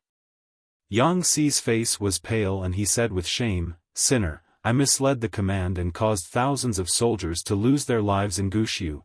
Jiang Pengji thought it was something serious, but he was not to be blamed for it. A fool is bound to gain something from 1,000 considerations, a wise man is bound to make a mistake from 1,000 considerations. Yang Si was a human being, not the brain of heaven. No, even the brain of heaven had made mistakes before, let alone a human being. At the end of the day, it was not Yang Si's fault. He could only blame the enemy for being better than him. He, on the other hand, obediently went to take the blame. How can there be no deaths in war? Jiang Pengji was distressed that thousands of elites had died, but it was not a reason to push the blame to others and shirk responsibility. Yang Si's lips opened and closed for a long time. His bloodshot eyes were glistening with tears, which made the bystanders feel sad. "You have tried your best to deal with the enemy and even saved most of the troops. Why should I blame you?" Jiang Pengji said helplessly, "If you feel guilty, then take good care of your injuries. You suffered a loss in Han Yu's hands this time. Next time, you will get back at him." Yang Si stopped the losses in time and saved more than 6,000 of the 10,000 elites. Most of the casualties were in Guxiu Gorge. Who could say that Yang Si had done nothing wrong by being able to retreat under such circumstances? Jiang Pengji looked at Qin Gong and said, "Officer Qin was seriously injured. Why didn't you let the medical soldiers treat him?" In ancient times, the medical skills were backward. In her era, a missing arm or a broken leg could be regrown in minutes, but it was not possible here. Although Qin Gong did not lose an arm or a leg, the wounds on his body were still quite terrifying. There was even a palm-long cut on his face. Suddenly being called out by Jiang Pengji, Qin Gong came back to his senses. My lord," Qin Gong called out. His mind was still in a mess, so he suddenly became speechless and didn't know what to say. Jiang Pengji said calmly, "We'll talk about it later. Field Officer Qin, go and tend to your wounds first to prevent excessive blood loss." Qin Gong thought that he would be reprimanded like a storm, but it turned out to be a warm and caring one, scaring him into a daze. Qin Gong was used to being a capricious lord like Su Fei. He had already mentally prepared himself to be the scapegoat in 72 different ways. No matter what the reason was, it was an indisputable fact that Qin Gong had lost 40% of his troops. If the lord flew into a rage because of this and used military law to punish him, he would have no complaints. Fortunately, Jiang Pengji did not know what Qin Gong was thinking. If she did, she would have rolled her eyes. Was she the kind of lord who did not distinguish between right and wrong? "My lord, let Gong Liao lead the remaining troops and evacuate first." Yang Si slowly sat back on the huge rock and secretly took a deep breath to suppress the pain of his wound. "Gong Liao still doesn't know that my lord has arrived with reinforcements. Can you send a messenger to summon him back?" Jiang Pengji joked, "Of course. Otherwise, Gong Liao will run in the wrong direction and into the enemy's lair." At that moment, Jiang Pengji sent a messenger to chase after Cheng Yuan. Cheng Yuan was a little confused at first. He grabbed the messenger and asked 3 or 4 times before he accepted the surprise. He, who was originally steady, suddenly broke down. He looked like he was crying and laughing at the same time. "God bless my lord. God bless our army." After the ecstasy, Cheng Yuan asked about Yang Si and Qin Gong's situation in detail. When he learned that they were still alive, Cheng Yuan almost cried with joy. He hurriedly gathered his troops and horses and returned along the original path. When he was fleeing, his heart was as heavy as a mountain. All kinds of negative emotions weighed down on him, making it hard for him to breathe.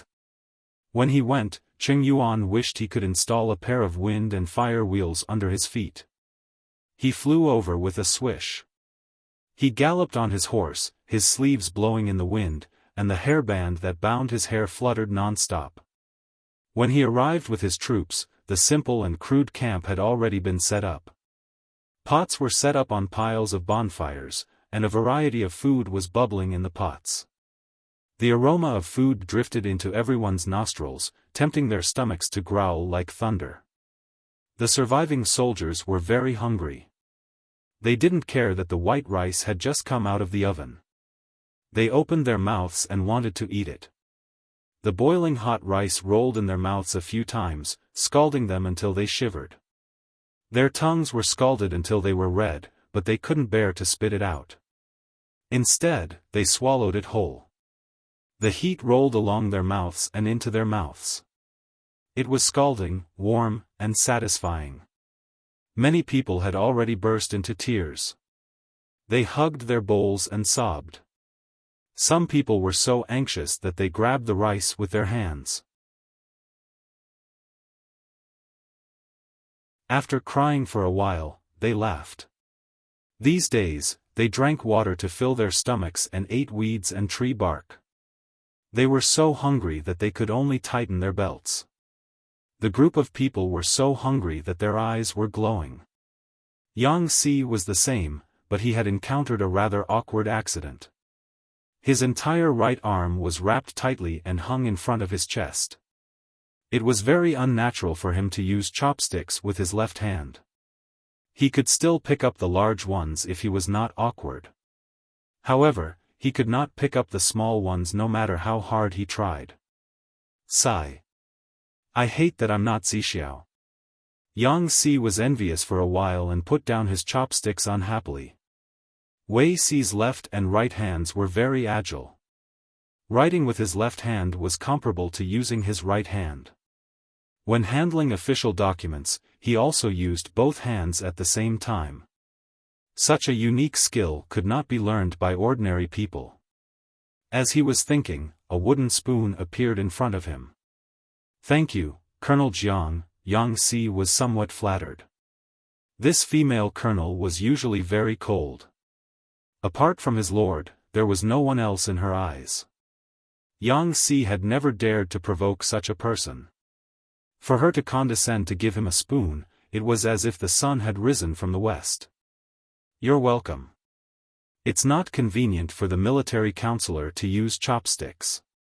I'm afraid that I'll be disrespectful in front of the Lord." Yang Si was speechless. The sun still rose from the east today. This unapproachable colonel could not stop talking about the Lord. Yang Si could not help but mutter. Jiang Nongqin, who had sharp ears, could faintly hear her own name. "Military counselor?" Yang Si coughed softly. He scooped up the spoon and ate his meal, avoiding Jiang Nongqin.